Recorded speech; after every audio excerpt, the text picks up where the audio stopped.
All right. Hello. Testing, testing. 1, 2, 3, 1, 2, 3.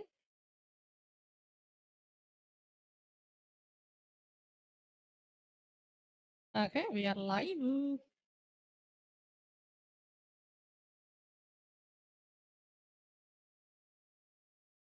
Just chatting. I think I should put the word Tamil. Damn it.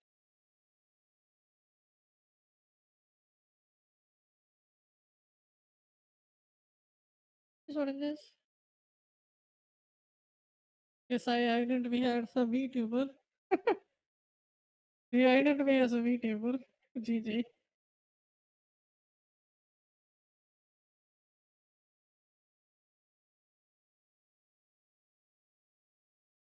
All right. சரிங்க ஒரு நிமிடம் எல்லாத்தையும் set பண்ணிட்டு அதுக்கப்புறம் பேசுவோம். பிகாஸ் இன்றைக்கு வந்து புதிய ஒரு தகவல், புதிய ஒரு வீடியோ, புதிதாக ஒரு செய்தி, புதிதாக ஒரு அரசியல். இந்த தாட்டி அரசியல் வந்தது சூப்பரா இருக்க போகுது. ஏன்னா வந்து நெறைய பெருந்தலைகள் வந்து இறங்கியிருக்கிறாங்க அரசியல்ல. அதுவும் இல்லாம அப்படியாரு பழைய பெருந்தகைகள் எல்லாம் செத்து எப்படி சொல்றது? பேசிக்கலி பெருந்தகைகள்லாம் செத்து மக்கி போட்டாங்க. பெருந்தலைகள் இருந்தவர்கள்லாம்.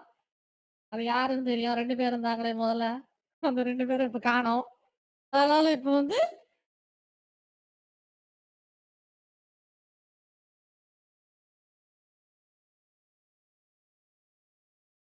புதிய தலைகள், புதிய தலைமுறை, புதிய ஒரு அரசியல் மாற்றத்திற்கு ஏதாவது வழி உண்டா? தமிழகத்துக்கு விடுதலை உண்டா? அப்படின்றத பத்தி பார்ப்போம். அப்புறம் இப்ப அண்மையில வந்து நம்ம தலைவர் இந்த மு.க. ஸ்டாலின் அவர்கள் பெரும்பாலும் அவருக்கு வேலை என்னன்னா, எல்லாத்துலயும் அவங்க அப்பா பேர போடுறது, பிராண்ட் போடுறது. என்னது? இலவச டிவி அதெல்லாம் எல்லாத்துலயும் வந்து பேர் போடுறது. அது என்னது இந்த ரேஷன்கள்ல இந்த பாமாயில் உங்களுக்கு ஞாபகம் இருக்குதான்னு தெரியல. நம்ம தலைவரு இப்பதான் வந்து கொட்டா இருக்கும். இப்ப பாமாயில் படத்துல பார்த்தீங்கன்னா கொட்டா இருக்கும். அதுக்கு முன்னாடி பாமாயில் திட்டத்துல வந்து ரேஷன் கடையில பாமாயில் வாங்குனீங்கன்னா, அதுல கலைஞர் ஃபோட்டோ இருக்கும். ஞாபகம் இருக்குதா? அரசாங்க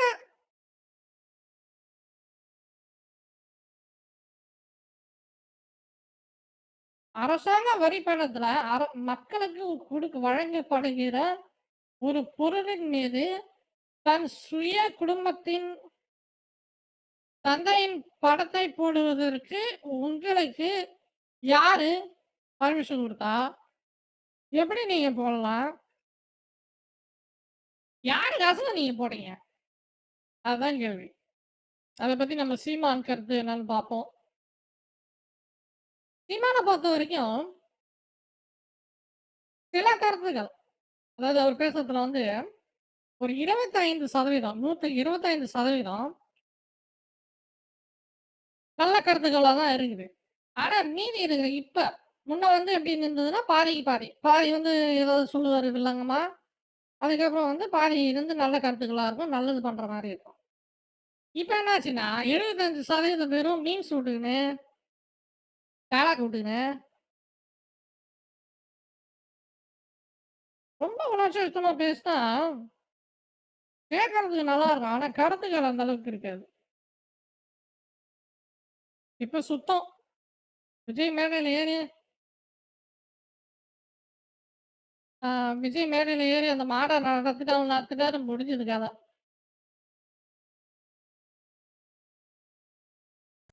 ஒன்றுதான் சொல்லுவேன், இந்த அதிகாரம் நிலையானது என்று நீங்க ஆடுறது ஆடிக்கொண்டிருக்கிறீங்க, ஆடுங்க, அவ்வளவுதான். அருகில் இருக்கிற இலங்கையை பாருங்க, பக்கத்தில் இருக்க பங்களாதேஷையும் பாருங்க. பங்களாதேஷை உருவாக்கிய அந்த நாட்டின் தந்தை முஜிபுர் ரஹ்மான் சிலை என்னாச்சுன்னு பாருங்க. இப்ப எங்க இருக்கு?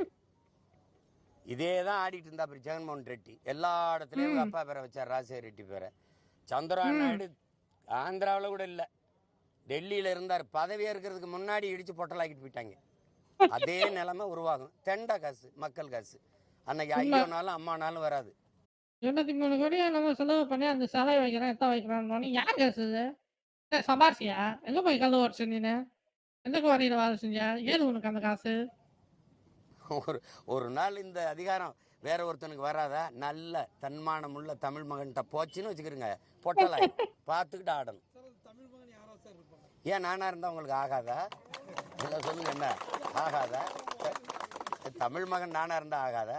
எனக்கு எந்த குழப்பமும் இல்லாது. நான் தமிழ் மகன், என் தேசம் தமிழ் தேசம், என் அரசியல் தமிழ் தேச அரசியல். நான் அதுல பாதி இதுல பாதி கிடையாது. புரியுதா? வசதியா திருடுவதற்கு, பதுங்கி இருக்கிறதுக்கு பாதுகாப்பா கொண்டு வந்ததுதான் திராவிடம். இது வரைக்கும் ஏதாவதோ பண்ணிப்பா. திராவிடம் என்றால் அது சாதி ஒழிப்புதான், சாதி எதிர்ப்பவன் திராவிடன், திராவிடம் என்ற ஒரு இனம், திராவிடம் என்றது இடம், எல்லாம் பண்ணி பார்த்தான். கடைசிக்கு சமரசமாகி நம்ம 2 பேரும் ஒன்று தான். யாரு? தமிழ் தேசியமும் திராவிடமும் ஒன்று தானா? எப்படி இருக்கு?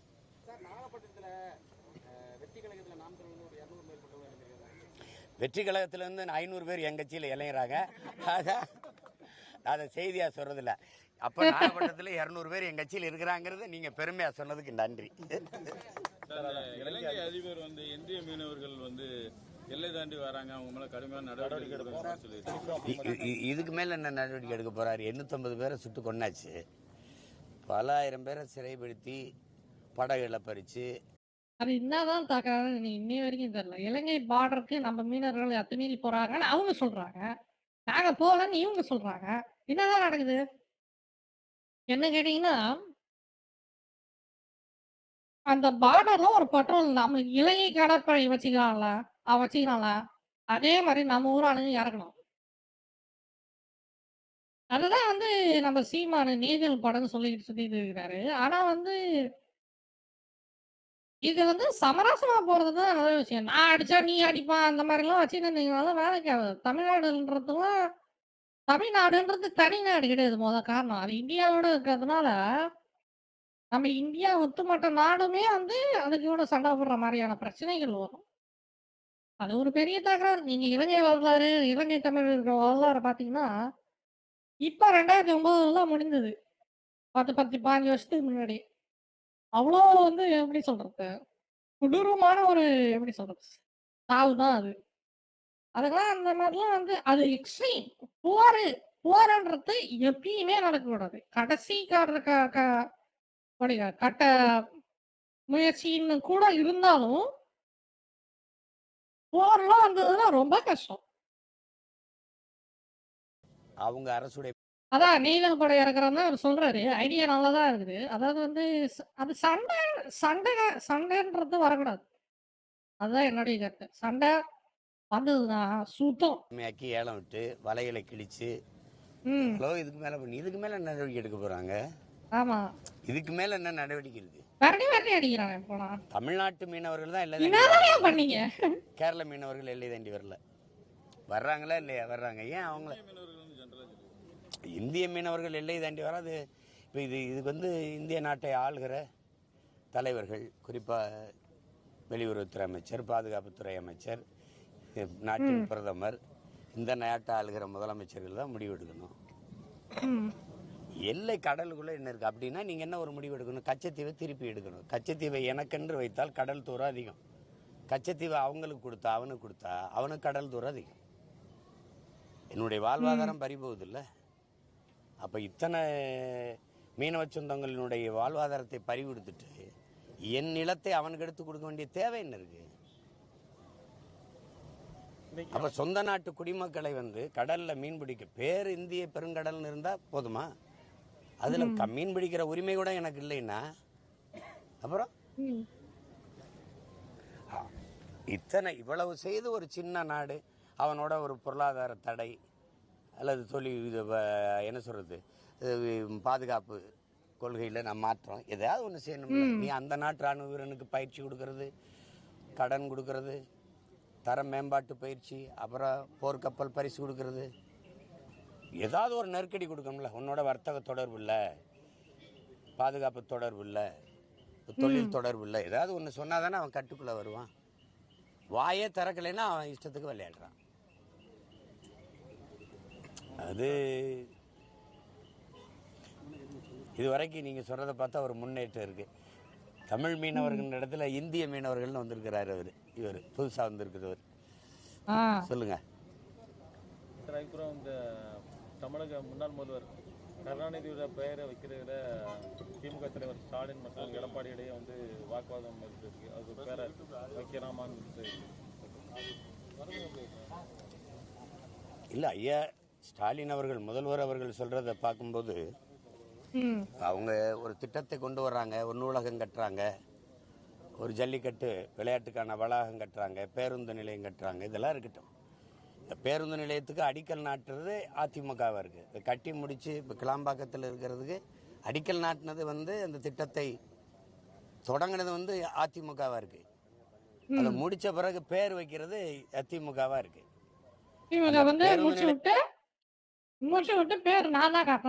நீங்க பாத்தீங்கன்னா அது உதயசூரியத்துல கட்டி வச்சிருக்காங்க, முடிச்சு வச்சிருக்காங்க.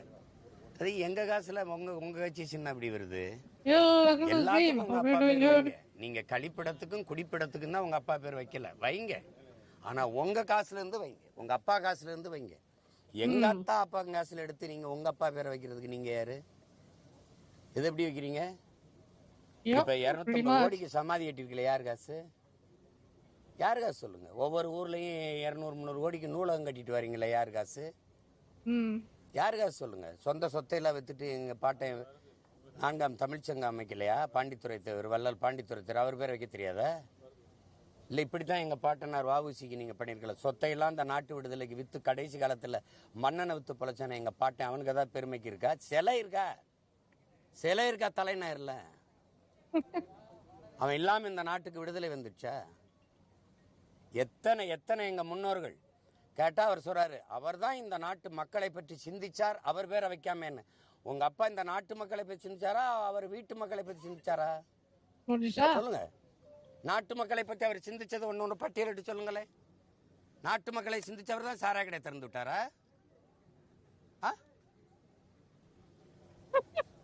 ஒன்றுதான் சொல்லுவேன், இந்த அதிகாரம் நிலையானது என்று நீங்க ஆடிக்கொண்டிருக்கிறீங்க, ஆடுங்க, அவ்வளவுதான். அருகில் இருக்கிற இலங்கையை பாருங்க, பக்கத்தில் இருக்க பங்களாதேஷையும் பாருங்க.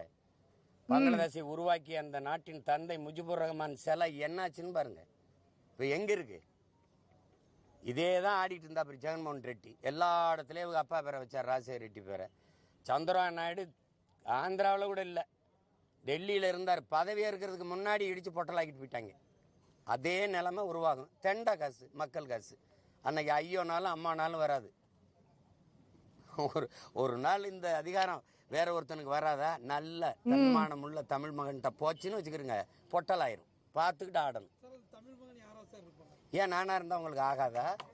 இல்லை சொல்லுங்க, ஆகாதா? தமிழ் மகன் நானா இருந்தா ஆகாதா? எனக்கு எந்த குழப்பமும் இல்லை. நான் தமிழ் மகன், என் தேசம் தமிழ் தேசம், என் அரசியல் தமிழ் தேச அரசியல். நான் அதுல பாதி இதுல பாதி கிடையாது. புரியுதா? நல்ல தமிழ் தாய்க்கும் தமிழ் தகப்பனுக்கும் பிறந்தவன் என் தேசம் இது.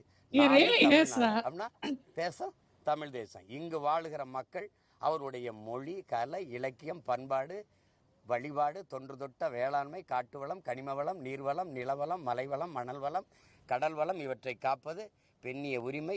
எல்லோருக்கும் கல்வி, கல்விக்கேற்ற வேலை, வேலைக்கேற்ற சம்பளம், அதை கொண்டு வாழ்கிற பெருமை மிக்க வாழ்வு, தொழில் வளர்ச்சி, பொருளாதார வளர்ச்சி, இதுக்கெல்லாம் ஒரு அரசியல் இருக்கு எனக்கு. இந்த அரசியல் தமிழ் தேச அரசியல். ஏதாவது சந்தேகம் இருக்கா? இப்படி ஏதாவது திராவிடம்னா என்ன, திராவிட அரசியல்னா என்ன சொல்ல சொல்லுங்க.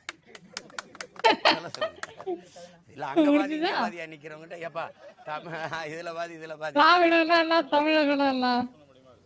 எதுல பாதி? தம்பி, திராவிடம் தமிழ் தேசியம் இந்த மாதிரி குழப்பம்லாம் எப்படி இருக்கும்னா, யாரோடவாது போய் கூட்டணி வச்சு நிக்கிறதுக்கு பயன்படும். இது ஒரு போர். இந்தியம் என்பது எனக்கு இந்தியம் என்பதும் திராவிடம் என்பதும் கற்பிதம். இந்தியான்னு ஒரு நாடு, உங்க எல்லாத்தையும் இங்க அறிவார்ந்த பெருமக்கள், இந்தியான்னு ஒரு நாடு இருந்ததா உருவாக்கப்பட்டதா? பதில் சொல்லுங்க. நீங்க கேட்டீங்க, நான் பதில் சொல்லிட்டே இருந்தேன்ல. உருவாக்கப்பட்டவன் யாரு? வெள்ளைக்காரன். பேர் வச்சது யாரு? வெள்ளைக்காரன். அது உருவாக்கம். நீங்க அதிகாரம் வந்தவன எங்களை அடிச்சு பிடிச்சு மார்ச்சே சொல்றான். இந்தியாங்கிற ஒரு நாடு, இந்திய நாட்டின் ஒற்றுமை என்பது வெள்ளைக்காரன் துப்பாக்கி முனையில் உருவாக்கப்பட்டதுங்கிறான். தொண்டை குளிக்கல வச்சு இந்தியான்னு சொல்றான். டே இந்தியான்னு சொல்றான்னா உயிரா உரிமையானா? ஆமாங்க உயிருன்ட்டேன். அவன் இந்தியான்னு. அதே எங்க ஐயா கவிக்கோ அப்துரான் வெள்ளைக்காரன் பெத்து வச்சு பேர் வச்சுட்டு போனா இவன் அப்ப முறை கொண்டாடிட்டு இருக்கான்ட்டு. அதே தான் திராவிடம். வசதியா திருடுவதற்கு, பதுங்கி இருக்கிறதுக்கு பாதுகாப்பா கொண்டு வந்ததுதான் திராவிடம். இது வரைக்கும் ஏதாவதோ பண்ணிப்பா. திராவிடம் என்றால் அது சாதி ஒழிப்புதான், சாதி எதிர்ப்பவன் திராவிடன், திராவிடம் என்ற ஒரு இனம், திராவிடம் என்றது இடம், எல்லாம் பண்ணி பார்த்தான். கடைசிக்கு சமரசமாகி நம்ம 2 பேரும் ஒன்று தான். யாரு? தமிழ் தேசியமும் திராவிடமும் ஒன்று தானா? அது என்னடா கொலகாரன்னு செத்து விழுகிறவனு ஒன்றா அப்படி இருப்பான். நான் எங்கள் அப்பன் செத்தா உளமாற அழுவேன், நீ ஒப்புக்கு அழுவேன். நீ நான் ஒன்றா? ஐயா நல்லா கவனிங்க. தமிழ் தேசியம் கடற்கரையை கடற்கரையா பாக்கும் காக்கும், திராவிடம் கடற்கரையை கல்லறையா ஆக்கும், இடுகாடா ஆக்கும். இது 2க்கு வேறுபாடு இருக்கா? இப்ப தமிழ் தேசியம் வந்து என்ன? கடற்கரை கடற்கரை 2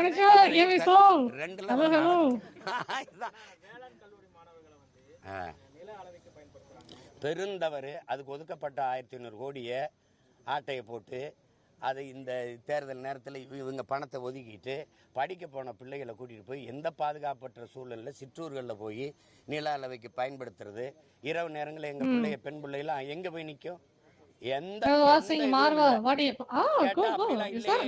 என் மக படிக்குது, என் தம்பி மக படிக்குது. இங்கே என் கட்சிக்கார பிள்ளைகள் பூரா, என் பிள்ளைகள் பூரா இதுக்கு ஏதாவது ஒன்று பேசி விடு பெரியப்பான்ட்டு. நல்ல வேலை கேட்டீங்க, அறிக்கை கொடுத்துருக்கேன், இதை நிறுத்தணும்.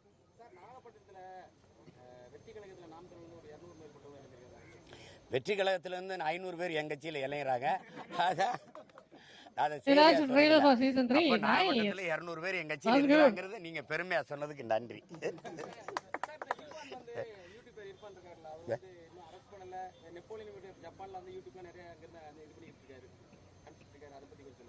யாரு? அது அவங்க இது. ஏன்னா அந்த இர்ஃபான் தம்பியே ஒரு திமுக ஆதரவாளர் தான். அது அவங்க பாடுது. அதை போய் அதில் என்ன ஒரு பெரிய உலக குற்றத்தை அவர் ஒன்றும் செஞ்சிடல. அது போய் ஒரு கைது பண்ணியே தீரணும்ட்டு. இதில் போய் சின்ன பிள்ளை அதை ஆர்வத்தில் பண்ணிட்டாரு. நான் தான் முதல்ல எனக்கு பார்த்தா எல்லாரும் பின்னாடி ஓடியாராங்க. நான் என்ன பேசுறேனோ அதே பேசுறாங்க பாருங்க. ஏன்னா அந்த ஐஏஎஸ் உளவுத்துறை எடுத்து கொடுத்துருது அவன் என்ன பேசுறான் உள்ள அப்படின்னு. நான் எப்படி கட்டமைக்கணும், ஒரு தொகுதி ஒரு மாவட்டம்னா ஒரு தொகுதி ஒரு மாவட்டம், எல்லா இடங்களையும் எப்படி எப்படி வேலை செய்யறாரோ அதே மாதிரி தான் செய்யறாங்க. எனக்கு பின்னாடி தான் ஓடி வராங்க எல்லாம். இங்க பாருங்க, எல்லாம் கிளம்பிட்டாங்க. யாரும் வீட்டுல தங்குறது இல்லையே, யாரும் தங்குறது 200 ஏன்னா திராவிட ஊபிஸுக்கு 200 தான்.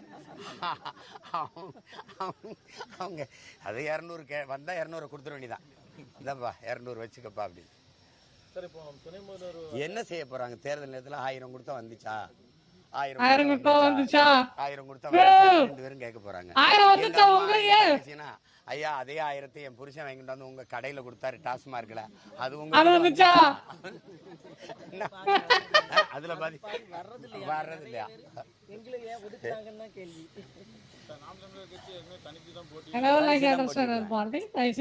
ஒரே ஒரு தான் என் பயணம்.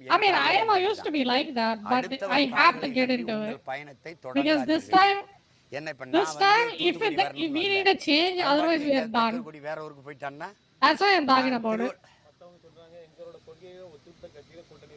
என் கொள்கை யாரோட ஒத்து போலையே.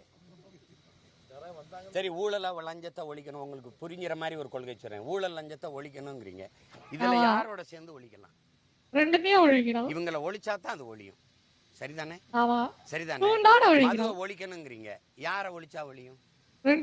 யாரு சொல்லுங்க நீங்க? கல்வியின் தரத்தை உயர்த்தணும். எப்படி எப்படி உயர்த்தணும்? எல்லாரும்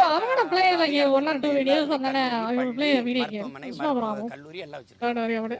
இது அரசு மருத்துவத்தை தர உயர்த்தினா அவங்க மருத்துவமனை படுத்துக்கிறோம், அரசு பள்ளி கல்லூரியின் தரத்தை உயர்த்தினீங்கன்னா இவங்க கல்லூரி படுத்துக்கிறோம். அப்ப வியாபாரத்துக்காக நீ மக்களுக்கு கிடைக்க வேண்டிய கல்வி மருத்துவத்தை தரம் குறைக்கிற. சொல்லுங்க நீங்க. நிலத்தை நாசமாக்குற நச்சு ஆலைகளை திணிச்சது யார்? இந்திய கட்சிகள். திணிக்க என் ஊர்ல இவங்களுக்கு திமுக அதிமுக தெரியாம அணு உலை ஸ்டெர்லைட் வந்துருச்சா சொல்லுங்க. நீங்க தூத்துக்குடியை சேர்ந்த பெருமக்கள் சொல்லுங்க, வந்துருச்சா சொல்லுங்க. கேட்ட அணு உலை இல்லாம மின்சாரம், அணு உலை கண்டுபிடிக்கப்பட்டது மின் உற்பத்திக்காகவா? மின்சாரம் கண்டுபிடிக்கப்பட்டது அணு உலையாலையா? இங்கேயும் வந்து வந்துட்டீங்களா? யா நீயும் வந்துட்டியா? Don't start me. What's going on? Why it's so Chinese and you guys are speaking in Tamil? What's going on? காற்றாலை எதுக்கு? கடல் அலையில மின்சாரம் தயாரிக்க முடியும் அந்த வாய்ப்பு எதுக்கு? சூரிய ஒளி எதுக்கு? இயற்கைக்கு எந்த கேடும், சூரியனுக்கு எந்த கேடும் இல்லாத தீராத இயற்கை இவ்வளவு பெரிய வளத்தை கொடுத்திருக்க காற்றாலை மின்சாரம், சூரிய ஒளி மின்சாரம், கடலை மின்சாரம், அதுக்கே நீ நகரல? ஏன் பேராபத்தான அணு உலையை கட்டி பிடிச்சிட்டு இருக்க? அந்த அணு கழிவை எங்க வைப்ப? எங்க வைப்ப? பாதுகாப்பான பாராளுமன்றத்துக்குள்ள வை, புதுசா கட்டி கட்டடத்துக்குள்ள வை. எங்கெங்க அமைச்சர் குடியிருக்கீங்களோ, எங்கெங்க பாராளுமன்ற உறுப்பினர் குடியிருக்கீங்களோ அங்க தோண்டி வை பார்ப்போம். குரலற்றவன் எவனுக்கு அரசியல் அதிகாரம் இல்லையோ அவன் காலடியில் கொண்டு போச்சு விட்டுறது. அதானே நச்சு ஆலைகள் எண்ணூர்ல இருந்து, கடலூர்ல இருந்து, தூத்துக்குடியில இருந்து எங்கெங்க குரலற்ற அரசியல் அதிகாரமற்ற மக்கள் இருக்காங்களோ அங்கதான் இந்த நச்சாலைகள்லாம் நிறுவப்பட்டிருக்கு. புள்ளிவரத்தவனை நான் எடுத்து வெளியிடுறேன். எண்ணூருக்கு வாங்க, தூத்துக்குடிக்கு வாங்க, கடலூருக்கு வாங்க, எங்கெங்க அதிகப்படியான பரதவ மக்கள், செம்பட மக்கள், மீனவ மக்கள் வாழ்றாங்களோ அங்கதான் நிறுவப்பட்டிருக்கு. இருக்கா இல்லையா?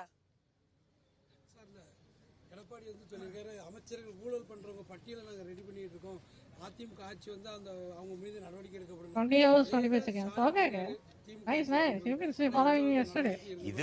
இது ஒரு விளையாட்டு.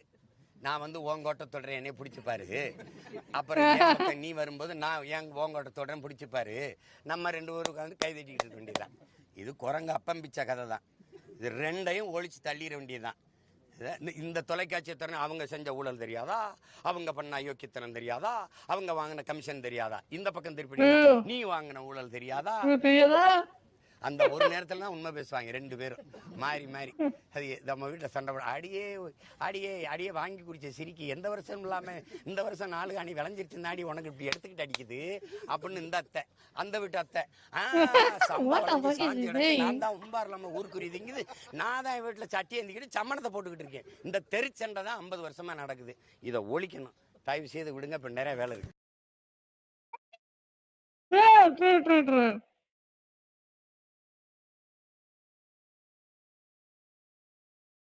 Let's go. I want to watch another video and I like to talk about that a little bit because that's my primary thing. அடுத்த காணொளி நம்ம தலைவர் மாரிதாஸ் வந்து ஒரு விஷயம் சொல்லி இருக்கிறாரு. அதை பத்தி நாம இப்போ பார்க்க போறோம்.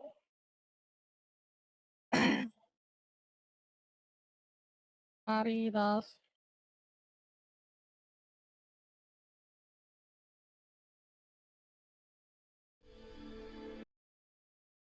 அன்னையில வந்து இந்த திமுக பண்ற திருட்டுத்தனம், அந்த திருட்டு கும்பலுடைய வேலைகளெல்லாம் வந்து ஒரு எங்கடாகுது போகுது அந்த விஷயத்த சொல்லியிருந்தாரு. அதை பத்தின ஒரு சின்ன காணொளி. மக்களாகி நீங்க உங்களோட கடமை என்னன்னா, இவரை பிடிக்குது அவரை பிடிக்குதுன்ட்டு அவருடைய வந்து காலனியை மட்டும் பார்த்துட்டு உங்களுடைய வந்து எப்படி சொல்றது சிந்தனையை வந்து குறுக்கி கேட்காதீங்க.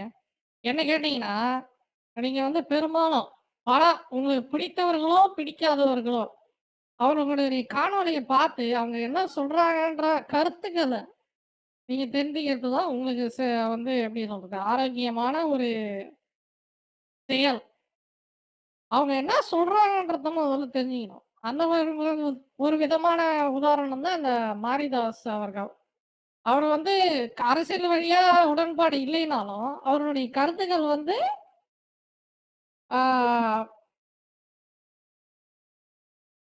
வந்து சரியானது அவங்களுக்கு. Yo, don't take some really weird wacky stuff. Don't get me in trouble. I will probably ban you if you do something wrong. You didn't know? Trump actually won. வாங்க பார்ப்போம். காணொலியை பார்க்கலாம். மக்கள் அனைவருக்கும் வணக்கம். இதற்கு மேல திமுக கவர்மெண்ட் தொடர்ந்துச்சு வச்சுக்கவே இந்த நாட்டை ஆண்டவனே வந்து காப்பாத்துன்னு நினைச்சோட காப்பாற்ற முடியாது. அந்த லட்சணத்துல இதோட திமுகவும் சரி அதிமுகவும் சரி இந்த கட்சியில ஏதாவது ஒரு கட்சி நம்ம சிஎம் போஸ்ட் ஏறிச்சுன்னா நீங்க தமிழ்நாட்டை வந்து என்ன பண்றீங்க? சமாதி கட்டி கூட வேண்டிதான். முன்பு இதே வசனத்தை சில 10 ஆண்டுகளுக்கு முன்பு ஆமா. ஜெயலலிதா கவர்மெண்ட் எதிர்த்து ரஜினி அவர்கள் குரல் கொடுத்து அந்த ஒட்டுமொத்த ஆட்சி முடிவுக்கு வந்துச்சு. ஆனா திமுக இன்னைக்கு இவன் முடிவுக்கு வர இருக்கு வேண்டிய அப்படின்றது. முடிவுக்கு மட்டும் கிடையாது. ஒட்டுமொத்த ஒரு கட்சி அழியணும்னா அது திமுகன்ற கட்சி அழிஞ்சே தீரணும். ஏன் நான் சொல்றேன், அழியணும், ஒழிக்கணும். உங்களுக்கு எனக்கு மட்டும் கிடையாது, ஒட்டுமொத்த தமிழகத்தின் அனைத்து தரப்பு மக்களுக்கான வாய்ப்பையும் முழுமையா கெடுத்து குட்டிச்சராக்குற வேலையை திமுக கவர்மெண்ட் திமுக பார்க்குது. அதுவும் முக்கியமாக திமுக கவர்மெண்ட் சொல்லக்கூடாது, திமுக தலைமை குடும்பத்தில் கூடிய கருணாநிதி அவர்களுடைய குடும்பம், அந்த படந்து விரிஞ்சிருக்கு இல்லையா, அந்த குடும்பம் பண்ணுது. இவங்க அது அது திமுக இப்ப கருணாநிதி அந்த நிதி குடும்பம் தானே. பேர்லயே நிதி வச்சுக்கிட்டு அந்த நிதி குடும்பம் பண்றதால தானே. திமுகன்றதெல்லாம் ஒண்ணும் கிடையாது. திமுக கட்சியெல்லாம் கிடையாது அது. இது கருணாநிதி கட்சி அது. இன்னைக்கு பண்ணக்கூடிய இந்த திட்டத்தினால என்ன ஆகும் அப்படின்னா, இவங்க ஆட்சி அதிகாரத்துல இருந்தாலும் இல்லைனாலும் இல்லாட்டும். எல்லா பேரும் அந்த குடும்பத்துக்கு கப்பம் கட்டியாகும். இந்த நிலைமையில மறைமுகமாக திமுக கவர்மெண்ட் கப்பமும் கட்டின்னு இருக்கணும். அவங்க உங்களை கண்ட்ரோலும் பண்ணிட்டு இருக்காங்க. அத பத்தி இப்ப கொஞ்சம் பேசுவோமா? இதுயான ரிப்போர்ட்ஸ். I will try. அதுக்கான திட்டமிடல் தெளிவா போடுறாங்க. இனி அவங்க ஆட்சிக்கு அதிகாரத்துக்கு வரதெல்லாம் முக்கியம் கிடையாது. இனிமே எந்த காலத்திலுமே கருணாநிதி அவர்கள் குடும்பத்துக்கு இந்த தமிழ்நாடும் தமிழக மக்களும் கப்பம் கட்டிக்கிட்டே இருக்கணும் மறைமுகமாக. இது எப்படி நடக்குது, என்ன விதமா நடக்குது? நான் சொல்றேன், உலகத்துல எந்த ஊர்லயும் இந்த மாதிரி அட்டுழியம் நடக்காது. இது மாதிரி நடந்துருக்கவே மக்கள் புரட்சியை வெடிச்சிடும். ஒரே ஒரு குடும்பம் இந்த அநியாயம் பண்ணிக்கிட்டு இருக்குது. கேட்க நாதி இல்லாம ஒரு மக்கள் நிக்கிறானா அது இந்த ஊர்ல தான். அது என்ன நான் சொல்றேன், உண்மை. கேட்கறதுக்கு நாதி இல்லாம நிக்கிறதுக்கான காரணம் மக்களுடைய அறியாமை. மக்களுக்கு தெரியாது. மக்களை எவன் சோறன்றான், என்ன பண்றான், என்ன திருட்டுத்தனம் பண்றான்னு தெரியாது. அது சொல்றதுக்கான அது எப்படி சொல்றதுக்கான ஆளுங்களும் இல்ல. அப்படி சொல்றவங்க ஆளுங்க இருந்தாலும் அவங்களுடைய சுயநலத்துக்காக தான் அவங்க சொல்றாங்களே தவிர, இல்ல இந்த இந்த இந்த கட்சியில இருக்கிறவங்க மக்களுக்கு தெரியணும்ன்ற விஷயத்துக்கு சொல்ற ஆளுங்க ரொம்ப கம்மி. ஒரு எடுத்துக்காட்டோட அப்பதான் உங்க எல்லா பேருக்கும் புரியும். அந்த திட்டத்தினுடைய ரொம்ப எளிமையான வடிவம் என்ன அப்படின்னா, நீங்க ஒரு 50,000 வீட்டுக்கு சம்பாதிக்கிறீங்கன்னு வச்சுக்கோங்க. நீங்க என்னென்ன செலவு போடுறீங்க? ஒருவேளை அதுவும் வந்து இப்ப நான் வந்து சில விஷயங்கள் வந்து எனக்கு தெரிஞ்ச வரைக்கும் சில உதாரணங்கள்லாம் இருக்குது. அதையும் நான் இதுல ஆட் பண்றேன். ஸோ உங்களுக்கு ஒரு எப்படி சொல்றது? ஒரு முழுமையான ஒரு படம் உங்களுக்கு தெரியும். இவங்க என்னதான் பண்ணிட்டு இருக்கிறாங்க நம்ம தமிழகத்துக்குன்னு ஒரு ஐடியா தெரியும். நீங்க வாடகை வீட்டுல இருக்கீங்கன்னா வாடகை கட்டணும், வாடகை 5,000 ரூபா, மளிகை சாமான்கள் வாங்கணும், மளிகை சாமான், வண்டிக்கு பெட்ரோல் போடணும், இந்த தேவையை பெட்ரோல் பூர்த்தி போடணும், பண்ணக்கூடிய பெட்ரோல் போடணும், இபி பில்லு கட்டணும். இபி பில்லுக்கு 2 மாசத்துக்கு ஒரு தட்டி கட்டணும்னு ஒரு புதுசா ஒரு விளங்காத ஒரு திட்டத்தை கண்டு விட்டுட்டு மக்களுக்கு 3000 4000 பில்லு கட்டுற மாதிரி கை தத்துக்கிட்டு இருக்கிறாங்க. அது வந்து ஏழை மக்களுக்கும் பிரச்சனை கிடையாது, பணக்காரனுக்கும் பிரச்சனை கிடையாது. இந்த நடுத்தர மக்கள் வந்து 2 மாசத்துல வந்து அந்த 600 யூனிட்டோ 700 யூனிட்டோ அது கரெக்டா சில பேருக்கு வந்து மாறி மாறி 10 யூனிட் 15 யூனிட்ல மாறிட்டு இருக்கும். அதுக்கு வந்து நீங்க பில் எவ்வளவு கட்டணும்னா 3000 ரூபா கட்டணும் ஒரு மாசம், ஒரு 2 மாசத்துக்கு சேர்த்து 3000 வாங்கினது ஈவில. ஒருத்தவங்க அரிசி கொடுப்பாங்க, ஒருத்தவங்க பருப்பு கொடுக்குறாங்க, இன்னொருத்தவங்க டீசல் தேவையான எரிபொருள் கொடுக்குறாங்க, பெட்ரோல் டீசல். இது எல்லாமே ஒரு குடும்பம் மறைமுகமாக கண்ட்ரோல் பண்ணி இருக்கிற கண்ட்ரோல் பண்ணிக்கிட்டு இருக்கு, பண்ணிக்கிட்டு இருந்தது, பண்ணிக்கிட்டு இருக்கும். அதுதான் வித்தியாசம். ஒரு 10% வச்சான்னு வச்சுக்கோங்க, என்ன ஆகும்? எப்பவும் ஆகக்கூடிய செலவுல 50,000 இருந்து 40,000 போகணும் வச்சுக்கோங்க. எக்ஸ்ட்ரா ஒரு 2,000 வந்து 3,000 போகணும் வச்சுக்கோங்க, 43,000 போகும். அது நமக்கு பெரிய வழியா தெரியாது. ஆனா அது எப்பவும் போல செலவு மாதிரி ஆகும். ஆனா இப்படி ஒவ்வொரு குடும்பத்திலிருந்தும் அந்த ஒரே ஒரு நபர் எல்லாத்தையும் உறிஞ்சிடாரு வச்சுக்கோங்க, என்ன ஆகும்? இந்த அட்டைப்பூச்சி உரியிற மாதிரி அட்டை உறிஞ்சதுன்னா உங்களுக்கு ஒண்ணுமே தெரியாது. ஆனா அதுக்கு இருந்துகிட்ட ரத்தத்தை உறிஞ்சிக்கிட்டே இருக்கும். கருணாநிதி குடும்பம் பண்ணக்கூடிய வேலை அதுதான் இந்த தமிழ்நாட்டுக்கும் தமிழக அரசுக்கும் இப்ப பண்ணிட்டு இருக்காங்க. அது என்ன அப்படின்னா, நீங்களே யோசிச்சு பாருங்க, வரி கொண்ட வருவாய், தமிழ்நாட்டுடைய வரி கொண்ட வருவாய்னு வச்சுக்கோங்க, அது ஒரு 1,20,000 கோடி. அதுக்கப்புறம் வரி இல்லாம எக்ஸ்ட்ரா வரக்கூடிய வருவாய் அது ஒரு 25,000 கோடி. வரி கொண்ட வருவாய்னா கவர்மெண்ட் டாக்ஸ் மூலியமா, அதாவது நம்ம ஸ்டேட்டும் இன்சைட் டாக்ஸ் மூலியமா வர இன்கம் எவ்வளவு வருது, அதாவது வருமானம் எவ்வளவு வருதுன்றது. வரி இல்லாம ஏற்றுமதி இறக்குமதி வருமானம் நினைக்கிறேன், எனக்கு சரியா தெரியல அது என்ன வருமானம். அதுக்கப்புறம் மத்திய தொகுப்புல இருந்து கிடைக்க வேண்டிய நிதி ஒரு 35,000 கோடி. மத்திய தொகுப்புன்றது சென்ட்ரல் கவர்மெண்ட்ல இருந்து நம்மளுக்கு வர காசு. மானியம் ஒரு 35,000 கோடி. அது வரல தெரியல, சும்மா கதை விட்டுருந்துக்கிறானே, அதெல்லாம் வருது. அது எப்படி வராம அப்படியே ஒதுக்கிடுவாங்களா? என்னது இது? ஏறக்குறைய 2,10,000 கோடி நம்மளுடைய ஒட்டுமொத்த வருமானம் வச்சுக்கோங்க. இந்த 2,10,000 கோடியில எப்படியான செலவினங்களும் தேடி பாருங்க. அதை வச்சு எந்தெந்த வகையில இது செலவிடப்படுதுன்னு தேடுங்க. அந்த செலவாகக்கூடிய இடத்துல எது அதிகமா செலவாகும் தேடுங்க. அதுல எவ்வளவு பெரிய இன்கம் இந்த குடும்பத்துக்கு போகுன்ற விஷயம் உங்களுக்கு புரியும். ஒரு எடுத்துக்காட்டு சொல்றேன். அதாவது இங்க என்ன நடக்குது அப்படின்னா, சென்னை கார்பரேஷன் ஆரம்பிச்சு கோயம்புத்தூர் கார்பரேஷன்ல தொட்டு, உள்ளாட்சி துறையில ஆரம்பிச்சு, தமிழ்நாடு மின்சார வாரியத்துல தொட்டு, மின்சார வாரியம் சொன்ன பார்த்தீங்களா? அந்த பில்லு. இங்க இருக்கக்கூடிய எல்காட்ல ஆரம்பிச்சு, கல்வித்துறையில எல்காட்டு, தொட்டு, சிப்காட்டு. இப்படி எல்லா துறையிலும் இருக்கக்கூடிய விஷயங்கள்ல நம்ம டெண்டர் கொடுப்போம் இல்லையா? அதாவது அந்தந்த ஆமா. துறைகள்ல அந்தந்த திட்டங்களை அமலாக்கம் பண்றதுக்கு இந்த செலவை பண்றோம். சுமார் 2 லட்சம் கோடி செலவிடுறோம்னு வச்சுங்க. இந்த 2 லட்சம் கோடியை எடுத்து ஒவ்வொரு துறையும் தனக்கான விஷயங்களுக்கு செலவிடுறான்னு வச்சுங்க. அப்படி செலவிடும் போது செலவாகக்கூடிய தொகை யாருக்கு போகும்? தமிழ்நாடு ஈபின்னு வச்சுக்கோங்க. இங்கே டிரான்ஸ்ஃபார்மர் விற்கிறாங்க. டிரான்ஸ்ஃபார்மர் விற்கிறதே ஒரு 4 ல இருந்து 5 நிறுவனம் வச்சுக்கோங்க. அந்த 5 நிறுவனமே மறைமுகமாக திமுகவுடைய தலைமை குடும்பத்துடைய கட்டுப்பாடு கீழ வருதா? இன்னும் உங்களுக்கு தெளிவா சொல்லணும்னா, தமிழகம் முழுவதும் இருக்கக்கூடிய இந்த அரசாங்க கட்டமைப்புன்னு ஒன்று இருக்கா? ஸ்டேட் கவர்மெண்ட் அரசாங்க கட்டமைப்புன்னு ஒன்று இருக்கு. விஓ, தாசில்தார், கலெக்டர் ஆபீஸ்ல ஆரம்பிச்சு, பள்ளிக்கூடங்கள் தொட்டு, மருத்துவங்கள் ஆரம்பிச்சு, ஏகப்பட்ட ஆபீஸ் இருக்கா? இந்த சாராய கடைய மறந்துட்டீங்களா நீங்க? மருத்துவம், கல்வின்றது ஓகே. கல்வி வந்து பிரைவேடைசேஷன் ஆயிடுச்சு. ஆனா வந்து பிரைவேடைசேஷன் ஆக்கி இவனுங்க தான் காலேஜ் வச்சு நடத்தின்னு இருக்கிறானுங்க. பிரைவேட்டா இருக்குது சரிதான். ஆனா காலேஜ் இவனுங்க தான் வச்சு நடத்தின்னு இருக்கிறானுங்க. சாராய கடை என்னாச்சு? இப்ப தீபாவளிக்கு வந்து 1500 சாராய கடை எக்ஸ்ட்ரா தர்றாங்கல்ல, அது என்னாச்சு? அரசாங்க கட்டமைப்புக்கு தேவையான கம்ப்யூட்டர் மட்டும் வாங்குறான்னு வச்சுக்கோங்க. இந்த கம்ப்யூட்டர் எல்லாம் கம்ப்யூட்டர். எங்க இருந்து வாங்கணும் அப்படின்னா 2 நிறுவனத்துல இருந்து வாங்கணும். அப்படி ஒரு ஆமா. கட்டுப்பாடு உள்ள கொண்டு வரான்னு வச்சுக்கோங்க. அந்த 2 நிறுவனங்களுமே யாருக்கு சொந்தமானது? கட்டுப்பாட கொண்டு வந்து வச்சுக்கிறாங்கன்றது வச்சுக்கோங்கலாம் இல்ல. அதுதான் நடந்தது.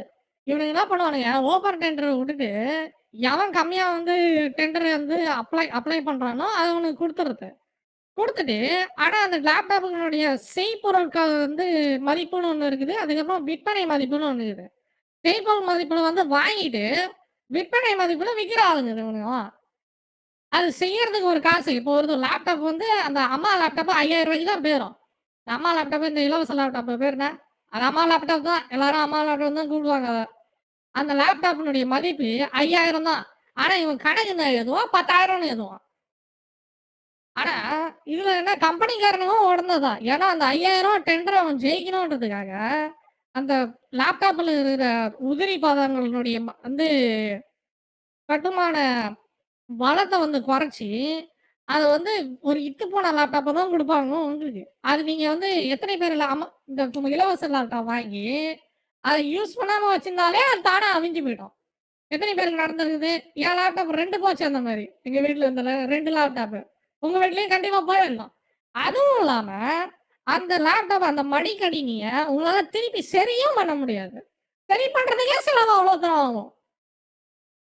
இல்லாட்டி யாருக்கு பினாமியாக செயல்படுகிறது, யாருக்காக செயல்படுகிறது, இதுதான் ரொம்ப முக்கியம். இந்த 2 நிறுவனங்களும் தகுதியான நிறுவனங்கள் அப்படின்னு ஒரு நிலையை உருவாக்கிட்டுன்னு வச்சுக்கோங்க. இந்த 2 அதான் அந்த மொனோபலி. திமுக தலைமை குடும்பமான ஸ்டாலின் குடும்பத்துக்காக மட்டுமே வேலை பார்க்கணும்னு வச்சுக்கோங்க. யார் மாறினா நீங்க இலவச லேப்டாப் மாதிரி இன்னும் 1 வருஷத்துல எல்லா மாணவருக்கும் டேப்லெட் கொடுக்கறதா? ஐ திங்க் இங்க பாருங்க. என்ன கேட்டீங்கன்னா, இலவச மடிக்கணினின்றது மிக அருமையான திட்டம். ஆனா இப்ப இன்னைய தேதியில வந்து பாதி பேருக்கு போறதே இல்லன்னு நெனைக்கிறேன் லேப்டாப். அது இந்த நடுவுல வந்து இந்த பேண்டமிக் வந்ததுனால வந்து அது ஒரு பிரச்சனை. லாக்டவுன் வந்தது. அதனால வந்து கொஞ்சம் உற்பத்தி குறைஞ்சது. ஆனா வந்து இப்போ பாதி பேருக்கு அந்த லேப்டாப் போறதே இல்ல. தமிழக மக்களுக்கு, ஏழை எளிய மக்களுக்கு கணினின்ற ஒரு இது கொண்டு வந்தது மிக வந்து மகத்தான திட்டம். என்ன கேட்டீங்கன்னா, அந்த திட்டத்த என்னைக்குமே நிறுத்தக்கூடாது, நிறுத்த விடாதீங்க. மடிக்கணினி திட்டம் மிக சிறந்த திட்டம். அந்த திட்டத்த கடைசி வரைக்கும் வந்து கையில புடிச்சுன்னு இருக்கணும் நீங்க. விட்றாதீங்க. கில்ஃபோனெல்லாம் அது அடுத்த விஷயம். ஏன்னா வந்து கணினின்றது செல்ஃபோனோட எப்படி சொல்றது? பரந்த ஒரு இது. இப்ப நெறைய விஷயங்கள் அதுல பண்ண முடியும். அவன் குடுக்குற இத்து போன லேப்டாப் ஒரு மண்ணும் பண்ண முடியாது. அது வேற விஷயம். இருந்தாலும் மக்களுக்கு அந்த கணினின்ற ஒரு இன்ட்ரோடக்ஷன் ஒரு அறிமுகம் பண்ணி குடுக்குறது அந்த இலவச லேப்டாப் திட்டம். அது டெஃபினெட்லா இருக்கணும். நல்ல திட்டம் தான் அது. ஆனா அந்த திட்டத்திலேயே இன்னொரு திருட்டுத்தனம் நடக்குது. பண்ணிருக்காங்க. சின்ன டேப்லெட் இணைய வசதியோட அப்படி கொடுக்கறதா முடிவு பண்ணிருக்காங்க வச்சுக்கோங்க. இங்க என்ன நடக்கும் நான் சொல்றேன். என்ன நடக்கும்னா அந்த டேப்லெட்டோட மதிப்பு இருக்கு இல்லையா? அதோட மதிப்பு சுமார் 8000 இருந்து 9000 கோடி சந்தை மதிப்புண்டுவாங்க. இந்த சந்தை மதிப்புன்றது என்ன அப்படின்னா அதுக்குள்ள இருக்கக்கூடிய ஸ்பேரோட சேர்த்து அதோட உற்பத்தி ஆகக்கூடிய காஸ்ட் அந்த உற்பத்தி ஆகக்கூடிய விலையோட சேர்த்து அதை மார்க்கெட் பண்ணி சேல்ஸ் விளம்பரம் அதையும் சேர்த்தது. அதாவது மார்க்கெட் பண்ணி சேல்ஸ்க்கு ப்ரொடக்ஷன் காஸ்ட் எல்லாம் அது சுமார் டாக்ஸ் ஏறும் 12 சேர்த்துருவாங்க 13% கூட்டுவாங்க விலையை. நல்லா புரிஞ்சுங்க, 12 நிறைய 13%. இருக்கும் 100 ரூபாயில இருந்து 113 100. அந்த பர்சன்டேஜ் வந்து இந்த கம்பெனிக்காரனுடைய முடிவு. அவன் எவ்வளவு முடிவு பண்றானோ அந்த பர்சன்டேஜ் அந்த அளவுக்கு கூட்டும். அந்த ஐபோன்லாம் வந்து இப்போ $1000 50,000 1,00,000 கூடுறதுக்கான காரணம் அவன் பர்சன்டேஜ் வைக்கிறான். அவன் ப்ராடக்ட் வேற ரேட்டு அது உள்ள இருக்கிற பாட்டுலாம் ஒன்றும் அந்த அளவுக்கு ரேட் அதிகம்லாம் கிடையாது. ஒரே ரேட்டு தான். ஆனா ரேட்டு இவனை ஏற்றி வைக்கிறதுனால தான் அந்த பொருள் மதிப்பினுடைய வந்து அந்த ஃபோனுடைய மதிப்பு அவ்வளோ அதிகமா இருக்கு. அந்த கம்பெனிக்காரன் என்ன வைக்கிறானோ அதுதான் கணக்கு. ரூபா கூடும். இது சேல்ஸ் அண்ட் ஆமா. அட்வர்டைஸ்மெண்ட்டுக்காக கூட செலவு. ஆனா தமிழகம் ஒட்டுமொத்தமா கொள்முதல் பண்ணும்போது அந்த சேல்ஸ் அண்ட் ம். மார்க்கெட்டிங் ஒர்க் அட்வர்டைஸ் அதெல்லாம் ஒழிச்சு கட்டினா சுமார் ஆமா. 8,000 கூட ஒரு பொருள் 7,000 ரூபாய் வரைக்கும் கிடைக்க வாய்ப்பு உண்டு.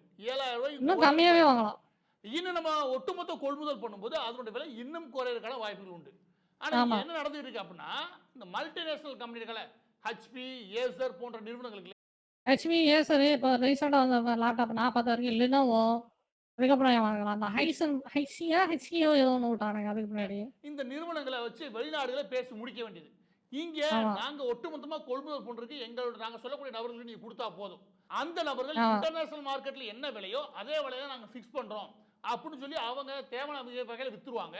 அதுல வரக்கூடிய 10 இருந்து 15% சேல்ஸ் அண்ட் மார்க்கெட்டிங் ஆகக்கூடிய செலவு இருக்கு இல்லையா, அதை எங்க குடும்பத்துக்கு அனுப்பிடுங்கன்னு அவங்க சொல்லிட்டான்னு வச்சுக்கோங்க. அதோட ஆமா. சேர்த்து இந்த அதுதான் லஞ்சம், ஊழல்.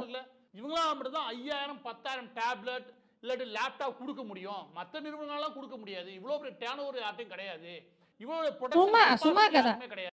சும்மா கதை அதெல்லாம் எல்லா பிராண்டும் கொடுக்க முடியும். ஷாமிக்காரன் அவ்வளவு கொடுக்கலாம். வால்யூம்லாம் யாராலும் பண்ண முடியாது அப்படின்னு ஒரு முத்திரை ஊத்திட்டான்னு வச்சுக்கோங்க. பொய். யார்ட்டுமே நீங்க கவர்மெண்ட் மாறினாலும் வாங்க முடியாது. கேட்டா நீங்க ஏன்னா அந்த எலிஜிபிலிட்டிலேயே இவ்வளவு ப்ரொடக்ஷன் இருக்கணும், இவ்வளவு வால்யூம் சப்ளை பண்ணணும், அந்த கெப்பாசிட்டியோட தான் நீங்க செயல்படணும், இவ்வளவு டேர்ன் ஓவர் இருக்குன்னு சொல்லி வச்சுக்கோங்க.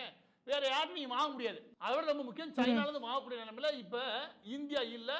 அந்த எல்லை பிரச்சனை வந்ததுக்கு அப்புறம். எனவே ஆமா. HP and ஏசருக்கு ஒரே ஒரு நிறுவனம் தான் இருக்குது. அதோட சேர்த்து செல் கம்பெனி ஒரு 8 பேர் இருக்காங்க. அது பேர் சிக்மா டெக்னாலஜி ஒரு நிறுவனம். அந்த ஒரே ஒரு நிறுவனம் இந்த திமுக கவர்மெண்ட்டுக்கும் கப்ப கட்டிக்கிட்டு முன்னாடி அதிமுக கவர்மெண்ட் கையில வச்சுதான் வச்சுக்கோங்க. இவங்க என்ன பண்றாங்க, ஆமா. திமுக நிரந்தரமா கப்ப கட்ட தயாராயிட்டாங்க. இப்ப வரக்கூடிய அடுத்த ஒரு வருஷத்துல போடக்கூடிய எல்லா டெண்டர்லயுமே இந்த லேப்டாப் டேப்லெட் இது எல்லாத்தையும் ஒட்டுமொத்தமா கொள்முதல் பண்றதுக்கான அதிகாரத்தை அவங்க ஒரே கையில கம்பெனியா இருக்கும். இந்த மொனாபலி குடும்பம் தயாரிச்சு இதன் மூலமாக 4,000 இருந்து 5,000 கோடியை அவங்க கையில நேரடியாக ஆ. சேர்க்கிற வேலையை நேரடியாகவும் மறைமுகமாக கொண்டு போய் சேர்க்கிற வேலையை பார்க்குறாங்க. HP, ஏசர், டெல் இது மூணையும் உள்ள கொண்டு வந்து இவங்க ஒரு ஆளே எடுக்கிறாங்க வெவ்வேறு பேர்ல எடுத்து இவங்களே ஒரு 1000 கோடி சம்பாரிச்சு அதுல ஒரு 500 கோடி கப்பம் கட்டிட வேண்டியது. அந்த 500 கோடி எடுத்து நம்ம எல்லாத்துக்கும் ஒரு 1000 ரூபாய் இல்ல 2,000 ரூபாய் எலெக்ஷன் டேஸ்ல எலெக்ஷன்ல வந்து 1000 ரூபாய் 2,000 ரூபாய் எவன் கொடுக்குறான்? 1000 ரூபாய் தான் இது வரைக்கும் கொடுத்துட்டு இருந்தாங்க. இப்ப இந்த லேப்டாப் விவகாரத்துல எப்படி சிக்மா டெக்னாலஜி இருக்கோ அதே மாதிரி தான் எல்லா துறைகளிலுமே சில கம்பெனிகள் மட்டுமே ஃபிக்ஸ் பண்றாங்க. நீங்க இந்த இடத்துல என்ன அது ஃபிக்ஸ் பண்றதும் இல்லாம மக்களுக்கான தவறான இன்ஃபர்மேஷனை கொடுக்குற கம்பெனிகளும் இருக்குது. செய்தித்துறை எடுத்துக்கோங்க, தொலைக்காட்சியை எடுத்துக்கோங்க. இப்ப ரீசெண்டா நடந்த ஊழல், அதாவது ரீசெண்டானா ஒரு 10, 15 வருஷத்துக்கு முன்னாடி இந்த 2G ஸ்பெக்ட்ரம் ஊழல்னு ஒண்ணு நடந்தது. ஞாபகம் இருக்குதா? மறந்துட்டீங்க? ஞாபகம் இருக்குதா? மறந்துட்டீங்களா?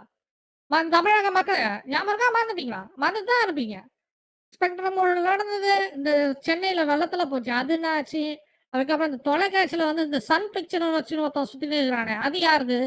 கலைஞர் டிவி யாருது? சன் டிவி யாருது? கலைஞர் வந்து வேற என்ன டிவி இருக்குது? இந்த நியூஸ் சேனல் எல்லாத்தையும் இவனுங்க கவர் பண்றானுங்க.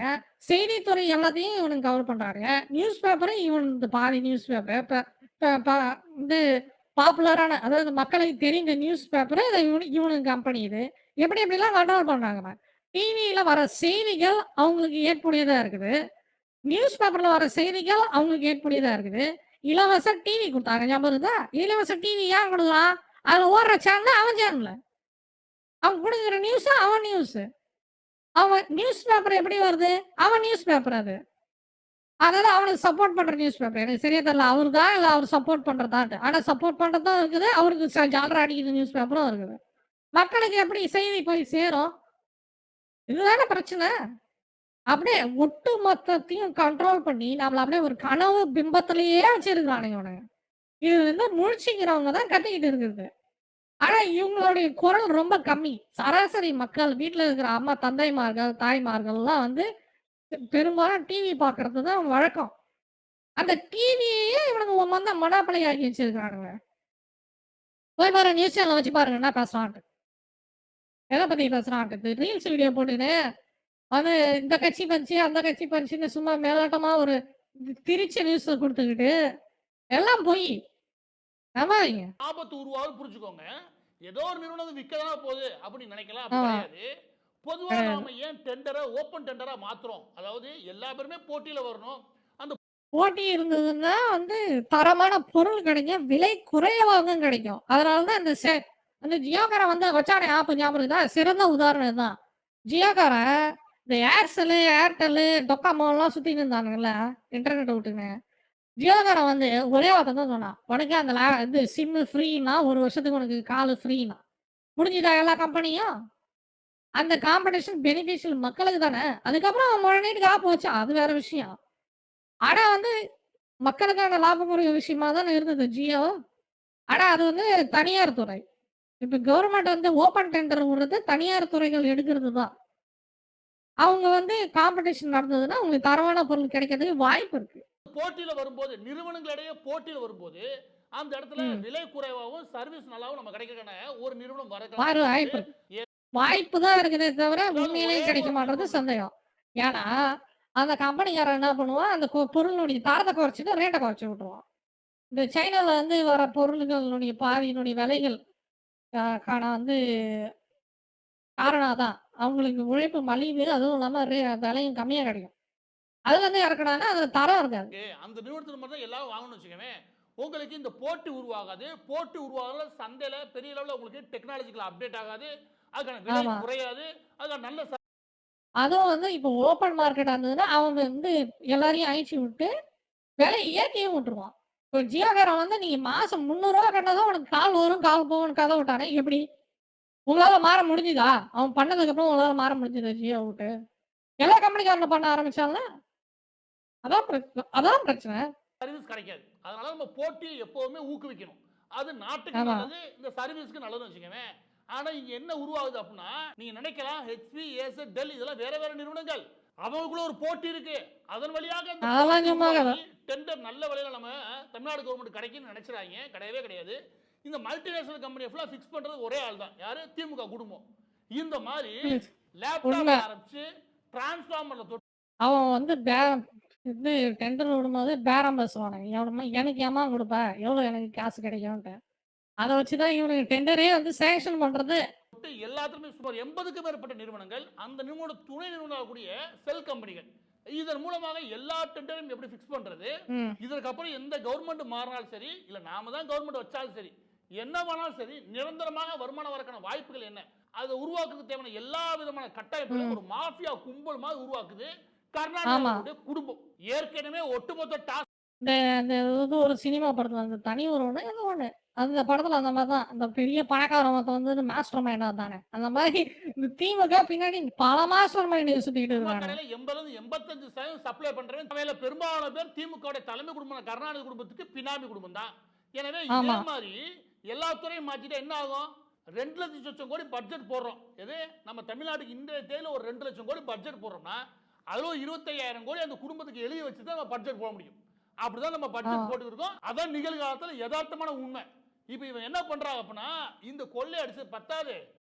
அதுவும் இல்லாம அது நாம மத்த கவர்மெண்ட் வந்ததுன்னா அவனுக்கு பட்ஜெட் அவனுக்கு போகும். இப்ப அவன் தானே சேர்லயே உட்கார்ந்து இருக்கான். அவன் ஏன் கள்ள கணக்கு? புரியுதா? சேர்ல உட்கார்ந்து இல்லாதப்ப நடக்கிறதுக்கு இது சேஃப் கார்டு. சேர்ல உட்கார்ந்து இருக்கும்போது எவ்வளவு நடக்கும் நீங்களே யோசிக்கோங்க. ஏன்னா அவன் தானே கண்ட்ரோல்ல இருக்கிறான். நமக்கு நிரந்தரமா வரணும். அப்ப இந்த டெண்டர் எல்லாமே எடுக்கிறாங்க. அவன் எல்லா பேருமே அதாவது நான் சொல்லக்கூடிய திரும்ப சொல்றேன் பட்ஜெட் மட்டும் சொல்லல. வேர்ல்டு பேங்க்ல இருந்து காசு வாங்குறதாகட்டும், இல்ல பிற வங்கிகள் மூலமாக வாங்கக்கூடிய காசு, இல்ல தமிழ்நாடு கவர்மெண்ட் வாங்கக்கூடிய கடன் இருக்குல்ல, இது எல்லாத்துலயுமே கருணாநிதி குடும்பத்துக்கு ஒரு பங்கு போயிடணும். அந்த போறதுக்கு என்ன வழி?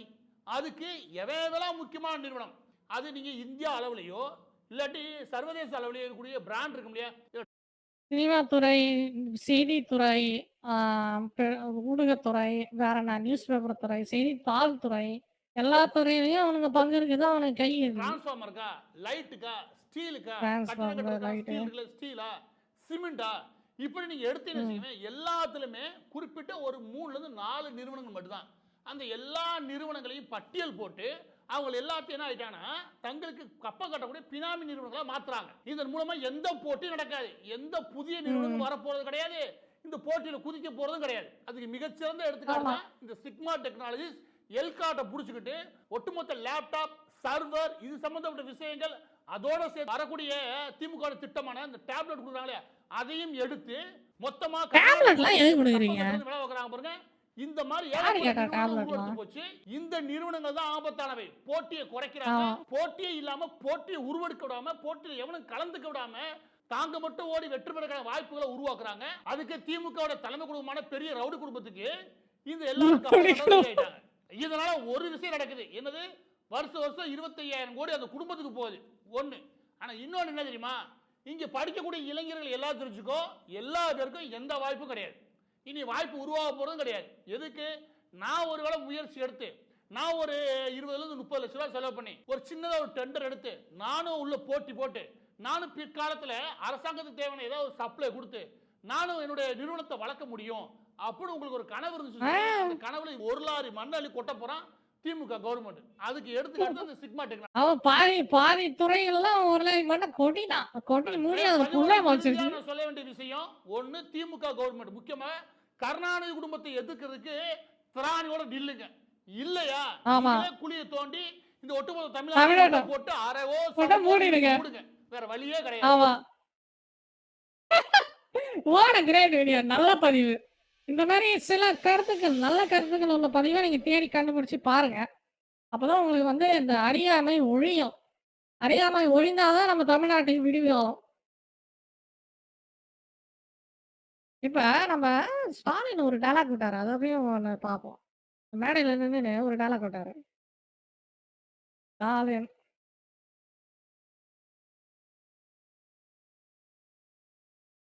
டயலாக் அது ஒரு சின்ன ரிவீட் ஒன்று அடிக்கணும், அது அடிச்சுட்டு அதுக்கப்புறம் நம்ம பேசுவோம், பார்க்கலாம்.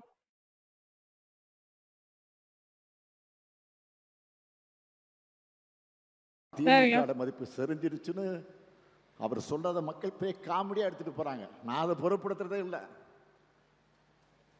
அதுக்கெல்லாம் நேரத்தை செலவழிக்கிறது நான் காத்துக்க தயாரா இல்லை. அப்புறம் ஆக காமெடி மாதிரி நினைச்சிட்டு போறாங்க இன்னைக்கு மக்கள். கடந்த 5 ஆண்டுகள்ல நடந்த பாத்தீங்களா, என்ன சேனல் இது தெரியுதா? தெரியுதா விஷயம்? தெரியுதா? கடந்த 5 வருஷத்தில் நடந்திருக்கக்கூடிய தெரியுதா? இப்படிதான் இதான் சட்டமன்ற தேர்தல்கள், சட்டமன்ற தேர்தல், இடைத்தேர்தல்கள், உள்ளாட்சி தேர்தல்னு அனைத்திலும் மக்களுடைய பேராதரவோடு நாங்க வென்றிருக்கோம்.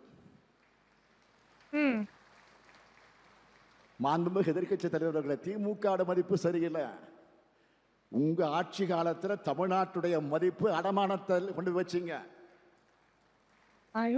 பதவியை காப்பாற்றுறதுலயே மட்டுமே குறியா இருந்த காரணத்தினால உங்களுடைய மதிப்பு மட்டும் இல்ல, உங்களுடைய கட்சியோட மதிப்பு மக்கள் கிட்ட சரிஞ்சிடுச்சு. என்ன கப்பாமூச்சி பேர் போனாருன்னு ஒரு டயலாக் விட்டாரு, அது எங்க?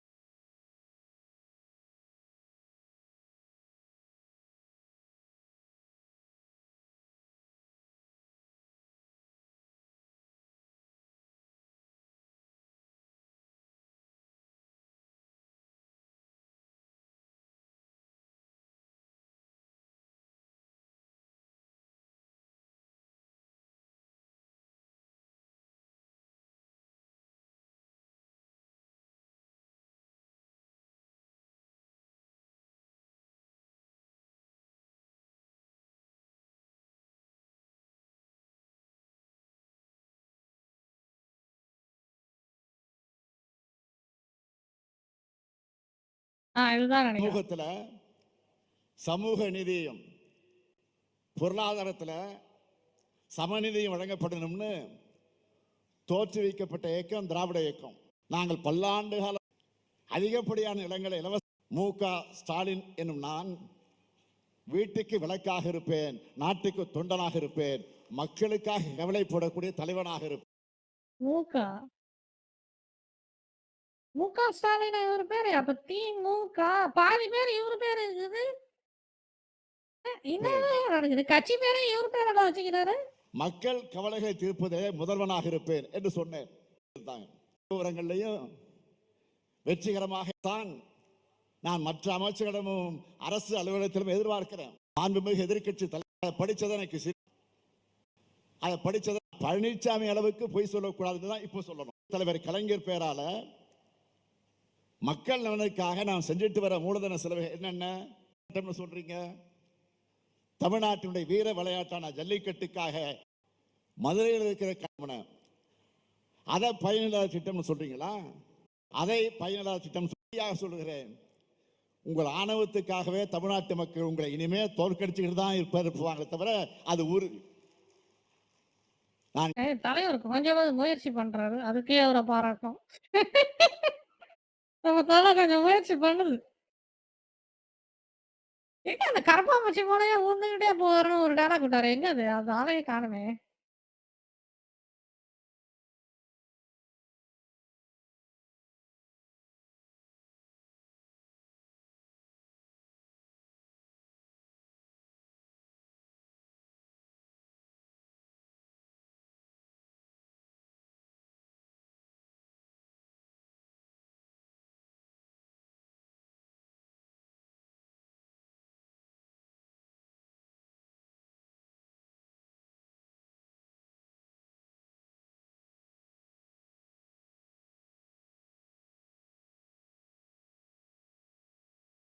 ம்.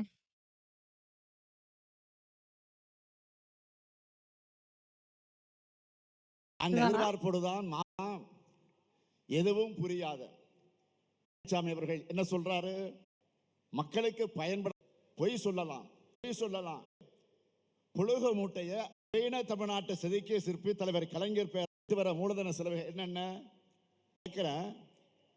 எதை நீங்க மக்களுக்கு பயன்படாத திட்டம்னு சொல்றீங்க?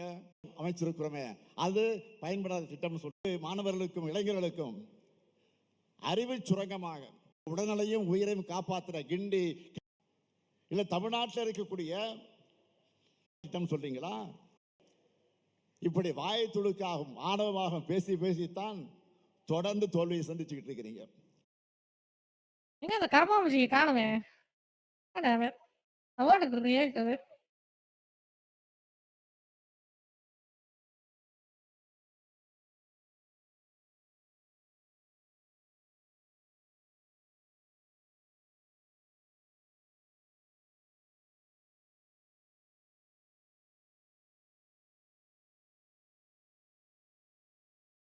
Yeah, he's not happy about that.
There it is. Kamapuchi. There it is. I want to react to this. I want to say one thing about this. I want to make a clip out of this bitch. Let's go. நான் கேட்கிறேன், தமிழ் மொழி, தமிழினம், தமிழ்நாட்டை காக்க 80 ஆண்டு காலம் ஓயாமல் உழைச்சு தலைவர் கலைஞருடைய பேரை மக்கள் திட்டங்களை வைக்காம யார் பேரை வைக்கிறது?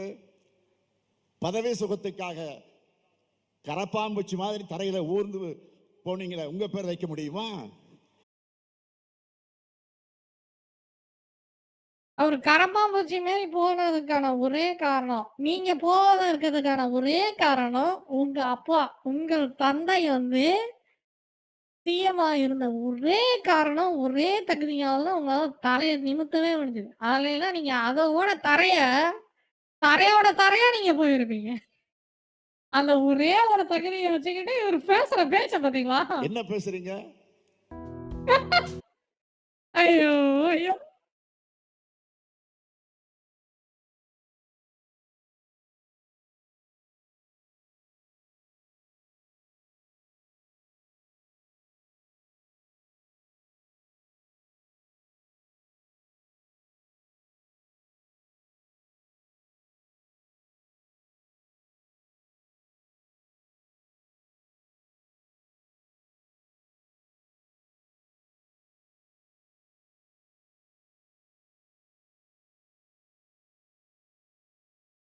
Yo, hello, what's up?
Yo, hello, what's up?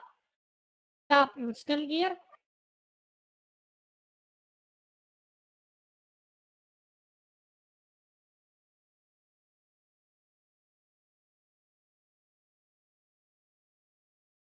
Can you do something?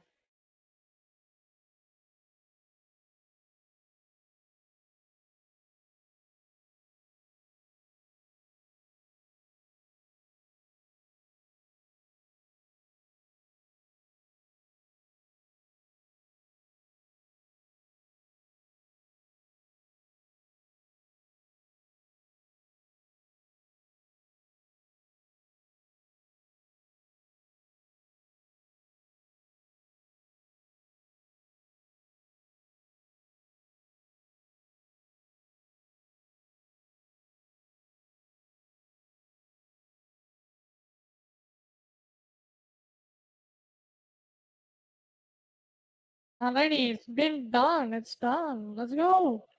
Gold. And Disney does speak about something that's actually worth the shit. No, unfortunately, no.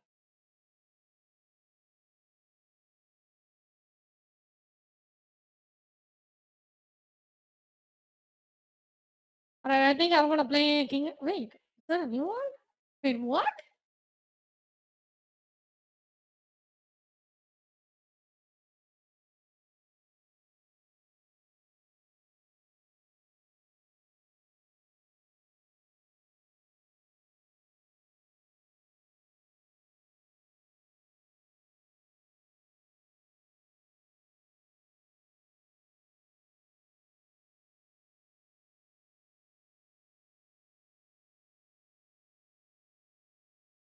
Wait. There is something new came out. Oh, hey, that gift keeps on giving. Let's watch it. I'm gonna watch that.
Hmm.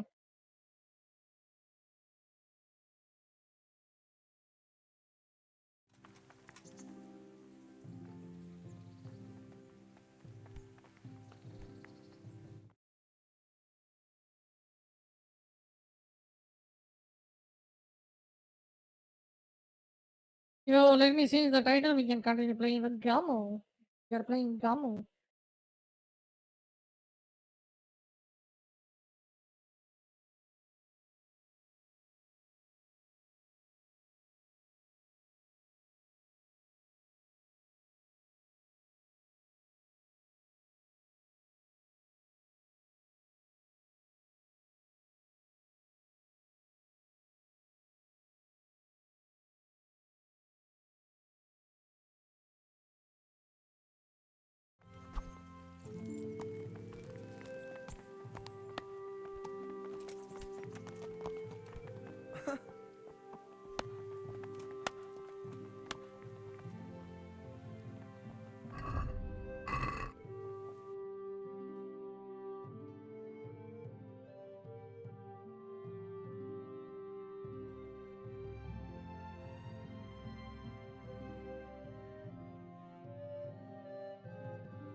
I could do with a bite to eat.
Captain Bernard's not here. I should stop by during the day.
Good day to you. What do you need?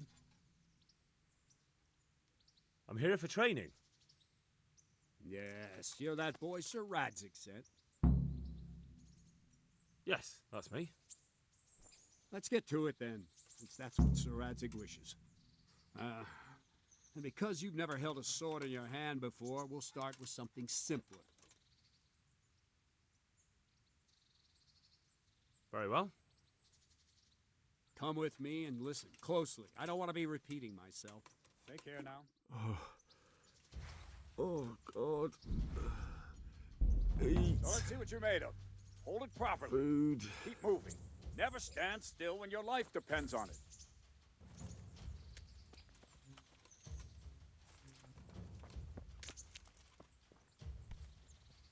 Right, good. Now, try attacking. You've got to put your back into a good slash. No use waving the sword around like you're swatting flies. Go into the attack with your whole body.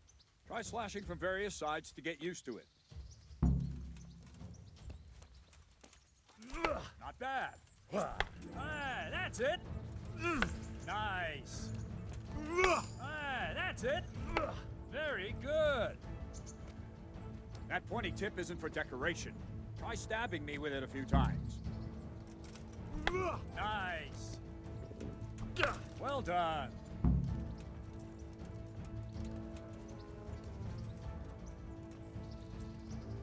What's going on? Well done. That will do. Slashing, stabbing, and movement are the foundations that you build everything else on. Now, let's try something more complicated. One strike, I can simply fend off. You mustn't give your opponent time to react. String your strikes together. As soon as you finish one, begin another. Strike, strike, strike. Ah, that's it. Well done. Ah, that's it. Now let's see how you do with defense. It's not hard to block a basic strike. Just watch out and move your sword into the path of the blow. Very good. Nice. Not bad.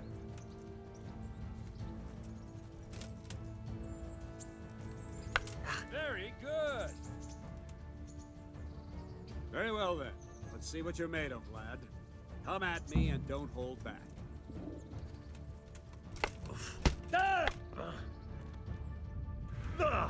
Good strike. Go!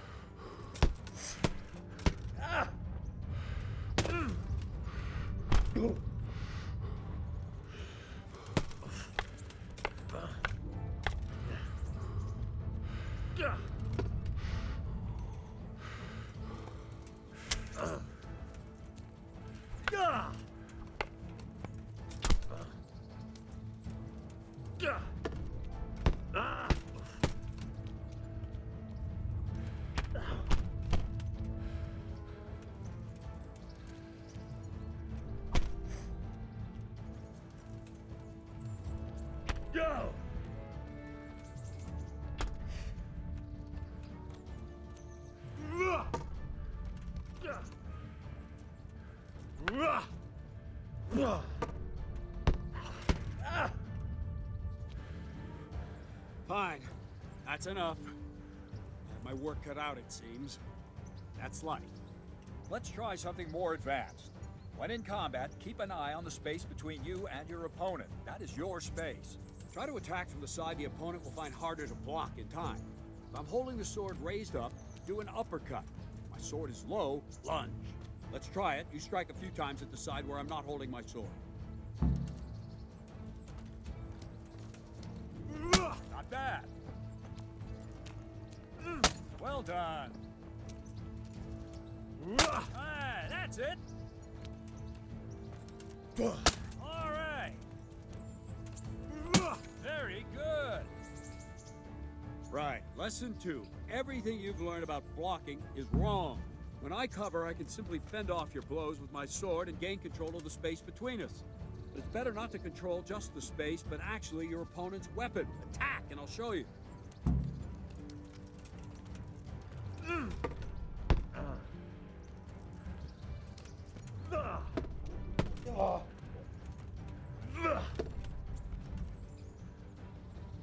All right, that will do. Now you. The trick is to stay in your stance. As soon as I start to attack, you block. The move knocks the blade aside.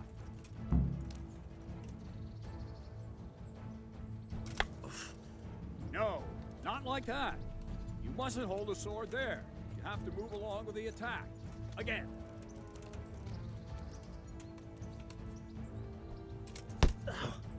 No, not like that.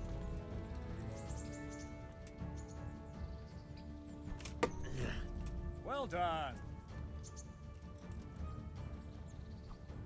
Ow. Good.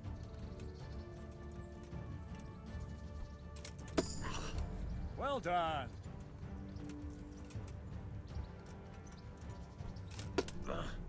All right.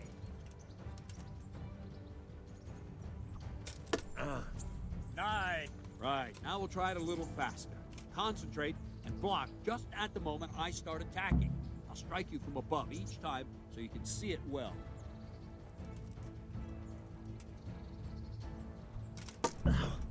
Well done.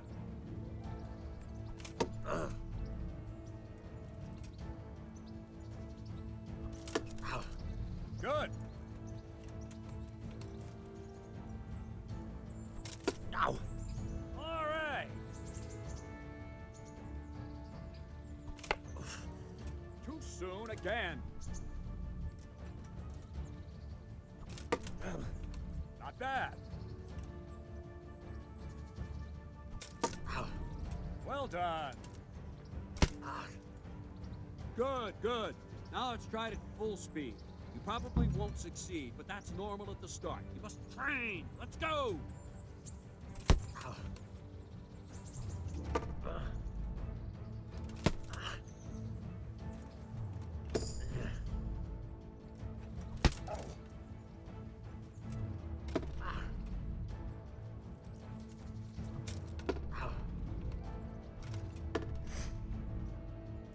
Captain Bernard. Wait a while, Henry.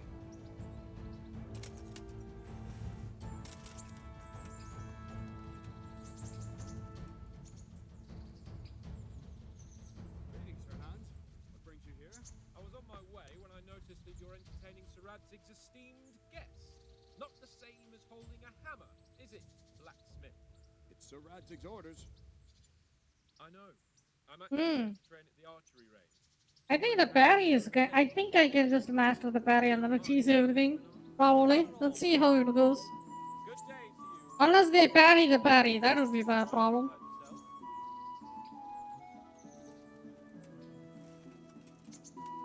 Where did we finish? Yeah, leading the opponent where you want him. There's one more way to evade a strike. You simply step aside, attack, and I'll show you.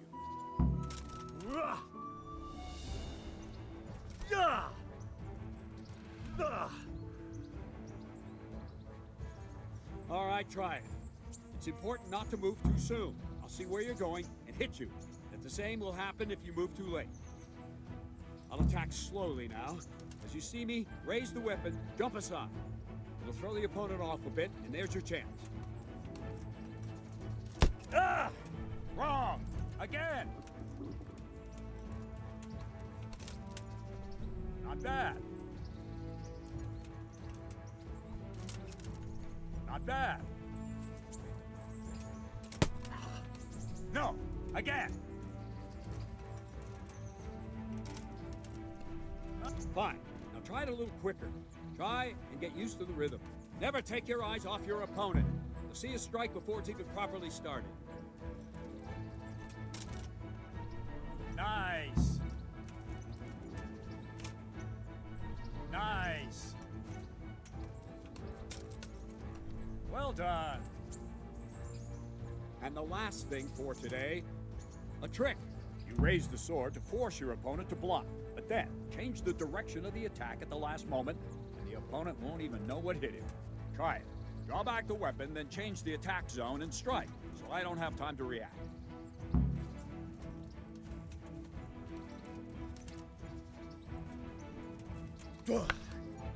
No! Not like that!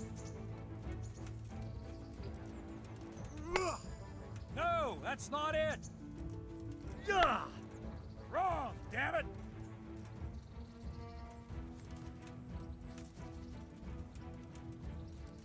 What is it? Sudden visitation by the Holy Spirit? Ugh. No, again! Ugh. Wrong! Ugh. No! Ugh. No, again!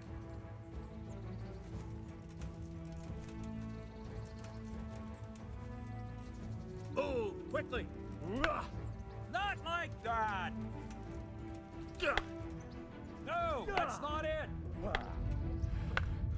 Ugh. No, that's not it!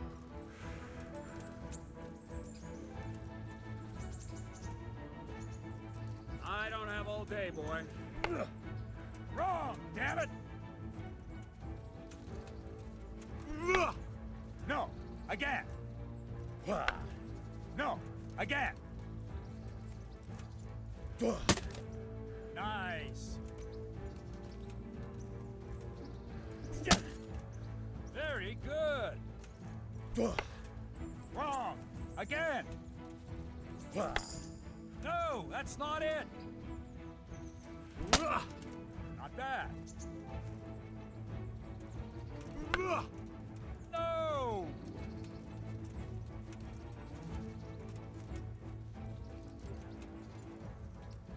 What are you waiting for? Ugh. Not like that! Ugh. Ah, that's it! Ugh. Wrong! Again! Ugh. Well done! Yo, forwarding people. Hello, hello. Maybe we'll make a soldier How you doing? after all. Don't get cocky. You have to train hard and persistently. You might have talent. Good God. Talent alone won't do. Practice. Whenever you've got nothing better I need to do lie and you're in down the mood before I for it, split my face you can come open and train from here with me. yawning. I can teach you something more when you're up to it. Don't leave yet. Sir Radzig also wanted me to teach you archery. Come with me.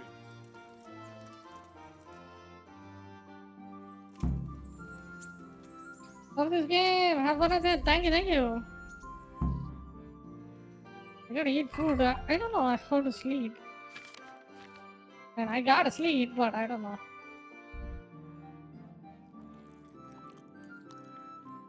In this game, in game, I mean.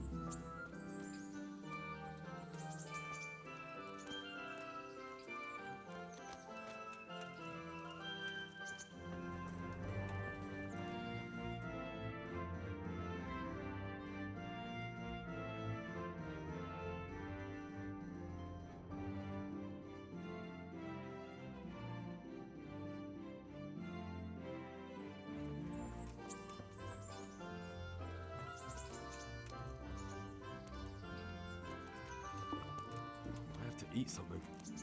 My insides are shriveled up with the hunger.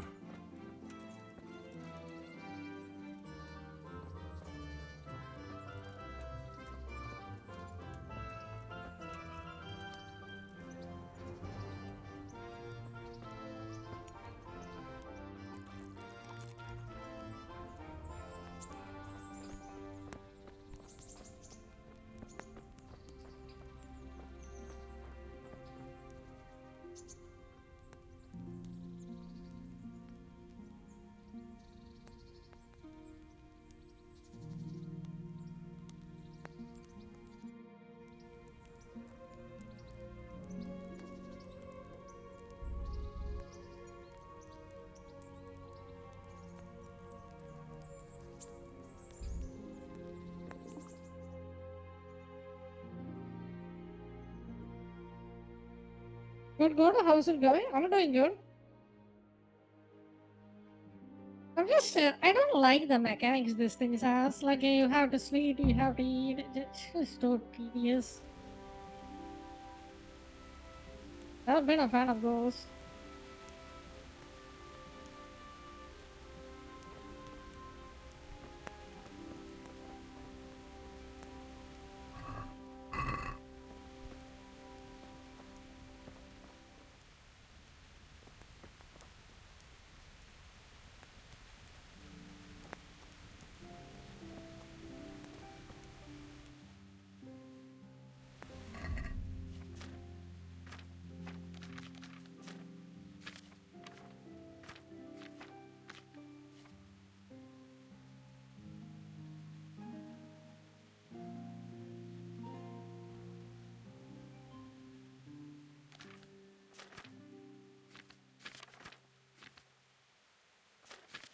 Is he understandable? Yeah. I don't know, man. Have you played this game?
I played it the ones where you had to eat and sleep. Oh, yeah, yeah. True.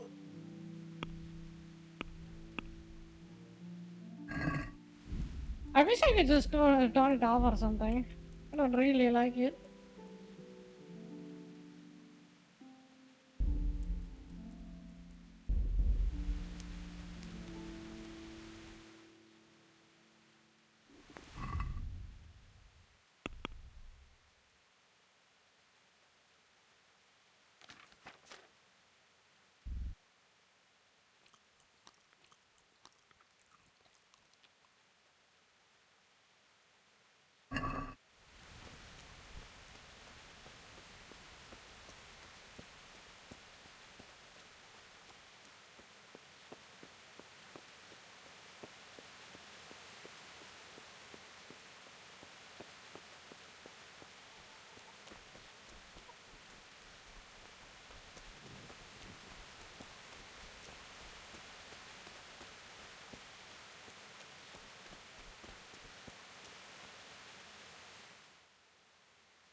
How do I get down there?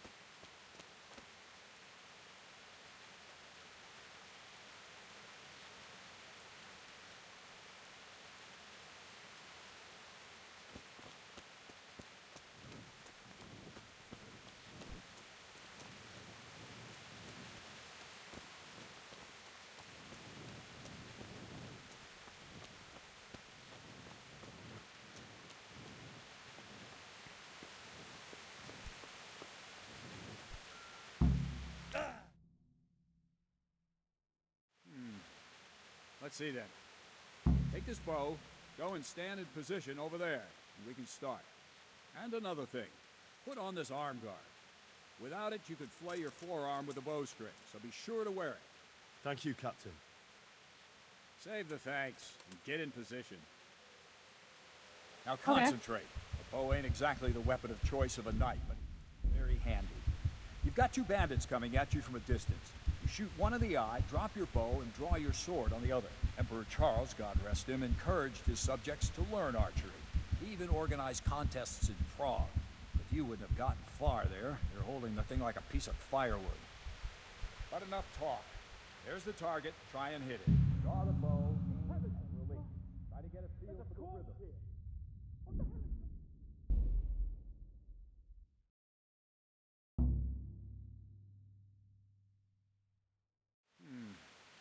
Let's see then. Take this bow, go and stand in position over there, and we can start. And another thing, put on this arm guard. Without it, you could flay your forearm with a bowstring, so be sure to wear it. Thank you, Captain. Save the thanks and get in position. Now concentrate. The bow ain't exactly the weapon of choice of a knight, but it can come in very handy. You've got two bandits coming at you from a distance. You shoot one in the eye, drop your bow, and draw your sword on the other. Emperor Charles, God rest him, encouraged his subjects to learn archery. He even organized contests in Prague. But you wouldn't have gotten far there. You're holding the thing like a piece of firewood. But enough talk. There's the target. Try and hit it. Draw the bow, aim, and release. Try to get a feel for the rhythm. Inhale on the draw, hold your breath for a moment, and then release the string. No jerky movements. Just let the string slide out of your fingers, as if you were about to draw it back. It's all one movement. The arrow aiming at the target and flying at it. Shoot away. What you have there is a training bow. The arrow drops quickly. Once you've trained a bit, you can get yourself a better one, and then those arrows will fly so fast you won't see them. Don't forget the arm guard. Once you've mastered the bow a bit, you won't need it anymore. That flew nicely. Practice for a while, no nonsense.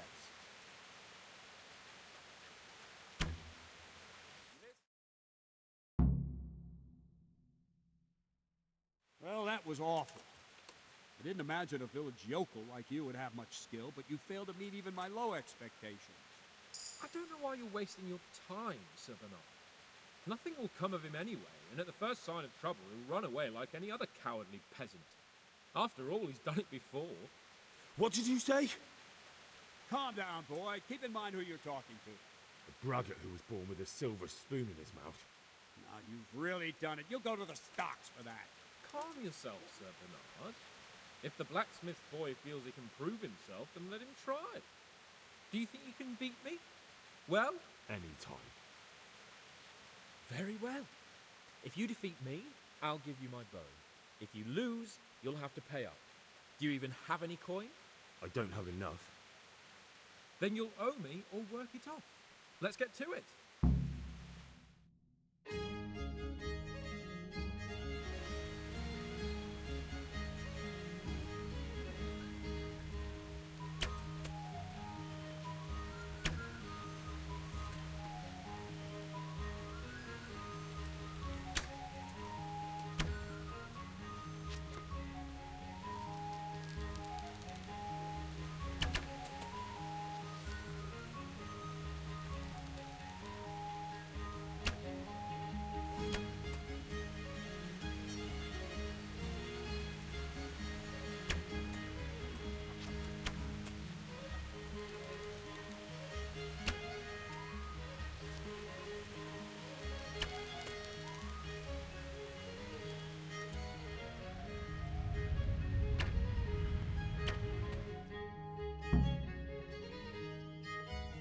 Congratulations, Sir Hans. Nicely shot. Thank you, Bernard. It seems I get to keep the bow. So, blacksmith, do you know your place now, or do you need more reminding? Sir Hans, is this necessary? Sir Hanush has already had words about you fighting with your subjects. He explicitly told me. I know what he told you. You can just tell him I didn't listen to you. So what's it going to be, blacksmith? If we must. Excellent. Then let's go.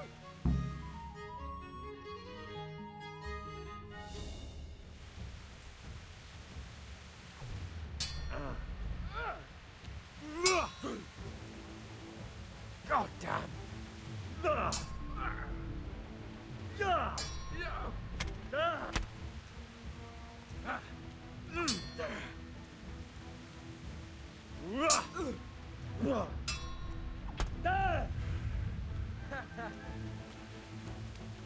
You asked for it.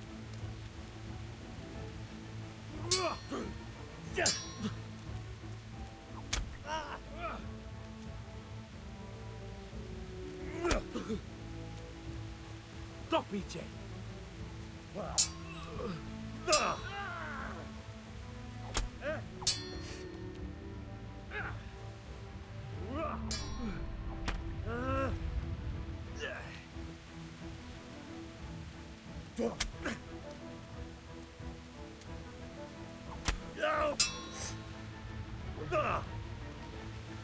Come over here.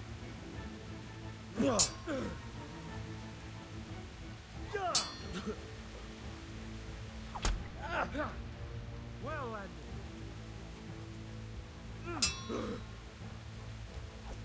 I think the combat sucks. I don't like the combat in this game. So annoying. I mean, it's not the... What kind of combat is this?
Curse it.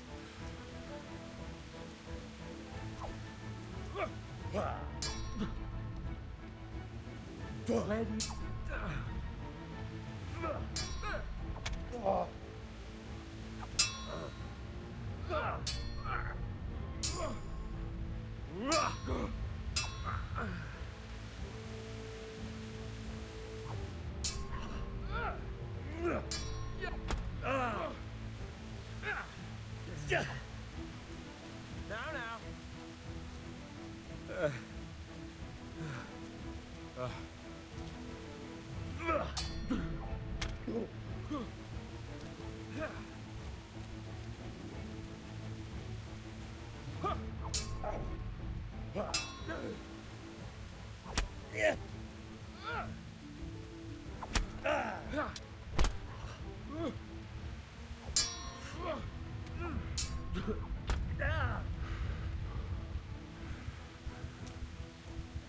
Your history. Well, Andy.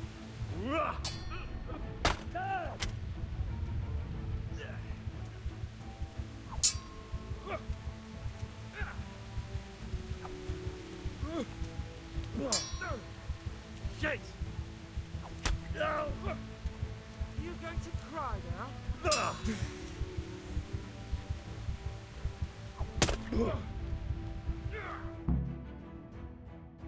A second defeat, Blacksmith.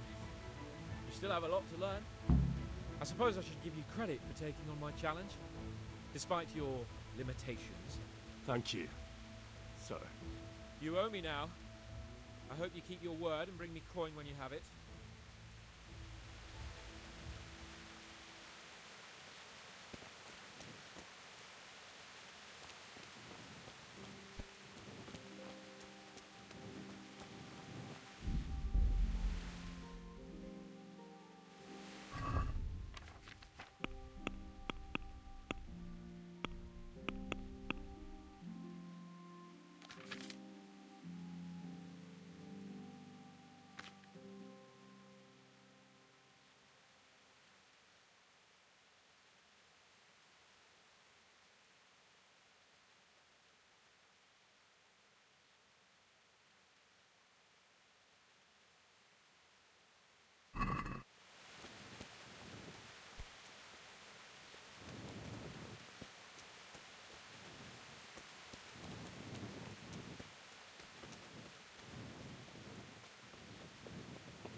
What are you doing here? Get lost! What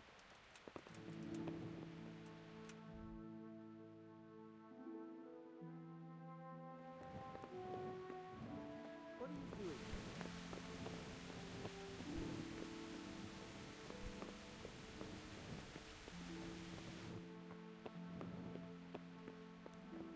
Hey, what the hell do you think you're doing? If you don't clear off quick, it'll be the worse for you.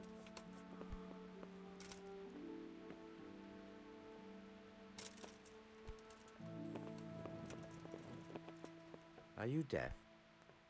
What Hey, are you doing here? Don't move a Get muscle! lost or you'll have me to reckon with. Surrender!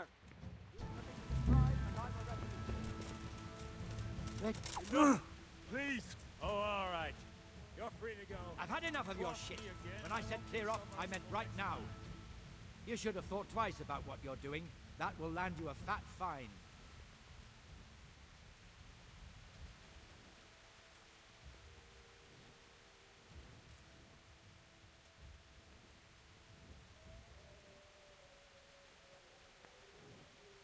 I can't pay that. Well, it's a jail cell for you then. Jail it is then. Just the accommodation for you. Get moving.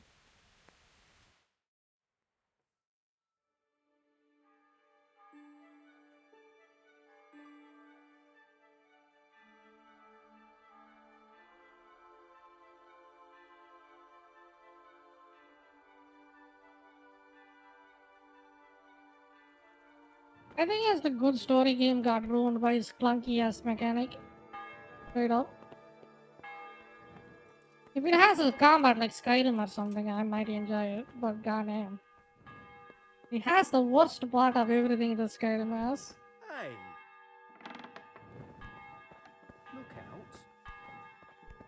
We're supposed to go now.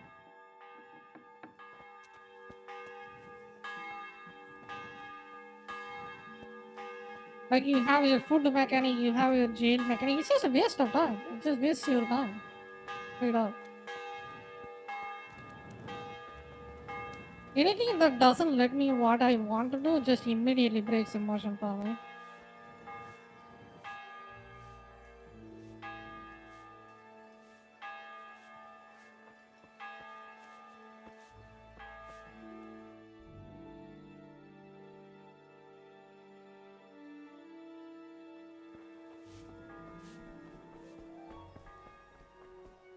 Is there a model for me to do so I can get rid of this fatigue and then the food?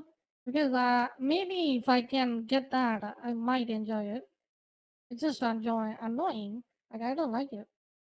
Straight up.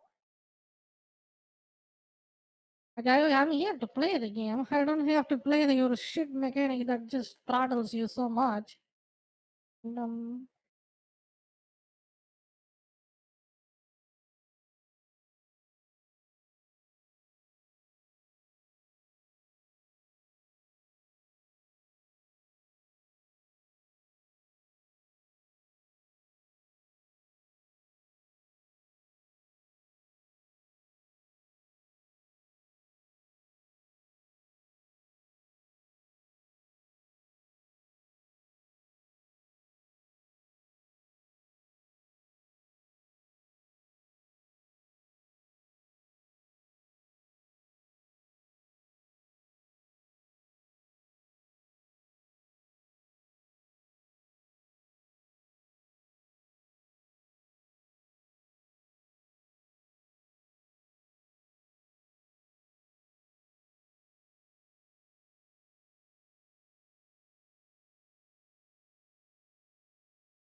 like this game has like different types of visual clutter for it. Does your screen? I don't personally like it. like that either. Like you, when you get hungry, you will get red. It just fucks your screen. And then when you're sleepy, you just close your eyes. It just fucks your screen. You guys have to understand one thing when you're making a game. People play video games to break out of their emotion and their limitations of real life. You cannot put that same limitations in the video game, and maybe some people like that because they don't have much going on in their life. Maybe they will feel them more enjoyable, I guess. But as for a normal person, this is the boring. Like, why would I have to eat food, and why would I have to sleep every time? Like, it's just annoying, you know. Like the good way the other game I think of did that is just Genshin Impact. You have your cooking system and you have your food system in Genshin Impact, right? But in Genshin Impact, it's not a necessary, but it's an additive.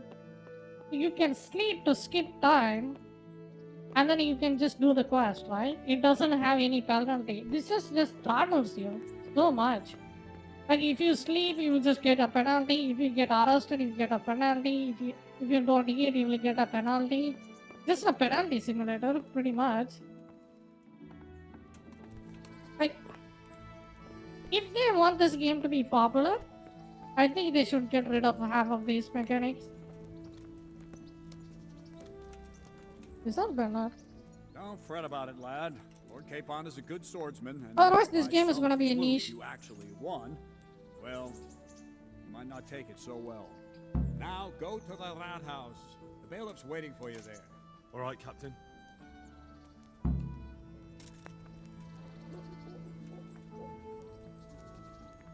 Like, and then there is another bullshit mechanic this game has.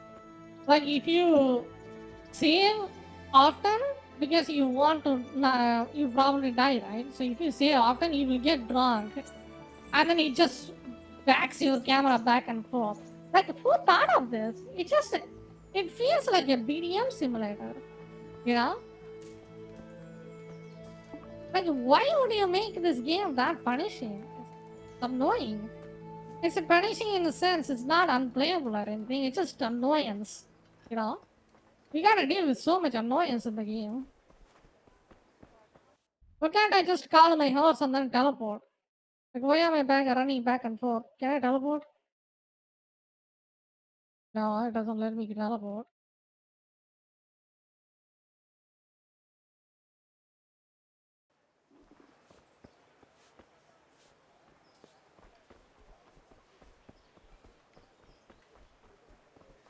Tedious combat, tedious mechanics, unfun combat. Story is pretty good. Right? I think I will probably enjoy this game watching a walkthrough video than playing it.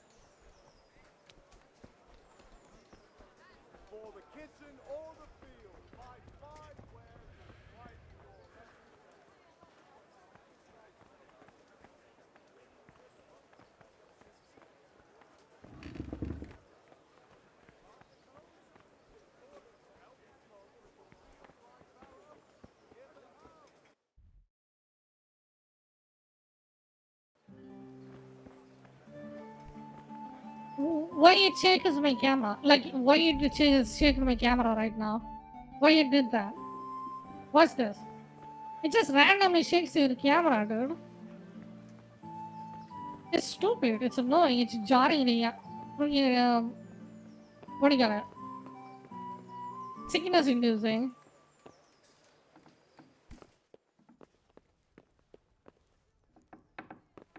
There is a reason why Skyrim is popular, because they got rid of so many of this tedious bullshit.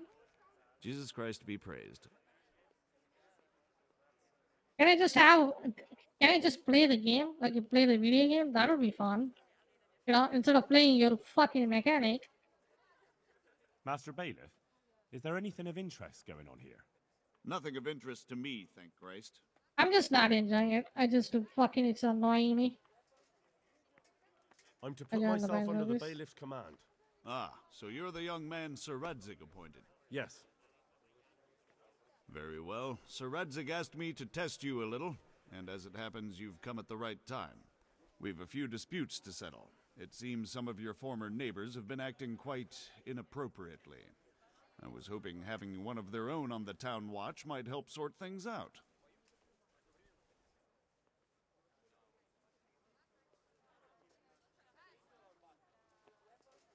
You can count on me, Bailiff. You're certainly bold. I like that. Have you been to see Captain Bernard?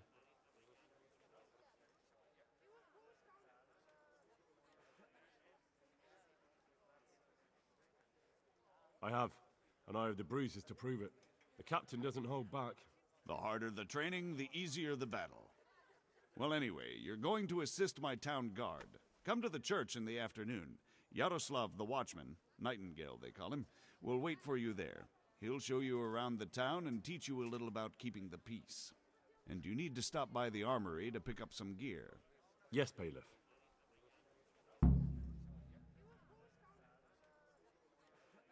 Take care.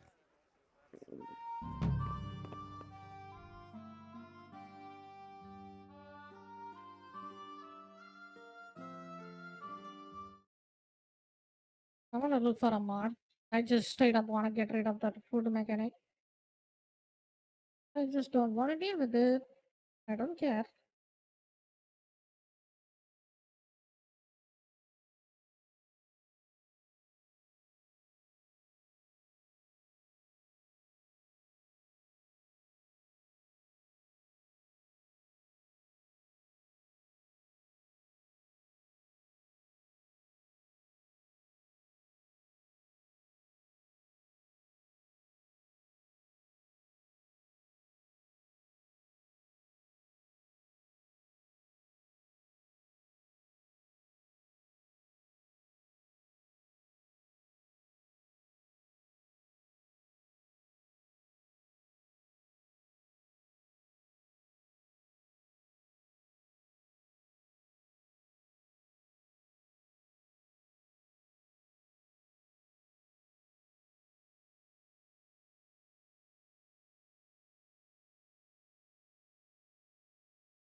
I can just get a fucking drink.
Pick up your armory overload. Where is it?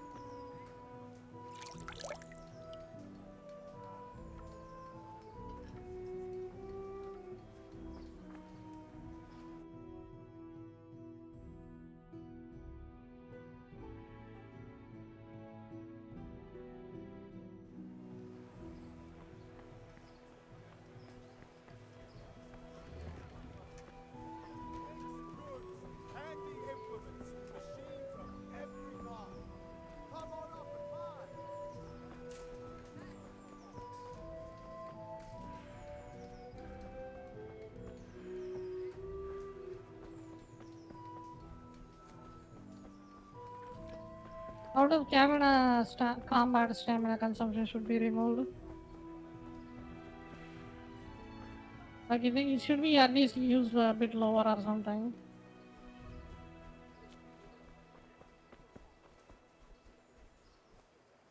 It's just ankle weights that nobody wants to freaking do it. Yeah. That is my armor. I killed the Chian.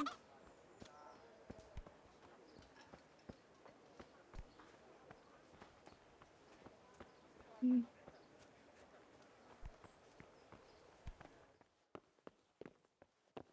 you're after something here, tell me.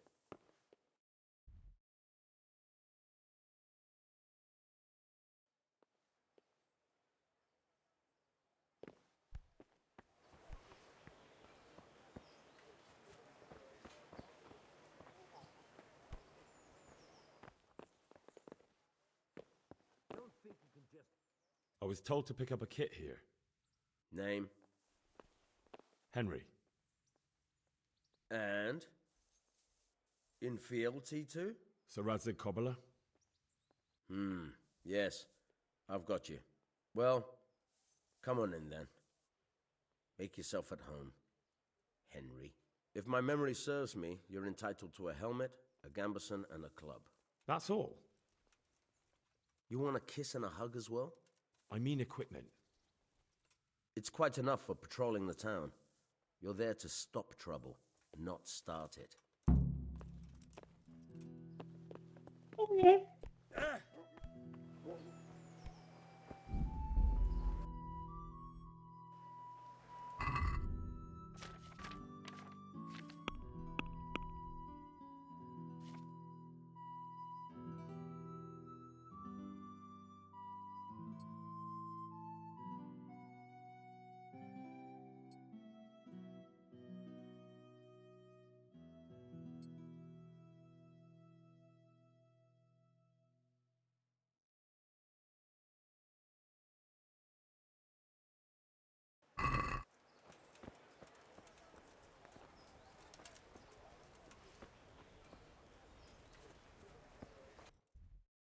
It just shows 999. Red Ball.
Bread!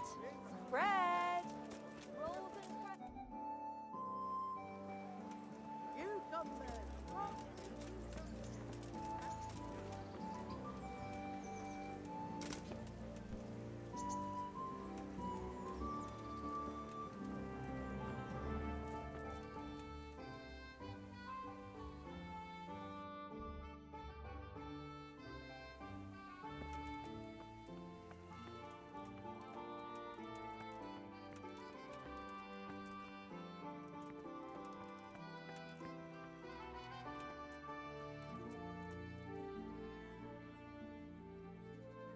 Good luck to you.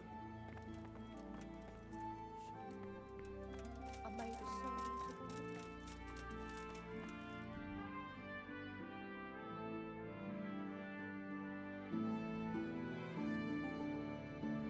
Level 90.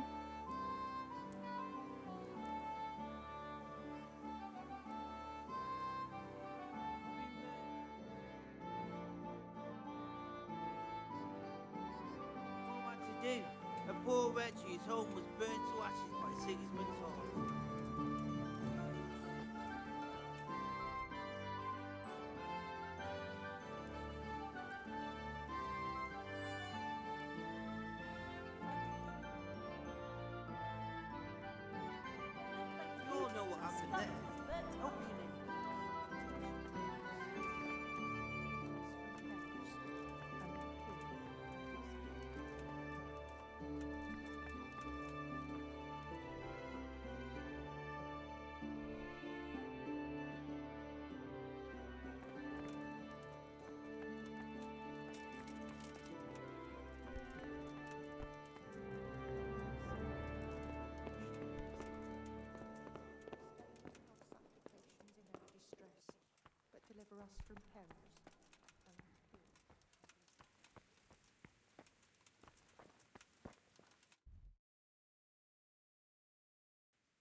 I wouldn't beg good neighbors, but I'm reduced to this. I'm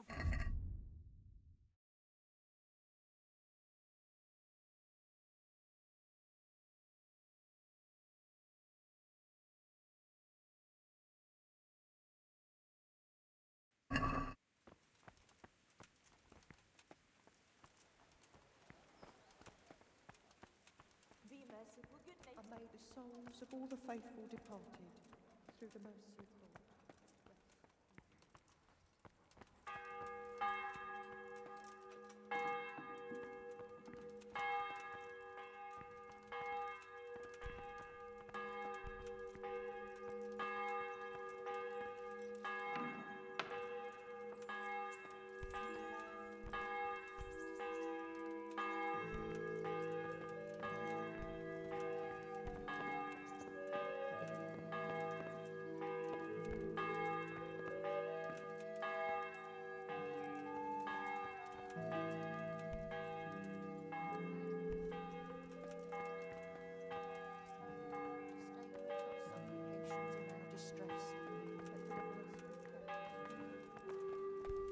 What the?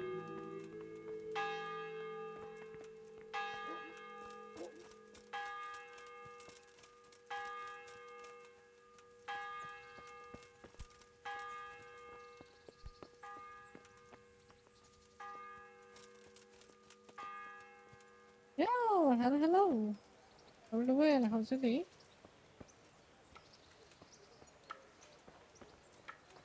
We are doing good.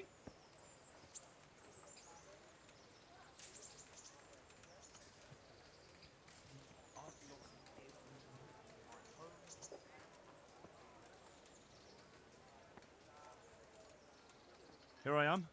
My name is Henry. We're supposed to go on patrol together? I see you're kitted out. Ready to get going. I'm Nightingale. Aren't you that lad the mill wench brought here on a cart? Teresa. Yes, she rescued me. She turned up with Captain Robard and his knights. All honor to the girl. She has bigger balls than most men. Tell me, how did you pay her back? Well, I thanked her. That's not much, is it? You should go and see her when you get a chance. So, how did you end up in the service of the bailiff? Help me, people, please. I'm from Scarlet and I lost everything I had. I don't want to be kicking around in the dirt while other men do honest work. You're an eager one, aren't you? Come with me, Henry. We'll patrol the town and then check on the taverns to make sure they lock up in the evening. I'm ready. Don't forget, I'm supposed to try you out and, with the help of God, teach you something. So I expect you to deal with any misconduct yourself. I'll make sure you don't do anything too stupid. Let's go. This is our church, St. Matthew's.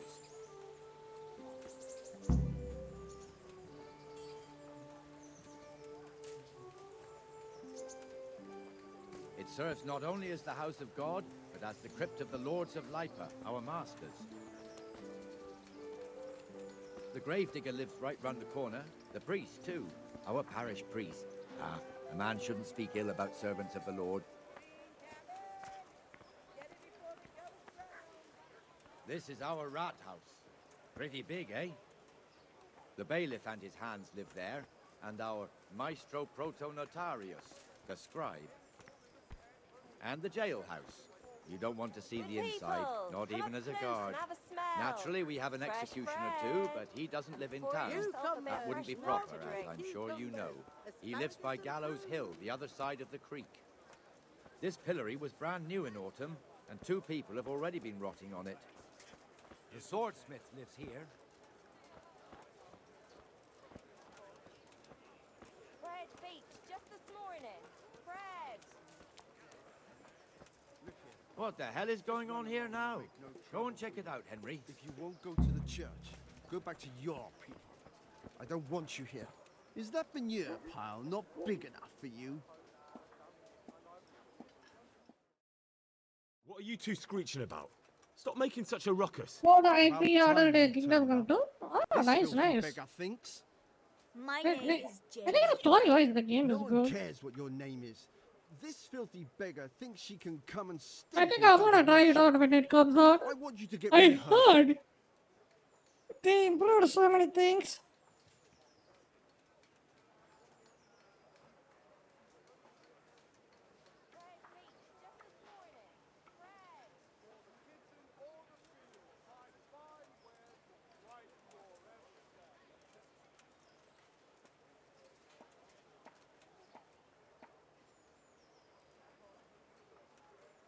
What's the problem here? This is my shop, and I won't have beggars sitting on my doorstep. Let her go and squat in a square. She won't be in anyone's way there, and there's plenty of folk to beg from. Must you sit here, of all places? Yes, I do. Why? Folk drive me away wherever I sit. I can't keep walking all day and night.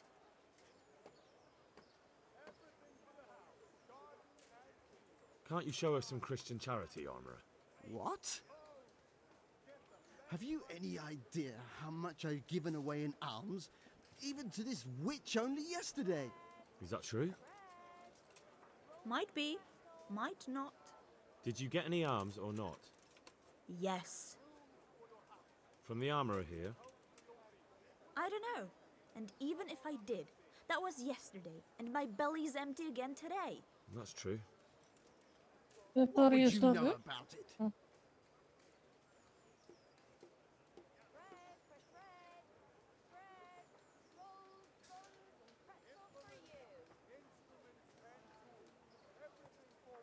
We're both good Christians, aren't we? We should each give something to the poor soul. And what then? Then Jane will be on her way. Immediately. King Solomon now, are you, lad? Fine. Fine, have it your way. God bless you, and you too, citizen. I won't be a nuisance no more, really. Thank you. Thank you. Jesus. Actually, what? You're Okay. as bad as each other.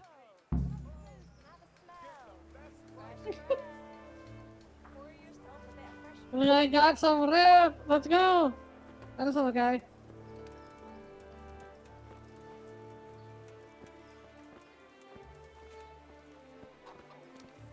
Your old neighbours are living here now. It's a bit of a shithole. Even so, you should be thankful to Sir Hanush.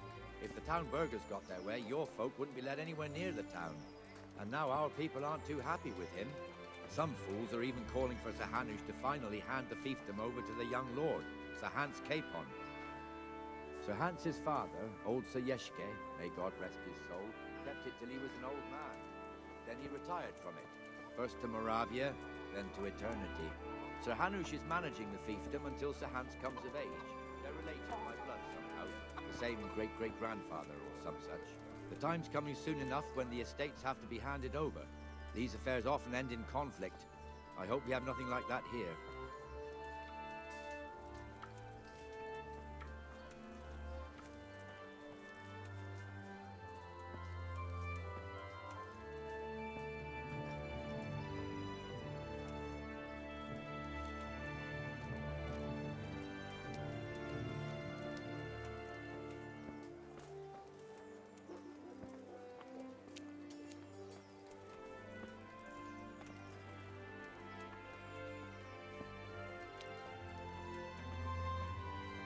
This square here, it looks much better during the markets.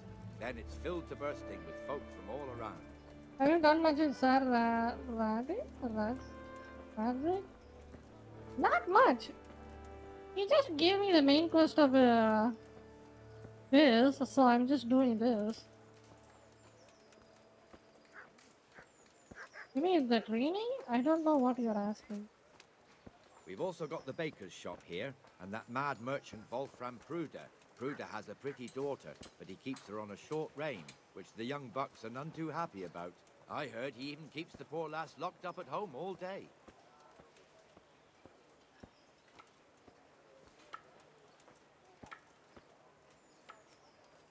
There's one alehouse here on the market square, the Trader's Tavern.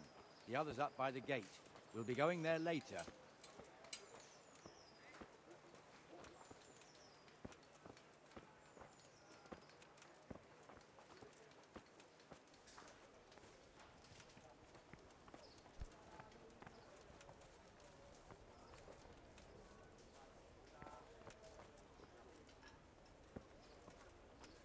Let's move along to the Inner Bailey.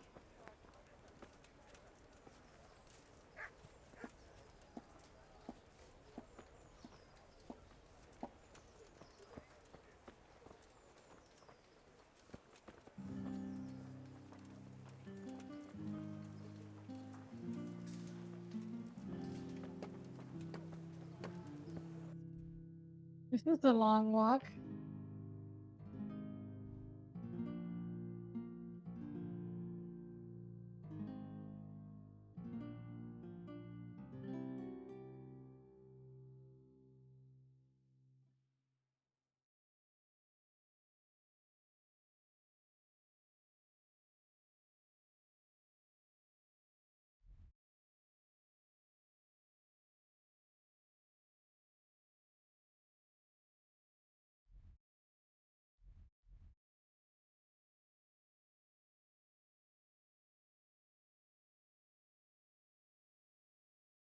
Oh, cool. We actually have a world map?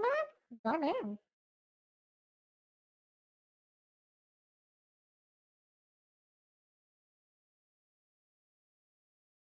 This is actually pretty big.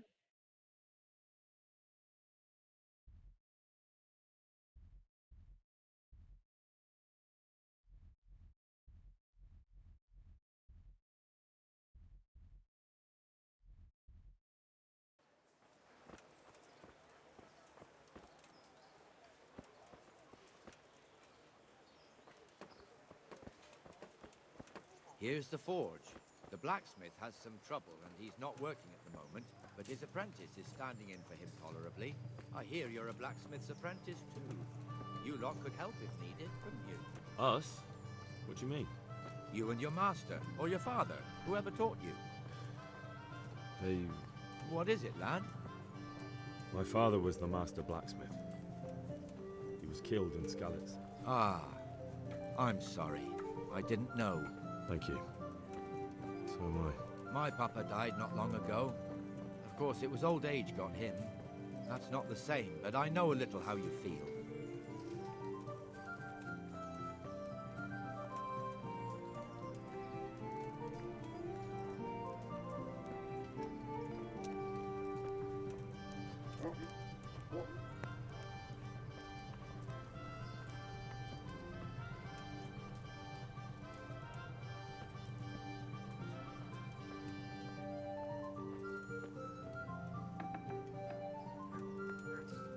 The Rate fiefdom is pretty big.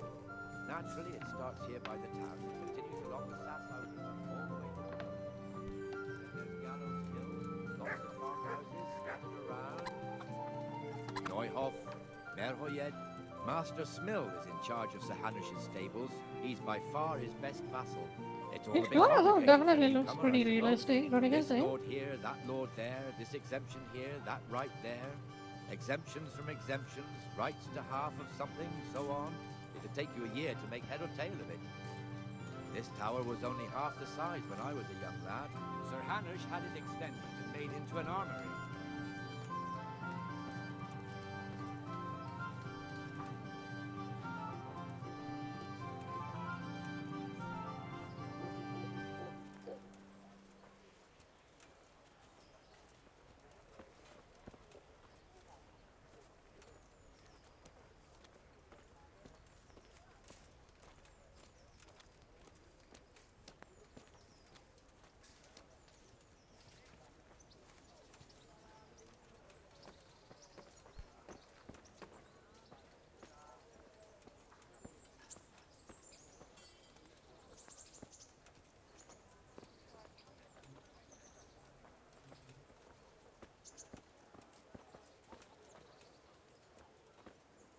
God be with you, Benesh. How goes it? Well enough, Nightingale. It's quiet today. Good. Where's Moimir, anyway? Isn't he supposed to be here with you? Ah, yes. He hasn't turned up yet. Oh, I see. Now, where might he have got to, then? I don't know. You don't know, eh? Let me tell you something. When the bailiff finds out Moimir's slacking off, he'll be in serious shit. And being a friend of his, you wouldn't want that, would you? No. So it's better if I deal with it and we leave the bailiff out of it, right?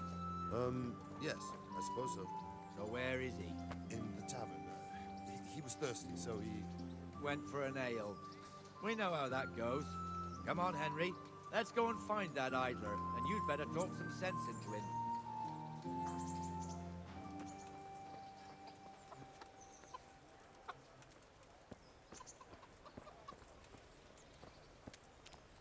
Here, enjoy it.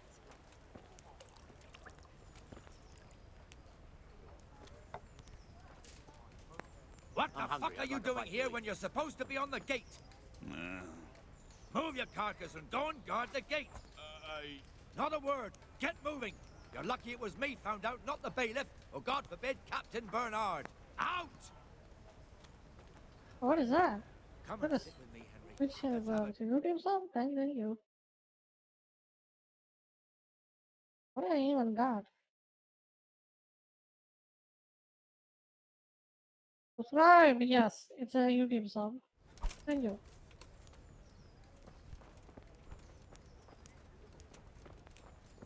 Hey, what happened to that guy? Here, just as you ordered. That fool got me all worked up.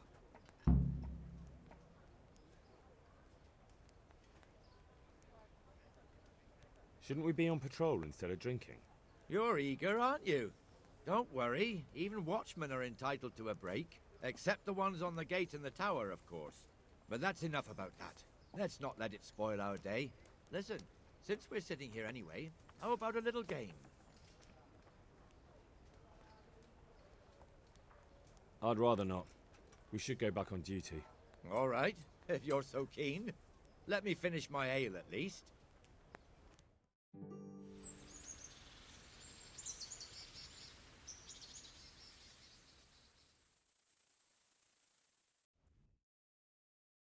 Just one more thing and we're done for the night. Ringing the end of the day and closing the taverns. Isn't it still a bit early? I don't know how it was in Skalitz, but here in Rattay we close up at this hour. Except, of course, during fairs and big festivals. Then we don't close at all. I see. Should I go and ring the bell? If you wouldn't mind, the bell is hanging outside the rat house. Ring 3 times, then go to the Trader's Tavern by the market square and make sure the innkeeper closes up. I'll do that. Before I forget, it's forbidden to walk in Rattay at night without a torch. Here, take this one.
So, when did the story picks up?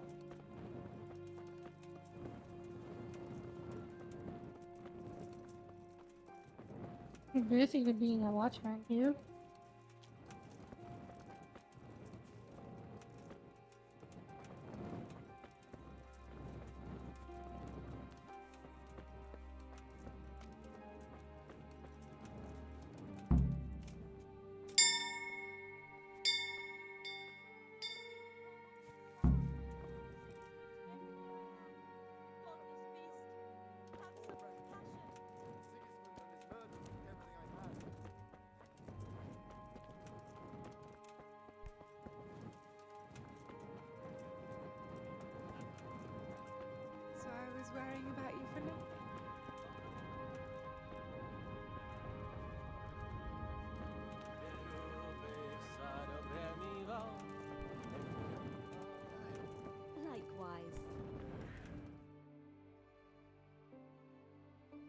And the canon of St. Wenceslas in Olomouc was so drunk, he dragged the pig to the market square, saddled it up, and rode it out of the town gate.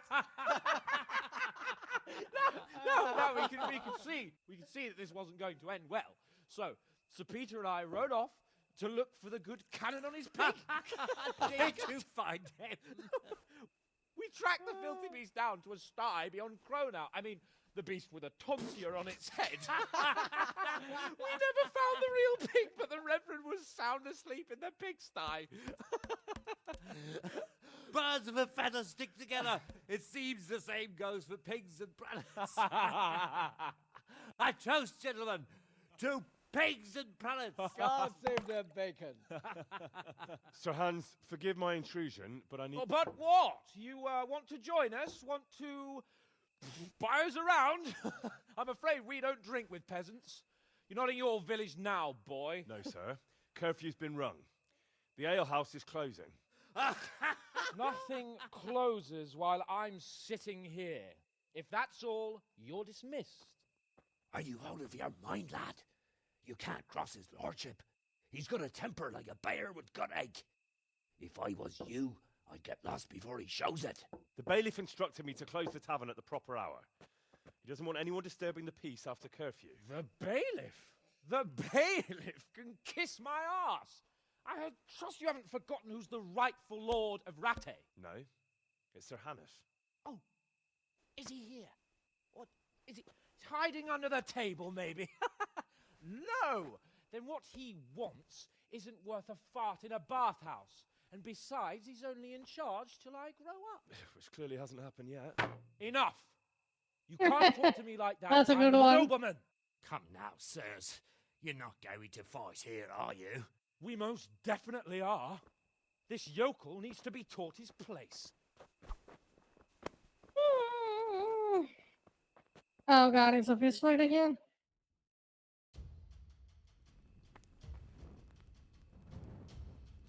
I'll kill you. That'll teach you how to you. talk to your betters. How? Teach that insolent pup a lesson. Give that bastard something to remember you by. Let him have it, Hans. That'll show him. Dopperfield. Beat him down.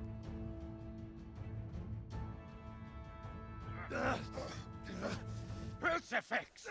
What in the name of Christ is happening here? Hell? Answer me, damn you! This peasant insulted me. I had to teach him a lesson. By rolling around in the mud like a hog? That's a fine example of noble conduct. Sir Hannes, the bailiff ordered me to... Silence! You shut your mouth and thank your lucky stars that you are Radzig's ward. Have you gone out of your mind? Raising your hand to a nobleman? And you, Hans, how many times have I told you that drinking with your subjects might be good for their morale, but it's bad for your honor?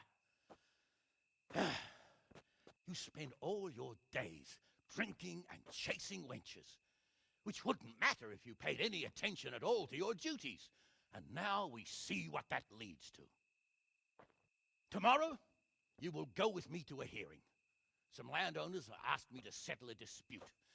It'll be an excellent lesson for you. I had planned to go hunting, but if you think listening to the pointless gripes of a bunch of old fools will benefit me, so be it. Oh, hunting. Well then, Your Grace, I'll tell you what. You can go hunting. Really? Oh, naturally.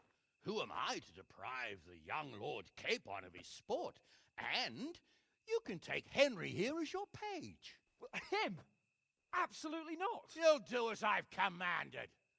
It's time you learned how to lead people, and not just in drinking and brawling. Now get out of my sight. You're so dead. That guy is Sir, gonna I kill have us. responsibilities of the bailiff. Not anymore. Your responsibilities now are the Lord Capon. It's time you learned how to behave in the presence of nobility. Let's go. Tell the kitchen I'm hungry. It's been a long journey.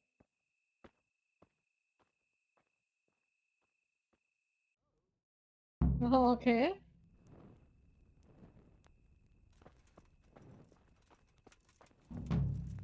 Can't just walk around in the dark.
Look out!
Where the hell is the captain?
Well, I Hey, never. what the hell do you think you're doing? If you don't clear off quick, it'll be the worse for you.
Good day to you.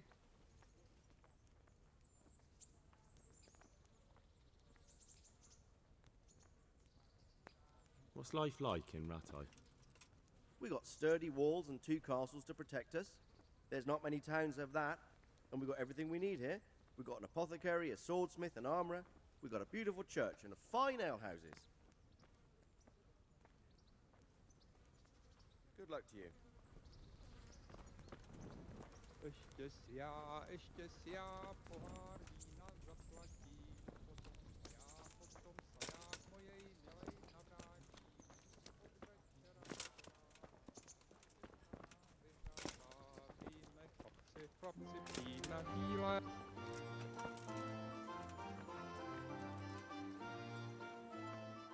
Here I am. I'm overjoyed. Have you got a horse? No, sir. Where would someone like me get a horse? Good point. Unless it was a cart horse, I suppose. Well, you'll just have to trot along behind me like a good dog. But, sir, isn't there a horse I could borrow? Oh, certainly. Why don't you just have mine? Or, then again, you can just run alongside as befits a peasant. Take care now.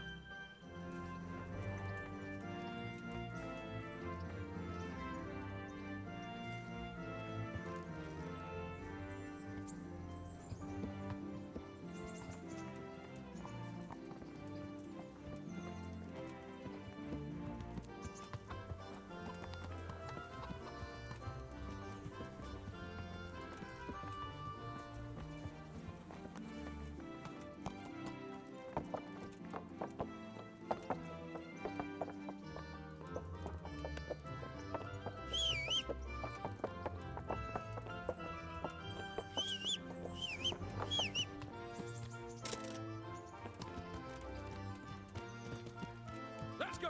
Yeah! Hurry up, blacksmith!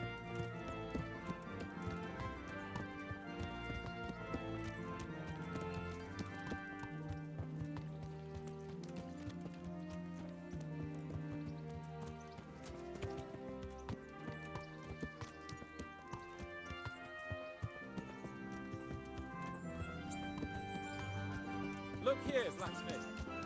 About that business in the alehouse. Yes, sir. Hanush was right. I should have behaved differently.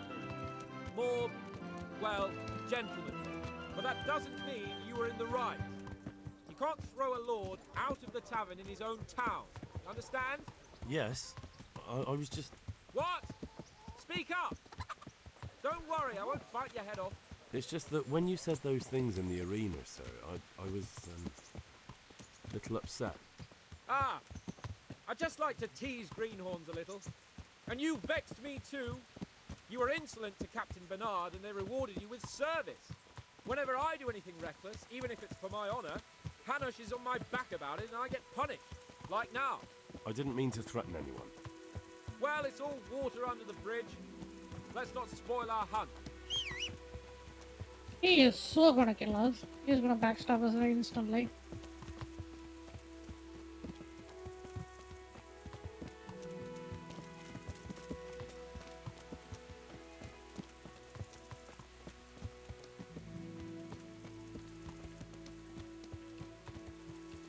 let us talk of something else. Is this your first time hunting? This kind? Yes. I've been hunting since I could walk. If you're not a complete blockhead, you might learn something useful. And if you don't cock it up entirely today, maybe I'll take you again. It's always helpful to have a minion at hand. As I said, I have hunted before, but it wasn't... Chasing bunnies with a pitchfork isn't hunting. Observe and learn. I'll do the best I can, sir.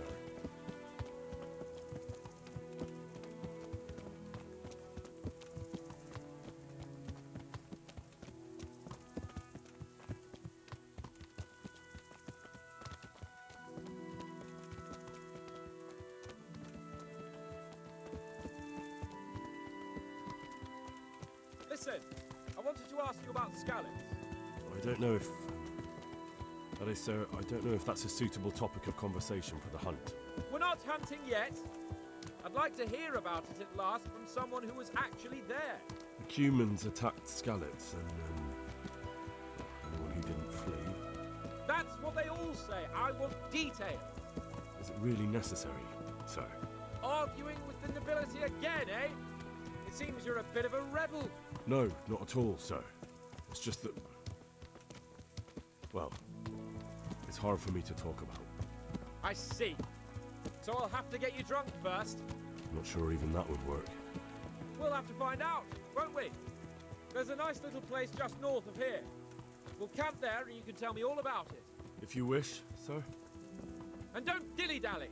Let's try and get there before the day's out.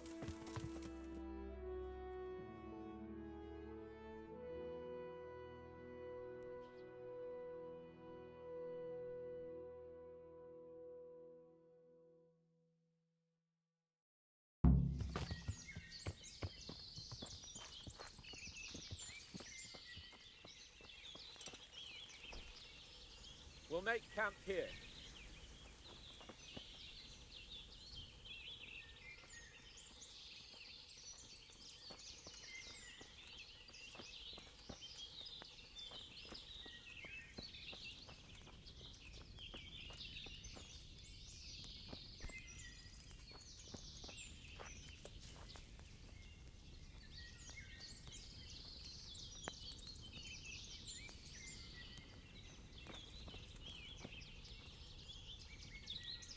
Bring me wine and bacon from the saddlebag.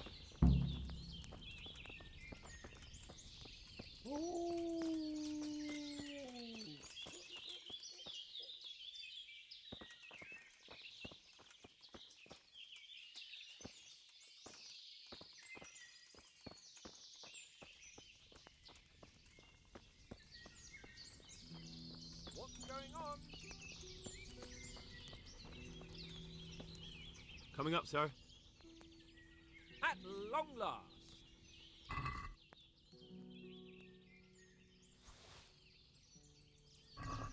So, are you enjoying being on the hunt? I am, although we haven't actually hunted anything yet. That doesn't matter. Hunting is a diversion. The main thing is to get out of Rattay for a while. Listening to Hanush's lectures all day long would drive anyone mad.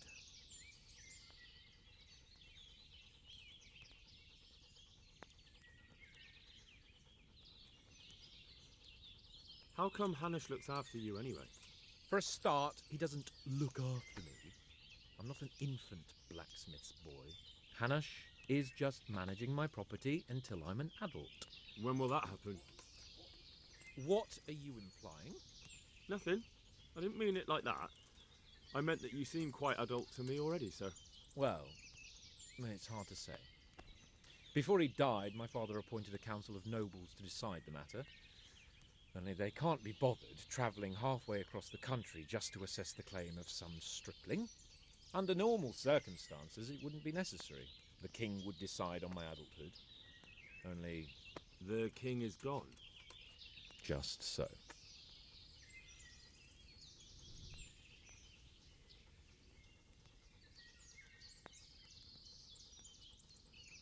If I may ask, sir, what does a lord like you do all day? When I was little, I was awfully bored, I can tell you. There was always some courtier or teacher dogging my footsteps. Now I spend most of my time trying to learn from Sir Hanush. Governing is no joke. At least most of the time. Only last week I had to listen to complaints from my subjects. But that could be interesting too, couldn't it? My lord, this yokel here empties his piss pot in my yard. And sir, that old hag put a spell on my cow, and Sir, my old woman is fucking half the village. like a flock of sheep, bleating all the time. Even study is more interesting. What are we going to hunt? Humans. What? Humans? But You should see your face. I got you there. We'll see what we can get. But I'd like to bag a boar. One, at least. And a few hares too, eh? But what about you? Before I couldn't get a word out of you, now your tongue's loosened. So, tell me about Skalitz. I heard Sigismund had 100 banners there. I don't know, sir. I didn't have time to count them.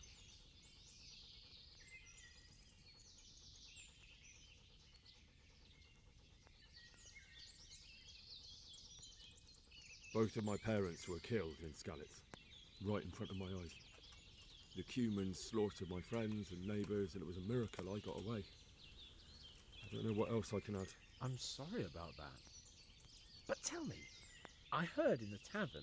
What, that Sigismund flew down on a dragon? That the Cumans have horns and hooves? I'm sorry, my lord, but for me, Skalitz isn't a tale of adventure to share over a tankard of ale. All right. I understand. Well, never mind. Anyway, it's too late to go anywhere today. But tomorrow we set off at first light. Got it? Yes, sir.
What are you waiting for? Your lord requires you for the hunt. Really? Such a renowned hunter needs help? You wouldn't dare mock your betters now, would you? Heaven forbid, your lordship. If that's the way you want it, peasant, we'll meet back here at noon. Whoever has the most hares wins. Oh, and if you don't have anything to shoot with, there's a crate in the camp with some old hunting equipment. You can help yourself. After all, there's no sport in trouncing some wretch who hasn't a chance in hell. By all means, Sir Hans. Ha! You'll soon be laughing on the other side of your grubby face. And now turn your back for a while. I know a few tried and tested spots in these woods, and I don't want you stealing them.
I fucking hate the bow and arrow in this game, dude.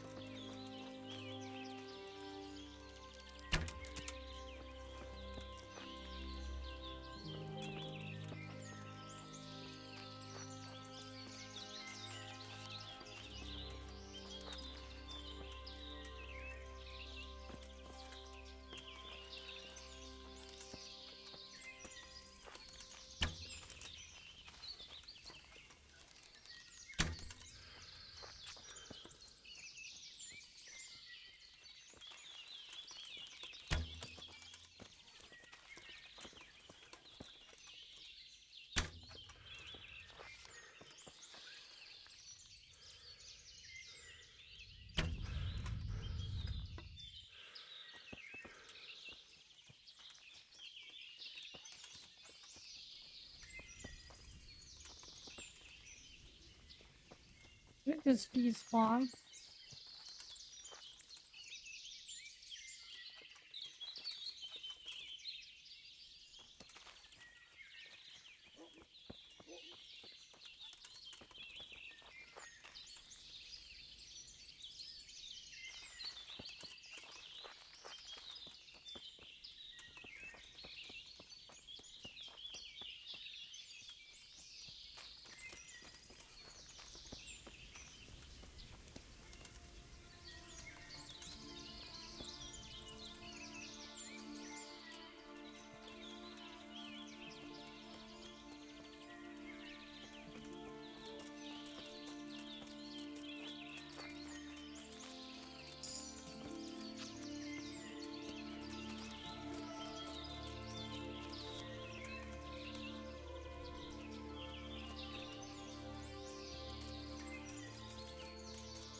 You can't even bother adding a fucking rectangle in your fucking game? Are you serious?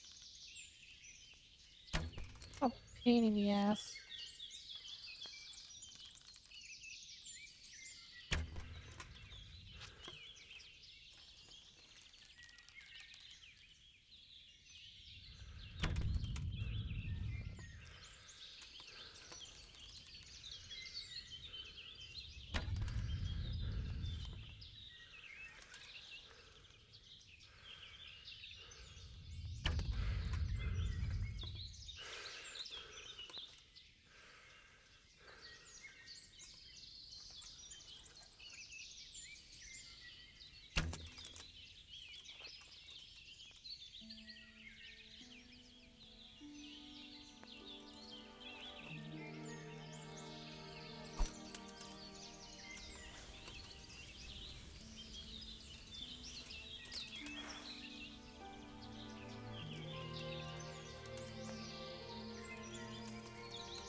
I got one.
Well, I don't think I'm gonna fight that rabbit here. Where goes though?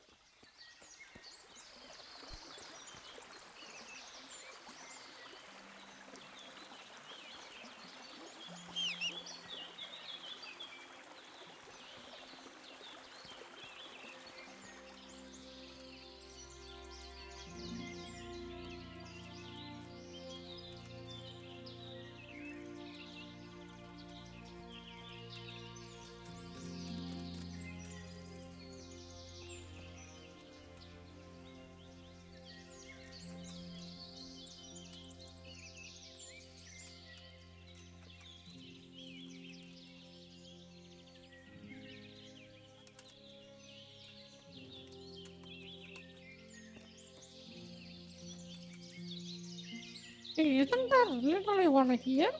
Did it just despawn? The fuck?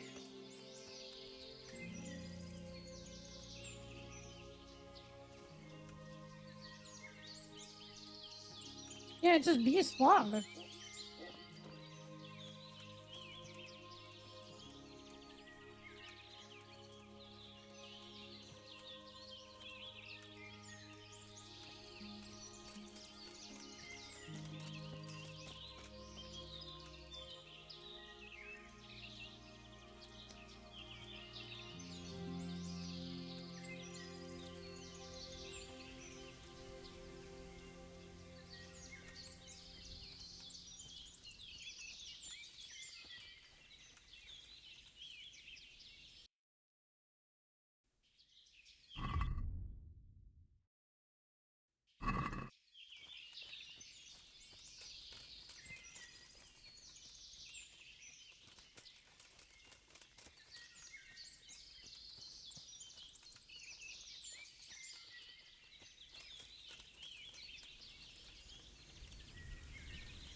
Man, probably if I have the arrows, I could shoot those deers, I think.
I think the arrow in this game is fucking garbage. Like, what is the hitbox? I think I'm landing it, but it doesn't go through. Hit that fucking thing. Look at that.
Can I craft an arrow? Is there a way to craft it? No.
Or did it just despawn? What happened?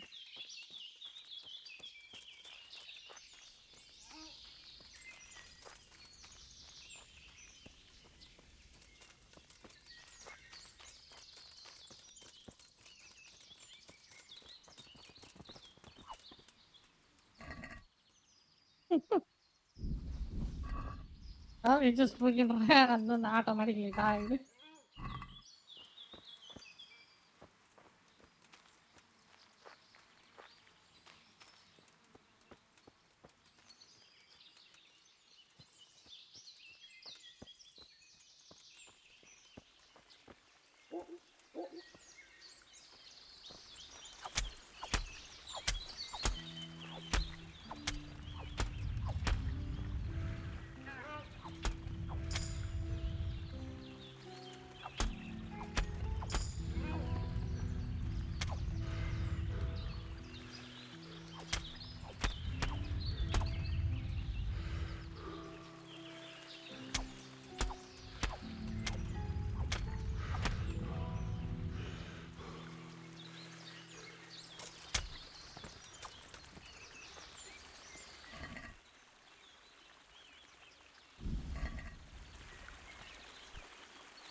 Lucky me, I guess.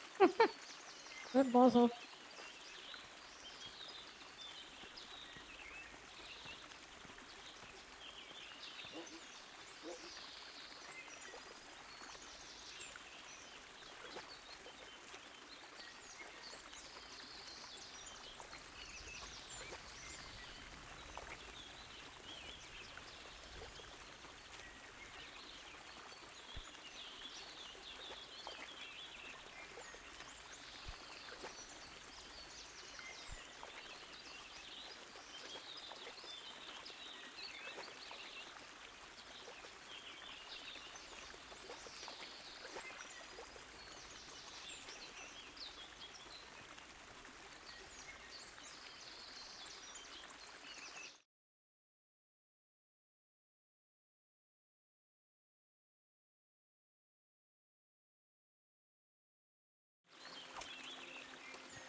Can I just teleport to that camp?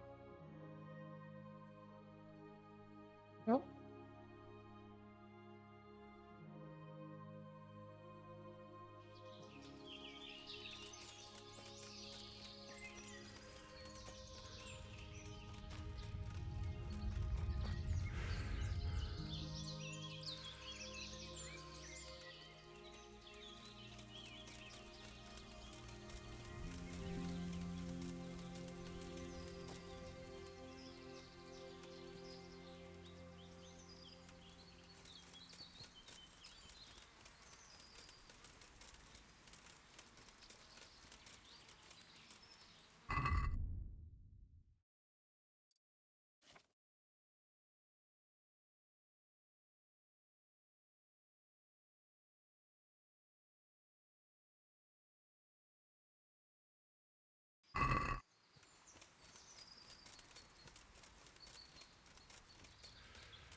This is so bullshit. Like when you're out of combat, you have a reticle in between, but if you use your arrow, it doesn't. It removes the reticle, dude. Like fuck you for that. That's so cringe.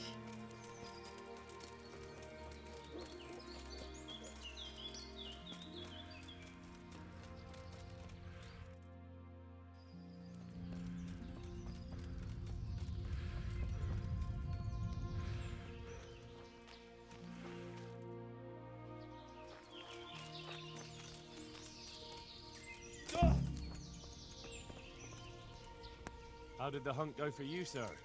I did quite well. Look, show me. Not bad, though. Quite good, actually. For a common blacksmith's boy.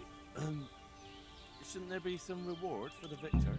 Jesus, the insolence. A serf asking his lord for coin. But never let it be said I'm a pinch purse. Very well, then. Your serf humbly thanks you, my lord. And now come along. Let's go and hunt some real game.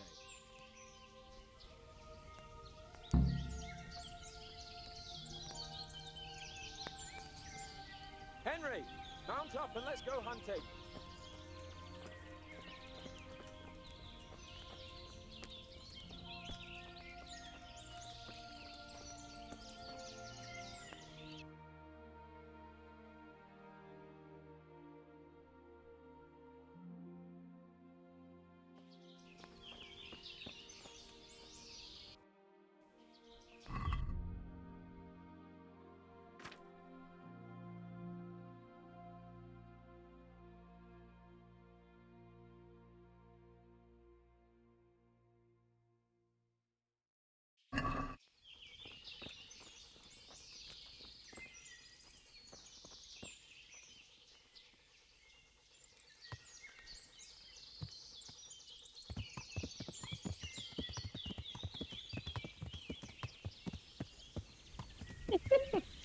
Okay.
How is that? It's a bull. You want to take him down with an arrow? Certainly. Why wouldn't I? You won't kill him like that. Boar is hunted with spears. Is that so? So now all of a sudden you're a master huntsman, are you? Watch and learn.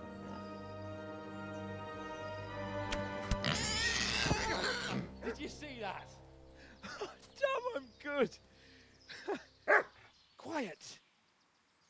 So, next time you try to tell me I can't kill a boar with an arrow, you can...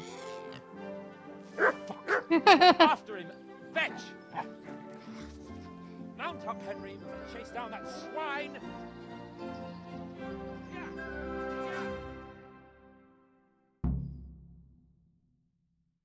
Rip. Yeah!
I can hear the dogs either. What happened? Completely silent.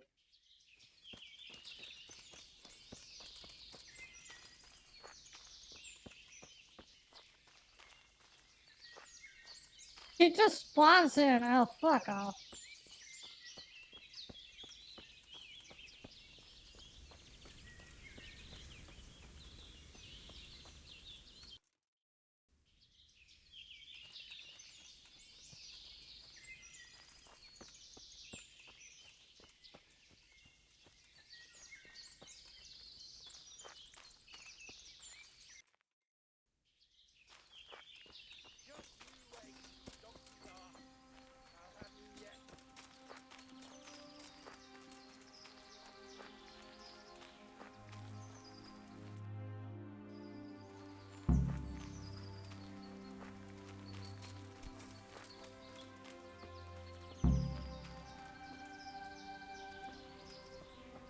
What are you gaping at, you blowfly?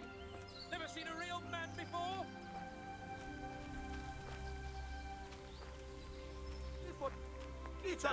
Mi vuoi dire che t'ha lanciato? Riado!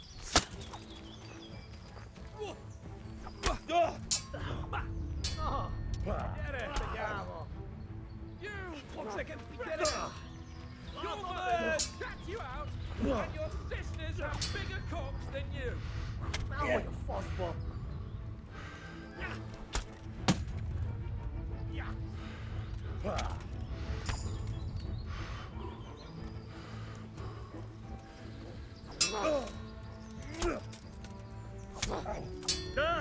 Fuck your mother yesterday, pagan! She said your old man couldn't get it up!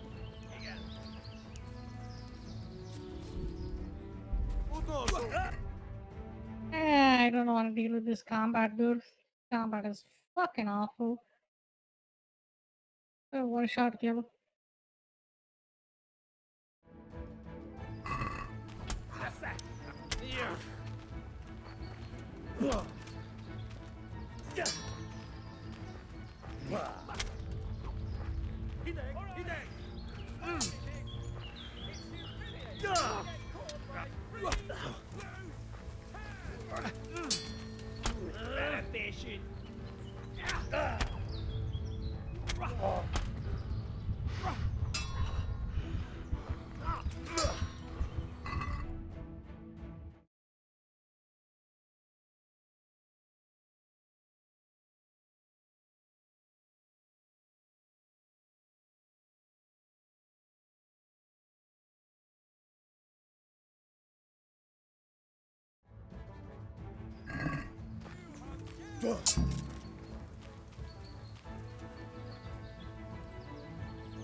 Henry!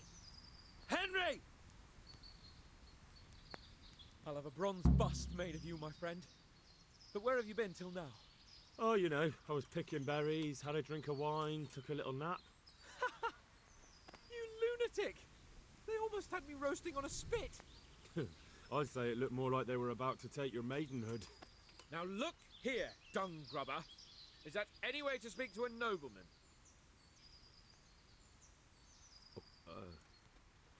I apologise, sir. I'm just glad you're all right. I'm yanking your pizzle, you dolt! Thank you for rescuing me. That wound doesn't look good, Sir Hans. You're right. Those Cuman swine roughed me up a bit. And my damned horse has bolted. You'll have to get me home somehow. The sooner we get out of here, the better. Who knows how many bandits are creeping around here. Let's go then. I've had quite enough excitement already. I think the combat doesn't have weight or it's because you just played it clunky. I don't like it. That's it. Done. I might play it for its story, but that's pretty much it. Combat is lame. The health mechanic is the hunger mechanic is lame. If you want this game to be mainstream, get rid of it all.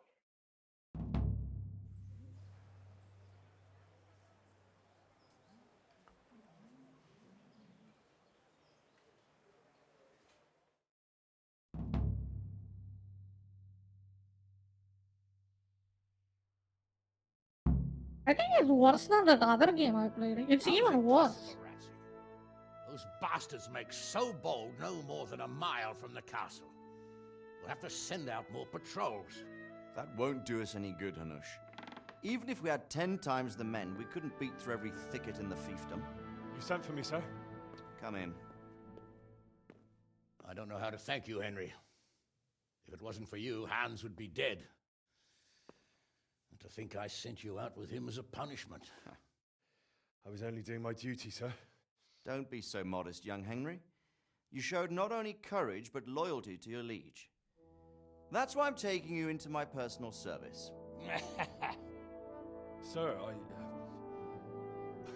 thank you, sir. Well, let's celebrate your promotion and Sir Hans's recovery. Well, don't just stand there, lad. Pour us a drink.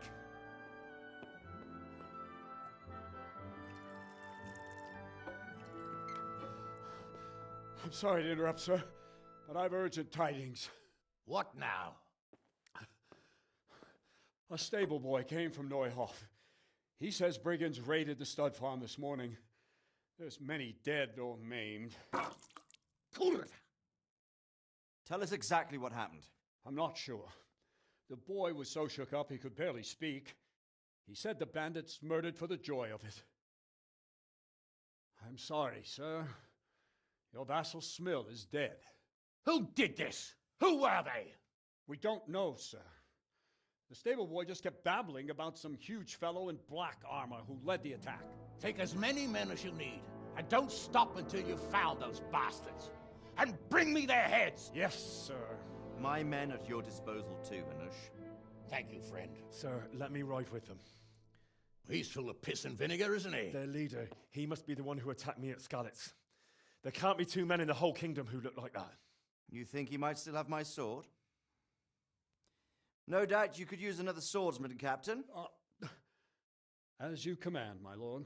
How soon can you leave, Bernard? Soon as the men are ready, sir. Good. Wait in the courtyard for Henry.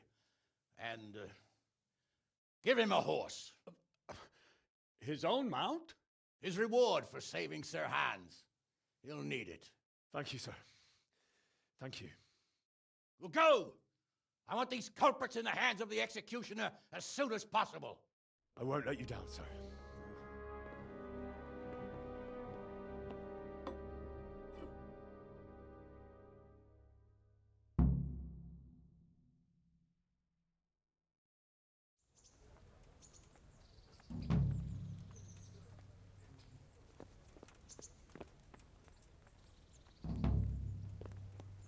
Get your arses mounted up and let's ride out. On the double.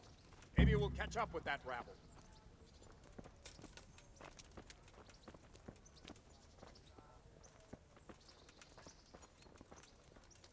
Which one is the captain? Can we go? Are you ready? I'm ready, Captain. Good. Then follow me. Keep quiet and do exactly as you're told. I don't know what Sir Radzig sees in you, and I don't care. If you're to ride with my men, I expect you to listen. Yes, sir. Against all better judgment, they've decided to give you your own horse. The dappled gray beside my stallion is yours. Make sure you take good care of him. Now, mount up and ride behind us.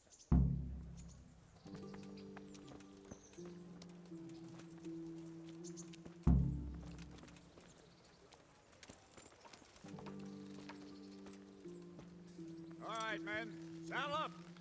No dawdling. Last one there won't find me a happy man.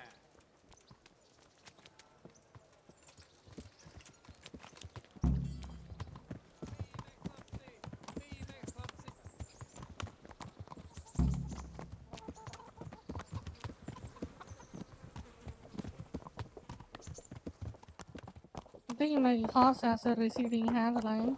Look at that thing. It's balding.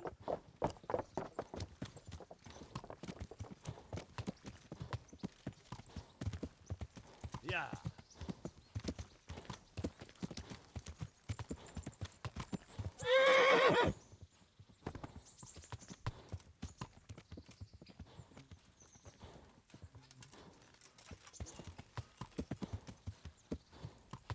Yeah.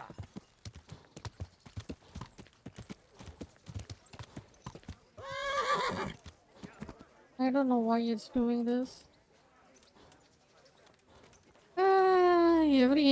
Every mechanic in this game has to have some bullshit, isn't it?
Where's your master? In the paddock.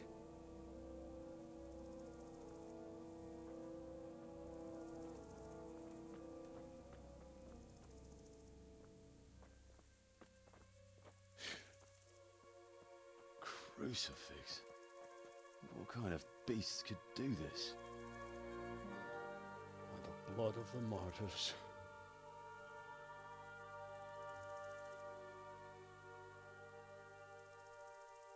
What happened here?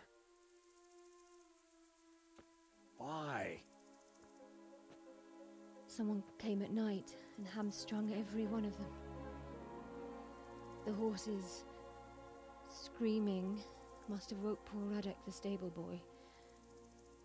And when he tried to stop them... And then my husband, when my husband tried to help them, they killed him too. And when they were done, they put a torch to the stables. My sincere condolences, ma'am. I swear we'll hunt those monsters down and make them pay for this. The horses were still alive when I came. We had to finish them off. All of them. The pain in their eyes. They couldn't understand how anyone could do this to them. Did they steal anything? Any horses? Nothing. They wanted blood, not coin.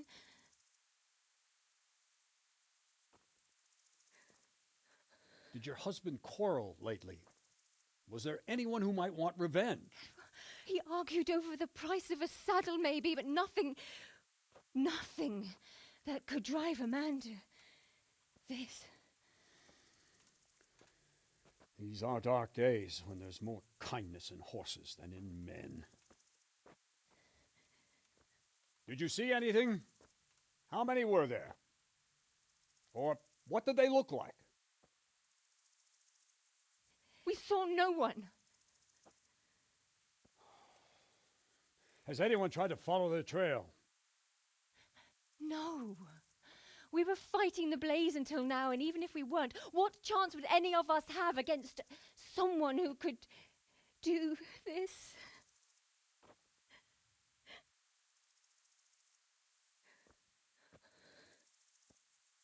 A pox on it. Mount up and quarter the area. We have to find out where they went. Look for tracks and ask the folk if they saw anyone. Fuck! Someone must have at least caught sight of them. Yes, sir. What about me, Captain? What the hell use are you? You stay here. Please, let me do something. I could have a look around the area and see if they left any tracks. Well, if you must. Just don't get in anyone's way, don't go too far, and come back here when you're done.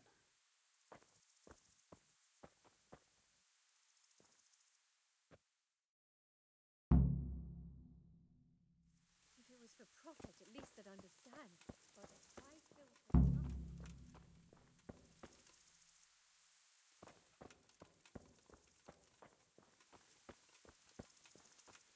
Smell. The stud farm owner. I saw him in Skalitz a few times. His poor widow. Ask. I can come back later if you... No. I saw you came with the soldiers, and the sooner you know everything, the sooner you'll catch those savages. I'm sorry to trouble you, ma'am, but could you tell me about the raid? The noise woke us up. Me and Smill. We thought the horses were restless, or maybe some drunk had staggered here from the inn. Go on. My husband went out to see what was going on. Then I just heard loud voices and screaming. It's so stupid. It didn't even occur to me at first that something could have happened to Smill. I didn't find out until the morning.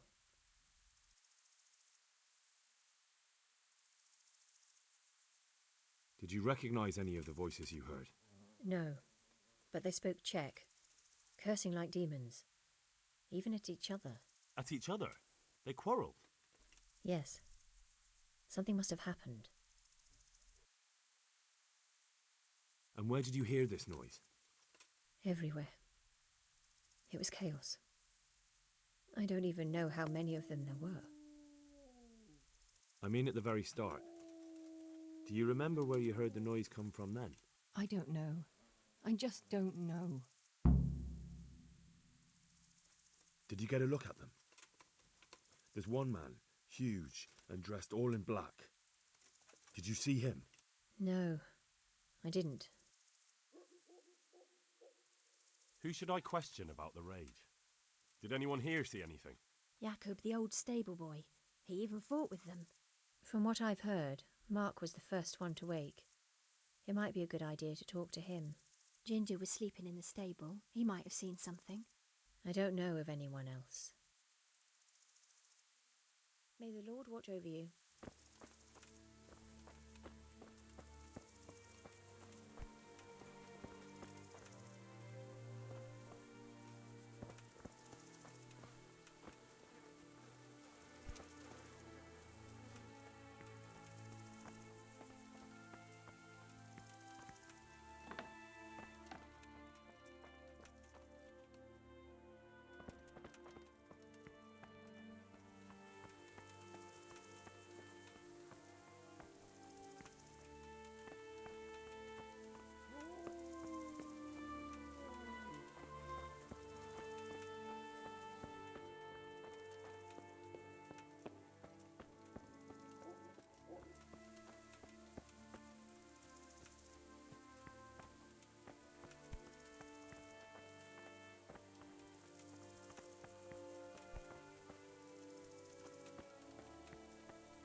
So much blood. It leads to the pond.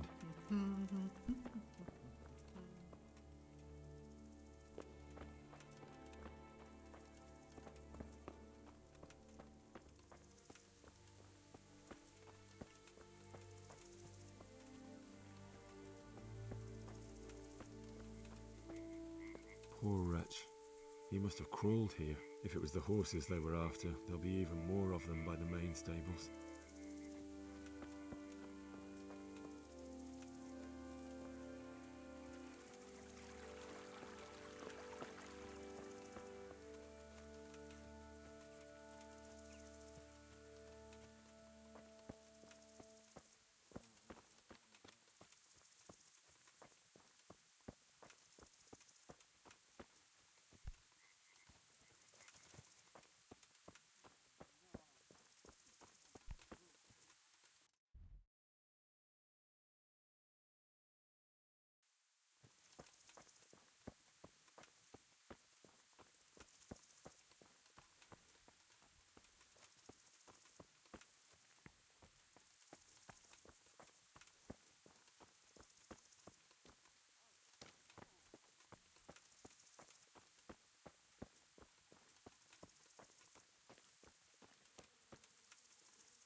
Are you well? Leave me alone. Go away.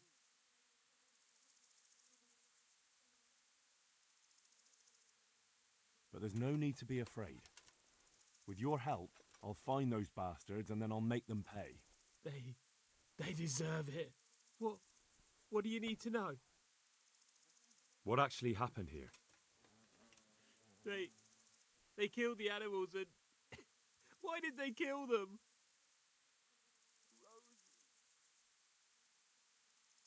Think carefully now. How did it all start? We heard the animals, their shrieks, then Smill. he shouted. And they murdered him. You're certain it was the animals first and then Smill, not the other way round? I'm certain. I'd never heard a sound like that before. Now I'll never forget it. Did they take anything? No. What happened after that? We ran outside and it was chaos. Animals were dying, the stables were burning, and those demons everywhere. You said they were demons? No, just vermin. Worthless human vermin. The stables were already burning. Didn't that happen after they fled? No, it was to set the blaze when they arrived. How many of them were there? Not many. There were just a few that came after us, but more round the back. I heard them yelling at each other. In the back? Where? Towards the woods. To the north. They were trying to get away.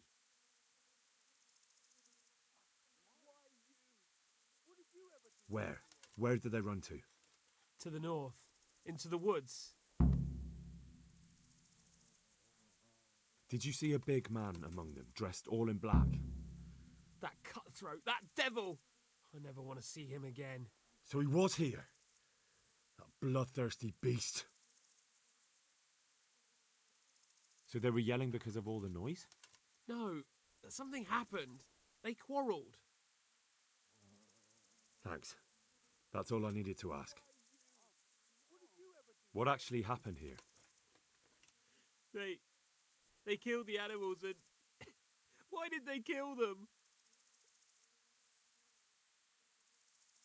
So some of them were running away and the others were fighting? Aye. For a time.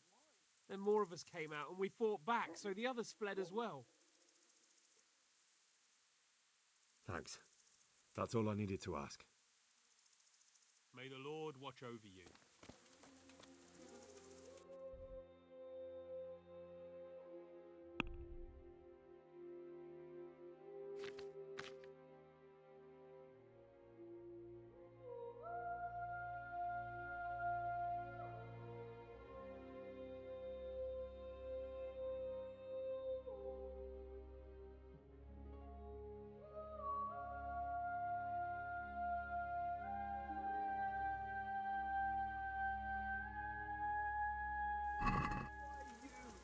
What did you ever do to anyone?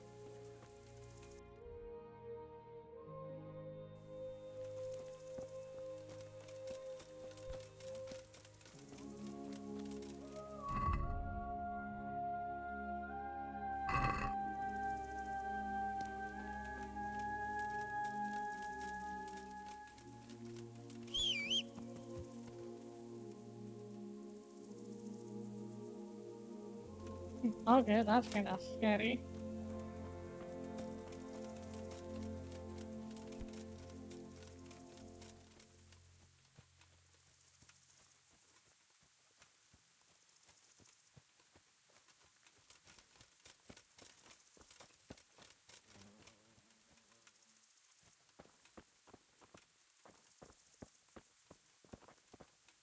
They went deeper and deeper, for sure.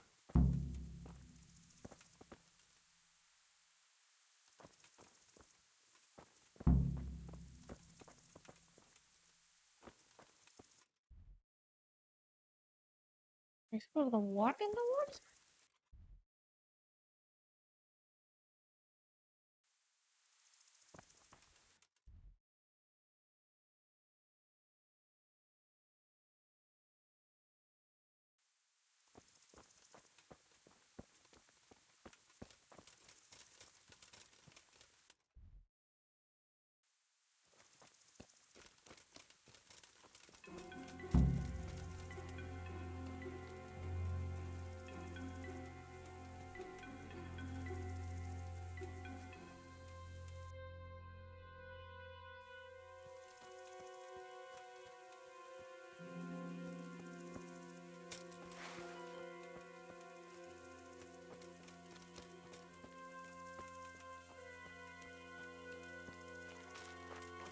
there. And what have we got here? Entertainment.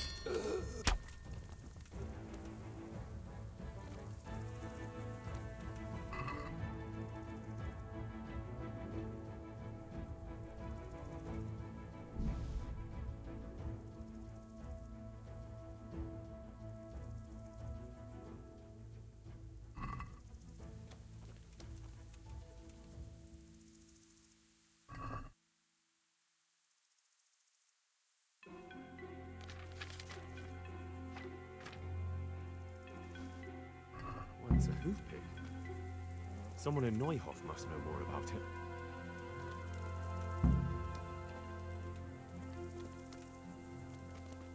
That's it? What about this? Is this a... Why is it not dying?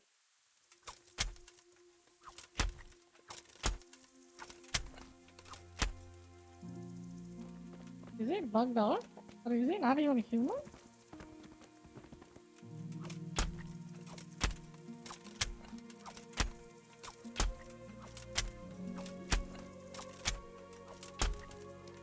I don't know, he just bugged out.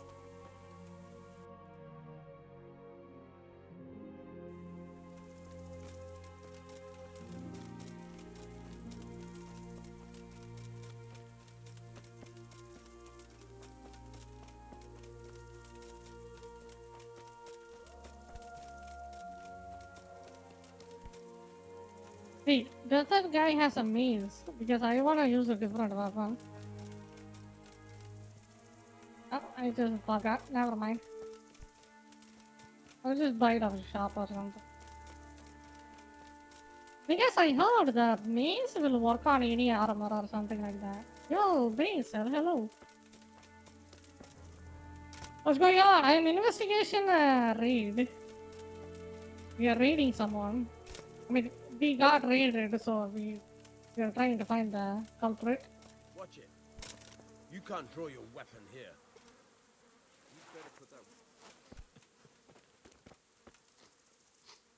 How could anyone be so cruel? See what they did here? Kill them! Find those whoresons and kill them! Do you know whose hoof pick this is? Gingers. Why can't he kill that guy? Bragging about it. I don't know. He just have Gidget help. I found it. One of those bandits in there. We found it on one of the bandits in the woods. But he... Because of him? Because of him they murdered us? Lord in heaven! Wait, hold on. You think Ginger was responsible for the attack? He ran off! Don't you see? He was acting so strange and then he ran off! Why the hell would he do that? That does sound rather odd.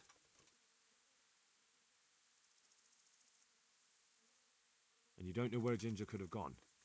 Dunno. Ask Jakob. Good luck to you.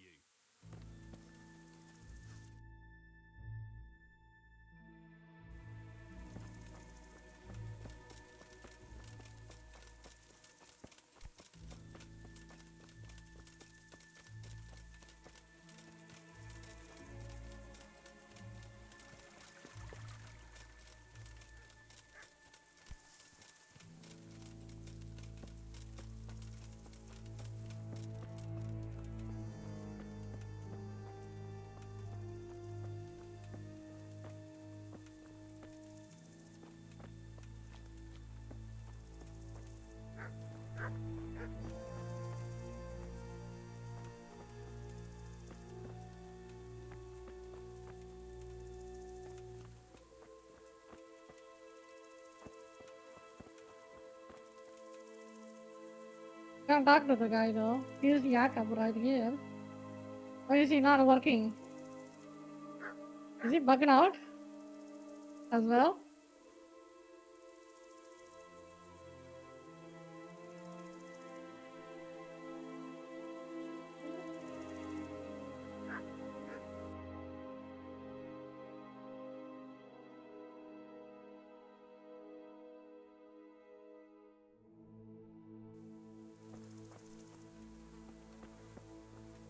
There were bandits here.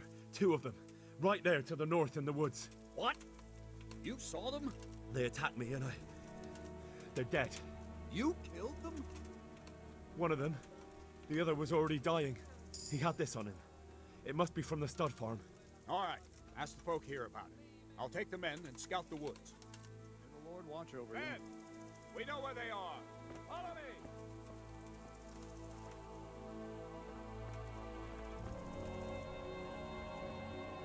This guy is still stuck.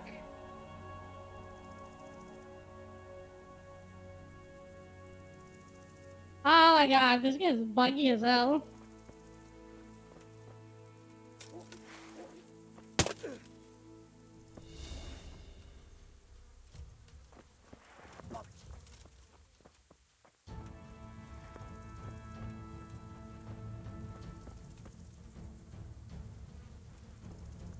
Okay.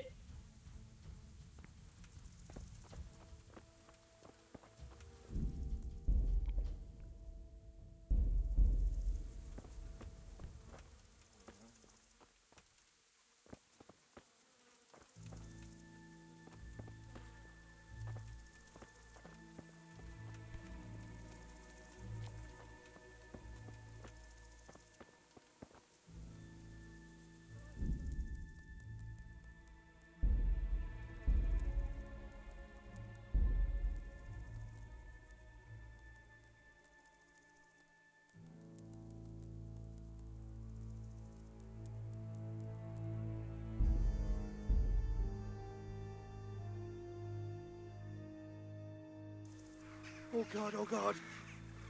Come here, quick! Alarm! Here! Help!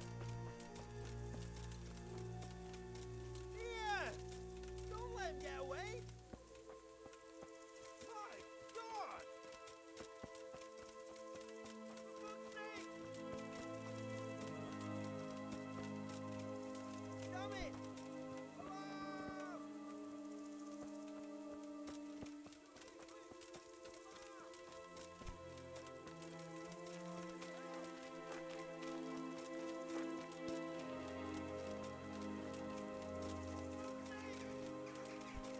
Hey, you! Halt! Surrender! Enough! You've committed a crime. It's you! You crippled someone! Well, you won't forget this in a hurry, because it'll take a nice pile of coin to fix it.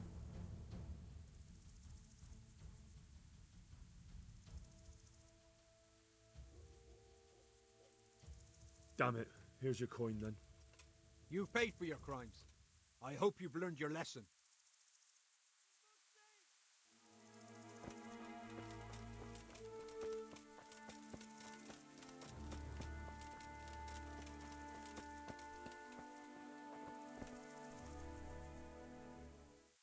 Any idea where I might find this ginger? Well, that's the thing. He packed up and left. What? Look, I know how he looks. But Ginger is a fine fellow. I don't believe he had anything to do with the attack. Do you know anything about this hoof pick? Yeah, it's Ginger's. He had it made in Mate. Where could he have fled to? I might know. But you gotta promise me one thing. When you find him, listen to what he has to say before judging. You have my word. Sometimes the charcoal burners come to see him. He gets on well with them. I think that's where he's gone. And where is that? No idea. They've always kept to themselves, you know, charcoal burners. But the forest is full of folk like that. They could be anywhere. Aye, except these ones won't be far. If you follow the stream from the stud farm towards Rattay, you'll come across one of their camps. Only what? Ginger didn't go that way, though. He always went by the big road, through the woods in the direction of Uzhitz. But how can I find them? There's always smoke when they work. You'll smell them before you see them. And they need to be near water. There's that too. So if I go through the woods along running water, I'll find them? Exactly. Take care.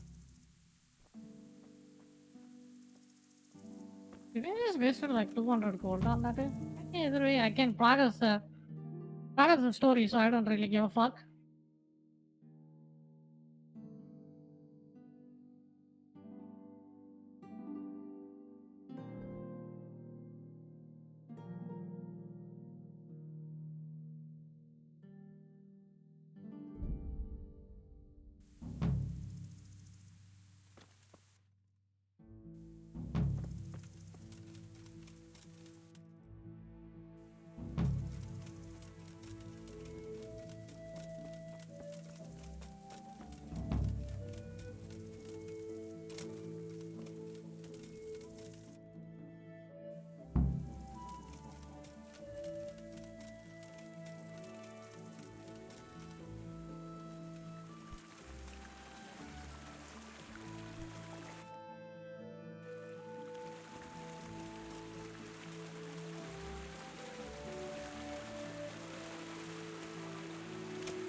Let's go!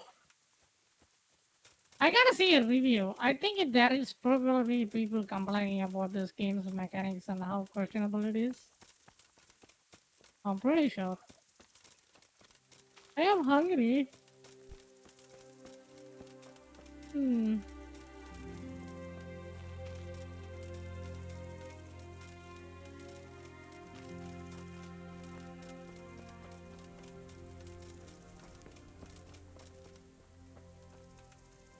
Good day to you. I'm looking for a stable boy from Neuhof. Then why aren't you looking for him at the stud farm? Because he fled from there and supposedly went to see some charcoal burners. He didn't come here. You'll have to try elsewhere. Take care now. Leave the others in peace. God be with you. Could you help me? Depends what you want, doesn't it? I'm looking for Ginger, a stable boy from Neuhof. They say he ran away and joined up with some charcoal burners he used to hang around with sometimes. Sorry, there's never been a lad called Ginger around here. You have to try somewhere else.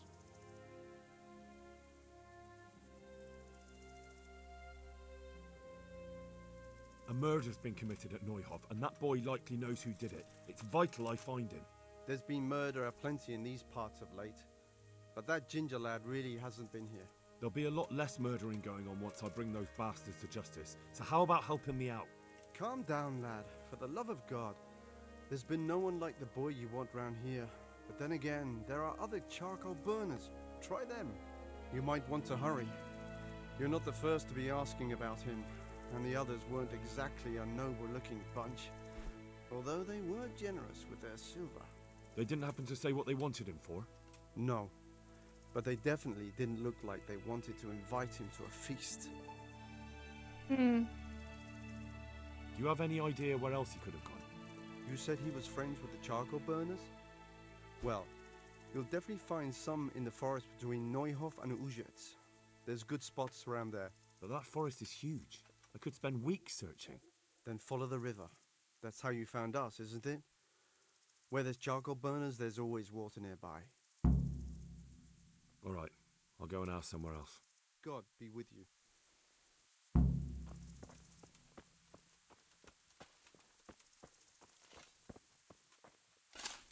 Good day to you. Have you seen Ginger around here? Who? A boy with ginger hair, a stable boy from Neuhof. No one from Neuhof's been here. Take care now.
Yeah.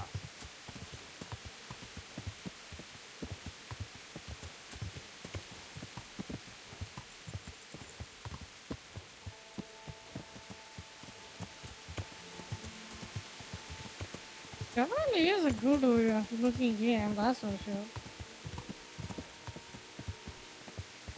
I think the art style, the graphics this game has kind of holds up. Probably it's timeless, you could say.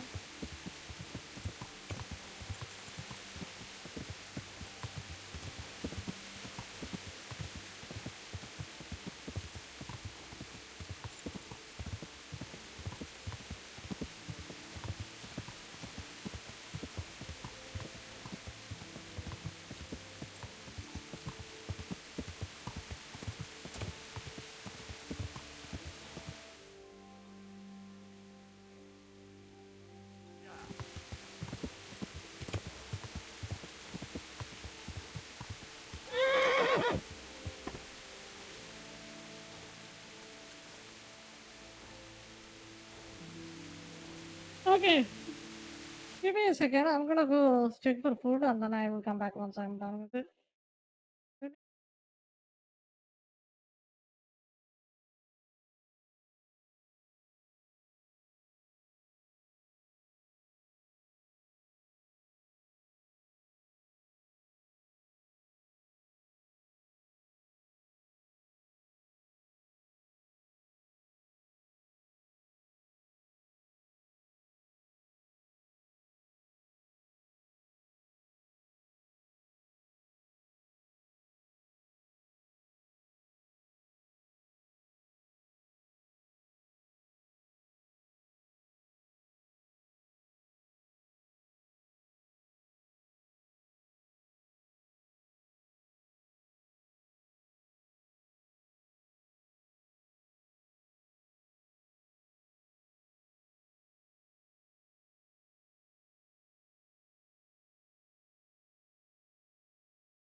ஐயோ இப்பதானே ஒரு video பார்த்தோம், அதுக்குள்ளார சீமான் ஆரம்பிச்சிட்டாரு திருப்பியும். கிள்ளி விட்ட குழந்தையாட்டம் துள்ளி துள்ளி மண்ணுல வந்த மீன் ஆட்டம் எகிரி எகிரி குச்சி நிற்கிறாரு. வாங்க வீடியோ பார்ப்போம். தாயார் தாயார் சும்மா இருக்க மாட்டாரு போல இருக்குது. சும்மா இருக்க மாட்டாரு போல இருக்குது. அது எப்படி இன்னும் இவரு எதுவும் பண்ணாம வச்சுக்கிறானுங்க தெரியல, ஆச்சரியமா இருக்குது. ஒன்றும் இல்லை போல இருக்குது, அதான் மேட்ரு.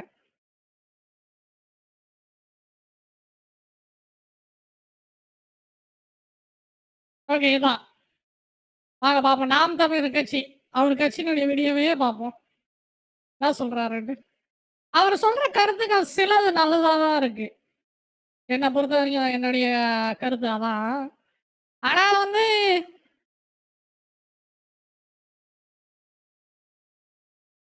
என்ன கேட்டீங்கன்னா இவர் விஜயோட சேர்ந்து முரண்பாடு கிரண்பாடுன்றதெல்லாம் சரிதான். விஜயோட சேர்ந்துக்கிட்டு அட்லீஸ்ட் ஜெயிச்சிருக்கலாம். பார்ப்போம் என்ன நடக்குதுன்ட்டு.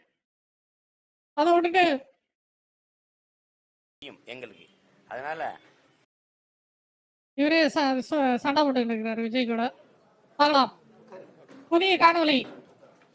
சீமான் இவருக்கிட்ட பேரு சீமானுக்கு வந்து என்ன பேரு? உங்களுக்கு உதவு யாரு? நம்மதா இது யாருது? நம்மதா?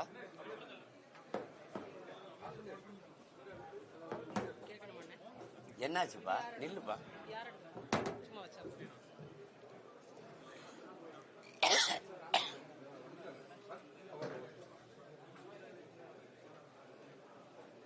கேளுங்க ஐயா, கேளுங்கய்யா. என்னங்கய்யா? கேளுங்க.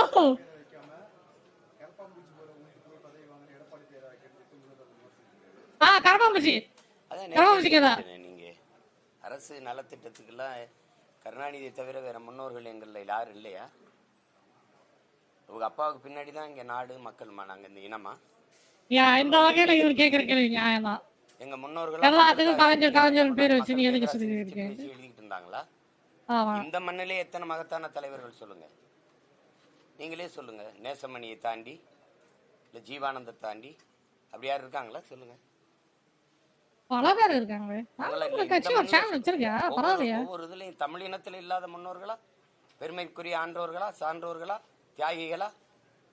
இந்த நிலத்துல கப்பலோட்டிய தமிழன் என் பாட்டனரை தாண்டிய ஒரு படிப்பகமா அவர் தான், விளையாட்டு திடலா அவர் தான், மருத்துவமனையா அவர் பேர் தான். போற பாபாயில் படத்துல அவர் மூஞ்ச போட்டுருந்தாங்க, அவங்களுக்கு ஞாபகம் இருக்குதா? கலைஞர் டிவி கலைஞர் என்னது இந்த ஜாமெட்ரி பஸ்ல அவர் பேர் வந்தது போலக்குதா? பேருந்து நிலையமா அவர் பேர் தான் வைப்பீங்க, பன்னாட்டு மையமா அவர் பேரை தான் சொல்லுவீங்க. ஆசிரியருக்கு சம்பளம் கொடுக்க காசு கிடையாது, பழைய ஓய்வூதிய திட்டத்தை கொடுக்க முடியாதுன்றீங்க. பழைய ஓய்வூதிய பென்ஷன் கொடுக்கணும், ஆசிரியருக்கு பென்ஷன் வேண்டும். நல்ல கருத்து. பலாயிரக்கணக்கான ஆசிரியர்கள் பயிற்சி தேர்வு எழுதி தேர்வு எழுதி வெற்றி பெற்றுட்டு பணி நியமனத்துக்கு காத்திருக்கான். பகுதி நேர ஆசிரியருக்கு ஊதியம் கொடுக்க காசு இல்ல. கேட்டா நீங்க சொல்றீங்க பணம் பத்தலன்றீங்க. எதுக்கு இங்க இருந்து வருது காசு? உங்க அப்பா பேரை வைங்க, நாங்க வேணாம்னு சொல்லி. இப்ப எங்க அப்பனுக்கு சமாதி நான் கட்டியிருக்கேன், உங்க அப்பாவுக்கு சமாதி யார் கட்டினது? யார் காசு? அந்த 250 கோடி யாரு காசு? வரி பணம் நம்ம பக்கம் தான். வரி பணம் இல்லைன்னா இந்த ஊழல் நமக்கு வந்து இந்த சென்னை வெள்ளத்தை வந்து 4000 கோடி வாங்கணும். அந்த 4000 கோடி இப்படிதான் செலவாகுது தம்பி உங்களுக்கு. உங்க ஆத்தால பெங்காசு எடுத்து உங்க அப்பா பேர்ல கட்டுறதுக்கு நீங்க யாரு? சொல்லுங்க, உங்க குடும்ப சொத்தா அது எல்லாம்? இது வந்து இதுதான் வந்து சீமான் சொல்ற பெரிய தப்பு. எங்க அப்பா அத்தா காசுன்றாருல, நம்ம வரி பணம் நம்ம காசு நம்மன்றாருன்னு வச்சுங்க, இவருக்கு சப்போர்ட் வந்து கிடைச்சிருக்கோம். என்னது இது? அந்த நான்றதுதான் நம்ம வரி பணத்துல தானே சேர்ந்து காட்டுறது. தமிழர்களை வச்சு பிழைச்சிருக்கீங்க நீங்க. ஆமா, உழைச்சதை சொல்லுங்க, என்ன உழைச்சிங்க? காவிரி நதிநீர் உரிமை பறி போனது யாரால? கச்சத்தீவு பறி கொடுக்கும் போது, பறித்து எடுத்து இந்திரா காந்தி கொடுக்கும் போது இங்க அதிகாரத்தில் இருந்த பெருந்தகை யாரு? இந்த ஸ்டெர்லைட் அணு உலை மாதிரி நச்சு ஆலைகள், டால்மியா சிமெண்ட் மாதிரி, இந்த மீத்தேன் ஈத்தேன் இந்த மாதிரி இந்த நிலத்தை வளத்தை நஞ்சாக்குற இந்த நாசகார திட்டங்கள் வரும்போதெல்லாம் அதிகாரத்தில் இருந்தது யாரு? கேட்கறதுக்கு பதில் சொல்லுங்க. யாரு? திமுக இல்ல அதிமுக? இத்தனை மாநில உரிமையும் பறிபோகும் போது கல்வி பொதுப்பட்டியலுக்கு போகும்போது பார்த்துட்டு இருந்தது யாரு? மருத்துவம், ஒரே நாடு, ஒரே ரேஷன் கார்டு, ஒரே தேர்வு, ஒரே வரியெல்லாம் பார்த்துக்கிட்டு இருக்கிறது யாரு? இது ஒரே நாடா இல்ல பல நாடுகளின் ஐக்கியமா? சொல்லுங்க, நீங்க சொல்லுங்க. பல நாடுகளின் ஐக்கியமா? That is India is not a single country like you think it is. It's like a bunch of small states with the different languages just banded together. It's basically, I don't know, it sounds as much as the United States of India, dude. Pretty much. You know? Bharat shall be an union of states. அதான அரசியலமைப்பு சொல்லுது. Union. All India radio தானே. மாநிலங்கள் அவை தானே அது. அப்புறம் எல்லாத்தையும் விட்டுட்டு மாநில உரிமை, அந்த உரிமை, இந்த உரிமை, வெற்று வார்த்தைகளை பேசி பேசி ஏமாத்தி என்ன வச்சிருக்கீங்க நீங்க? சிந்திச்சது என்ன சொல்லுங்க? ரொம்ப கோவப்படுறாருயா. எல்லாம் துரோகம், துரோகம், திட்டமிட்ட வஞ்சகம், சூழ்ச்சி, துரோகம். சாதி வாரி கணக்கெடுப்பு எடுக்க துப்பு இருந்துச்சா உங்களுக்கு? துணிவு இருந்துச்சா? சமூக நீதி ஏன் பேசுறீங்க? சமூக நீதி பேச தகுதி, அருகதை?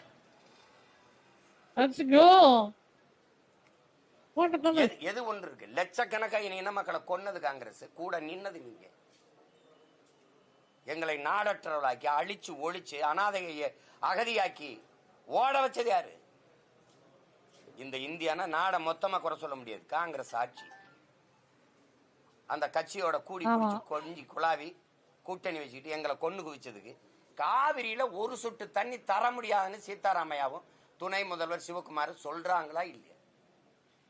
சொல்றாங்களா இல்லையா? அந்த கட்சியின் வெற்றிக்கு இந்த மாநில கட்சி தலைவர் இல்ல, திமுக கட்சி தலைவர் ஐயா, இந்த நாட்டின் முதலமைச்சர் போய் வெற்றிக்கு வாக்கு சேகரிச்சாரா இல்லையா? நீங்க எல்லாம் சொல்லுங்க, சேகரிச்சாரா இல்லையா சொல்லுங்க. நீங்க கேள்வி கேட்டா நான் பதில் சொல்றேன்ல, சேகரிச்சாரா இல்லையா? இந்த மண்ணின் மக்களுக்கு ஒரு சொட்டு தண்ணி தர முடியாதுன்னு சொல்றவனுக்கு ஓட்டு கேட்க நீங்க யார்? அது என் மாநில முதலமைச்சர் எப்படி கேட்கலாம்? ஒரு சொட்டு தண்ணி தர முடியாத உன்னோட சீட்டும் இல்ல கூட்டும் இல்லடா, உனக்கு ஒரு சீட்டும் இல்ல கூட்டும் இல்லைன்னு சொல்ல ஏன் உங்களுக்கு துணிவு இல்ல? இப்ப எதுக்காக 10 சீட்டு பரிசு கொடுத்து வெல்ல வச்சிருக்கீங்க இந்த காங்கிரஸ்? என்ன கொன்னதுக்கா? 850 பேரை இந்திய கடலுக்குள்ள கொண்டிருக்கான சிங்கள, அந்த கேள்வி கேட்காது இருந்ததுக்கா? சொல்லுங்க. 400 டிஎம்சி வந்து கொண்டு இருந்ததா இல்லையா காவிரியில இருந்து எனக்கு நதிநீர்? அது யார் ஆட்சியில பறி போச்சு? இவ்வளவு பேர் இருக்கீங்களா, கற்றறிந்த பெருமக்கள் அதிகமா கன்னியாகுமரியில் இருக்காங்கிறாங்க. தமிழ்நாட்டில் இருக்கிற மாநிலங்களே அதிக கல்வியறிவு பெற்ற மாவட்டம்ங்கிறாங்களே. எல்லாரும் உம்முன்னு உட்காந்துருக்கீங்க. நீங்க கேள்விதான் கேட்பீங்க, பதில் நான் தான் சொல்லணுமா? என்ன வந்து பத்திரிகையாளர் சந்திக்கிறீங்களா? நீங்க சொல்லணும்.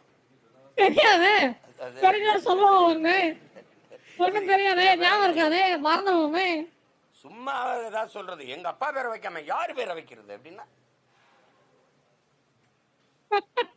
சும்மா ஒப்புக்கு பேரறிஞர் அண்ணாவாது. அண்ணா வரும்போது அரசியல் மேடையில தமிழன் இன வரலாறு பேசப்பட்டது, இலக்கியம் பேசப்பட்டது.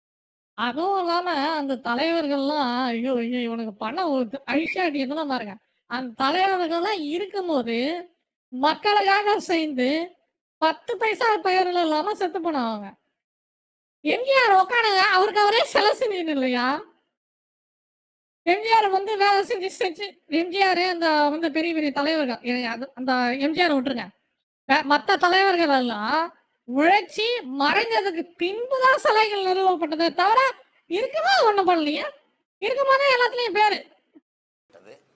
இப்ப சிலப்பதிகாரம், மணிமேகலை இதெல்லாம் அவர் வர்ற காலத்துலதான் அவர் தமிழ் இலக்கியங்கள்லாம் பேசப்பட்டது, வரலாறு பேசப்பட்டது. அந்த பெருந்தகை பேரை கூட நீங்க வைக்கலையே.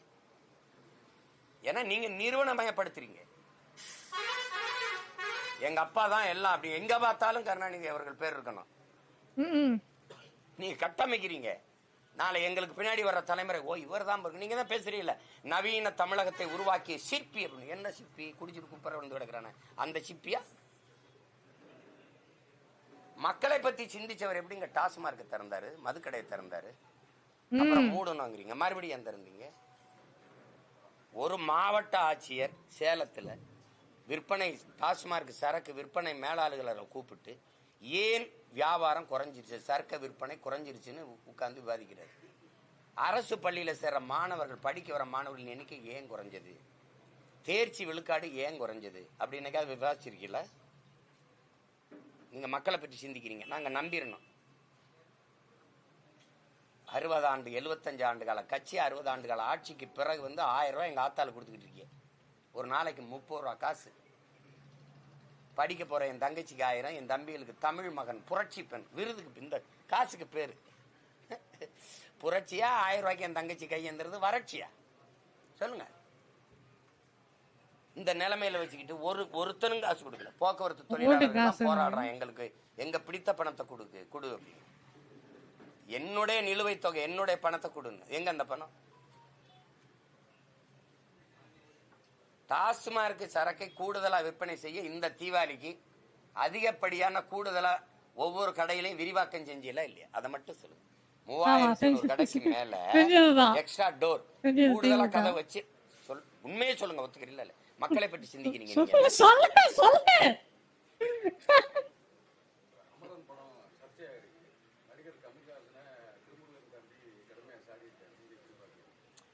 அதுக்குள்ள நான் வரல.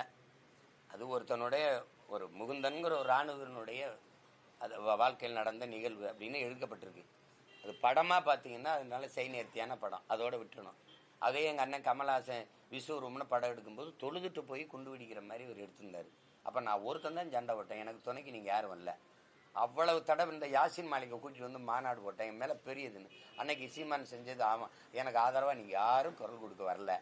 சிஐஏக்கு எதிராக நான் ஒருத்தனா ஒருவராக பேசிட்டு இருந்தேன். தேசிய துரோக வழக்கு கூட எனக்கு போட்டாங்க, அப்போ எனக்கு யாரும் வரல. இஸ்லாமிய சிறை கைதியில் விடுதலை செய்யுங்கன்னு நான் ஒருவராக கூட்டம் போட்டு வந்தேன், எனக்கு யாரும் ஆதரவு கொடுக்கல. எனக்காக தான் ஒரு ஆதிநாராயணன் தலைமையில் ஒரு இதே போட்டார் ஆணையமே. அது போட்டதோட சரி, என்னை ரோட்டில் போட்டு அவருக்கு தான் ஓட்ட போட்டீங்க. அவ்வளவு. காஷ்மீரை பிரித்தது தப்பில்லை, பிரித்த விதம்தான் தப்புன்னு பேசினவருக்கு தான் ஓட்ட போட்டீங்க. ஐயா ஸ்டாலினுக்கு ஒருத்தன் தான் கேட்டேன், கொன்னது தப்பு இல்லை குத்துன விதம் தான் தப்புங்கிறீங்களா அப்படின்னு. இன்னைக்கு வரைக்கும் பிரித்தது தப்புன்னு சொல்கிறது நான் தான். அது வேற, இது ஒரு படம். அந்த படத்தில் ஒரு இராணுவ வீரனுடைய தியாகம், ஒரு பெண், அது எந்த அளவுக்கு அவங்க அந்த அந்த வாகி இருந்தது அப்படின்னு காட்டிருக்கு. அதோட விட்டுணும்.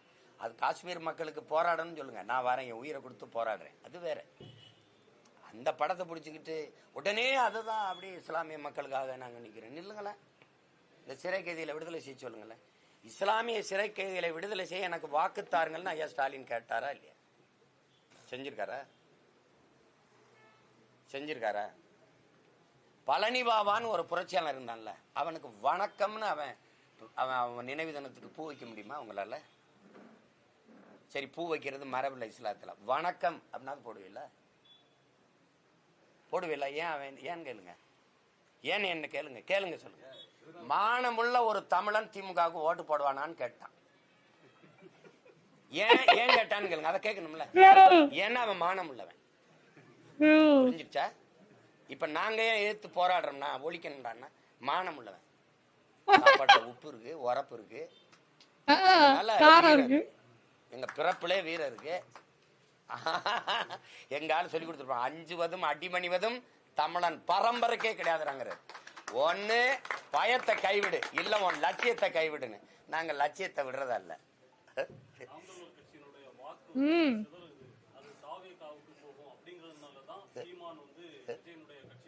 இது சில பைத்தியங்களின் புலம்பல்.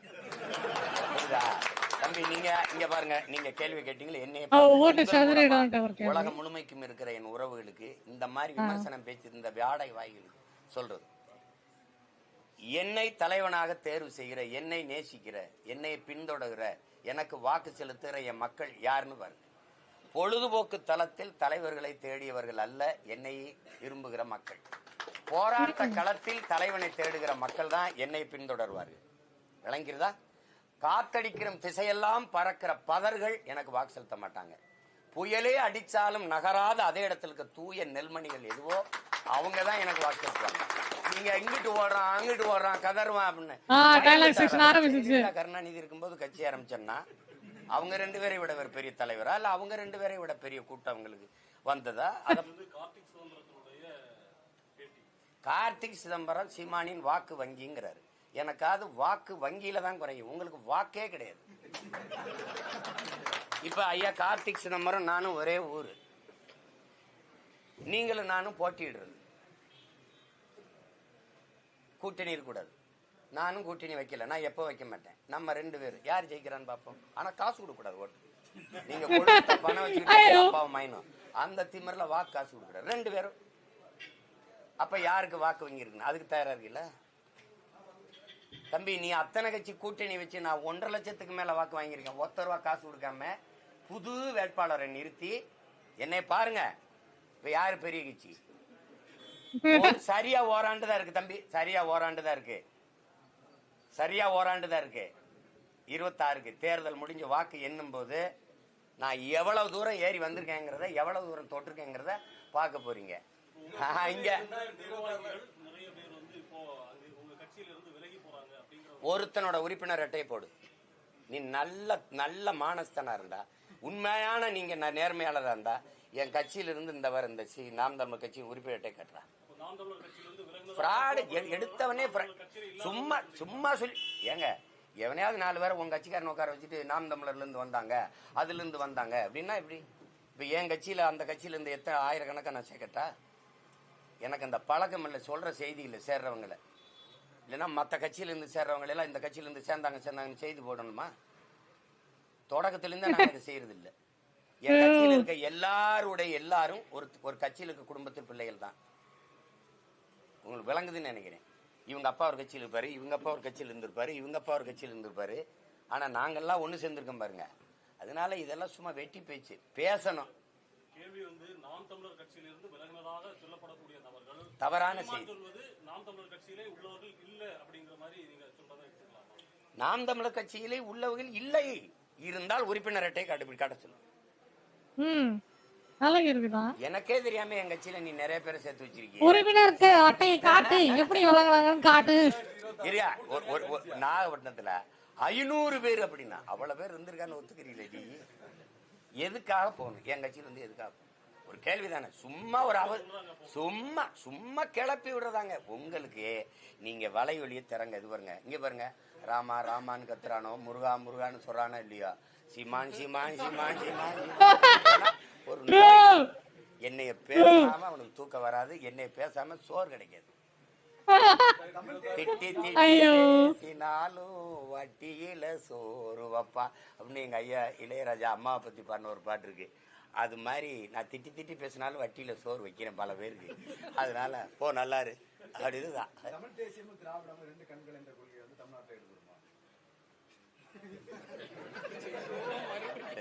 மறுபடியும் முதல்ல இருந்தா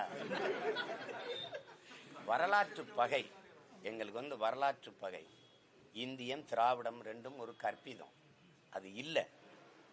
திராவிடம்ங்கிற சொல்லே சமஸ்கிருத சொல். ஆரியத்தை எதிர்க்க வந்த திராவிடம்ங்கிறீங்க சொல்லே அவன் சொல். திராவிடம் என்பதே பிராமணர்களைத்தான் குறிக்குது. வடக்க இருந்து நகர்ந்து வந்தவர்களை, இந்த தென் மாநிலங்களை குடிவார வந்தவர்களை பஞ்ச திராவிடர்கள் என்று குறிக்குது. விக்கிபீடியால வேற சொல்லுது. விக்கிபீடியால திராவிடம் தமிழ் அது என்னன்னு தெரியல. அலைபேசியில இருக்கு. இதுவே உண்மை. எவன் தானே திராவிடன்? இது திராவிடன்றவன் யாருடா? சொல்லுறாங்கல்ல இந்த மேட்ரிமோனியில திராவிடாஸ் கொடுத்துருக்கத நான் உங்களுக்கு அனுப்புறேன். நீங்க தட்டி பாருங்க. ராகுல் டிராவிட்னு பேர் வச்சிருக்கிறது அது அவங்க அடையாளம். நம்ம தாத்தா ஊவே சாமிநாத ஐயரை கூட திராவிட சிசுன்னு தான் சொல்றாங்க. திராவிடங்கிறது அவங்கள தான் குறிக்குது. அவன் கத்தியே வாங்கி அவனை கொலை பண்ணுன்றான். இந்த மாதிரி ஒரு ஏமாற்று. திராவிடம்ங்கிறது தமிழ் சொல்லா, மாடல்ங்கிறது தமிழ் சொல்லா. திராவிட மாடல் தமிழ் வாழ்கங்குது. நீங்க நம்புறீங்களா? ஏன்னா இது ஒரு பைத்தியக்காரன். திராவிடம்ங்கிறது தமிழ் இனத்தை, தமிழ் மொழியை, தமிழர் அடையாளங்களை, தமிழர் பண்பாட்டை, தமிழர் வழிபாட்டை அழிக்க வந்த ஒன்று. அதுல என்ன குழப்பம்? நீங்கெல்லாம் ஒரு கூட்டம் போட்டு பேசுறீங்கல்ல, எனக்கு ஒரு அரை மணி நேரம் இடம் கொடுங்க அதே கூட்டத்தில். ஏப்பா இப்போ நாங்கள் பேசுகிறோம், நீங்கள் பேசு. இப்போ ட்ரம்ப்பு அந்த இவங்களை பேசுனாங்கல்ல, கமலா, அது மாதிரி ஆரிஸ் மாதிரி நீங்கள் பேசுங்க, நானும் பேசுகிறேன். யார் என்னோட வர்றது? திராவிடம் என்பது தமிழர் அல்லாதவர் வசதியாக வாழ்வதற்கும் ஆள்வதற்குமாக கொண்டு வரப்பட்ட ஒன்று.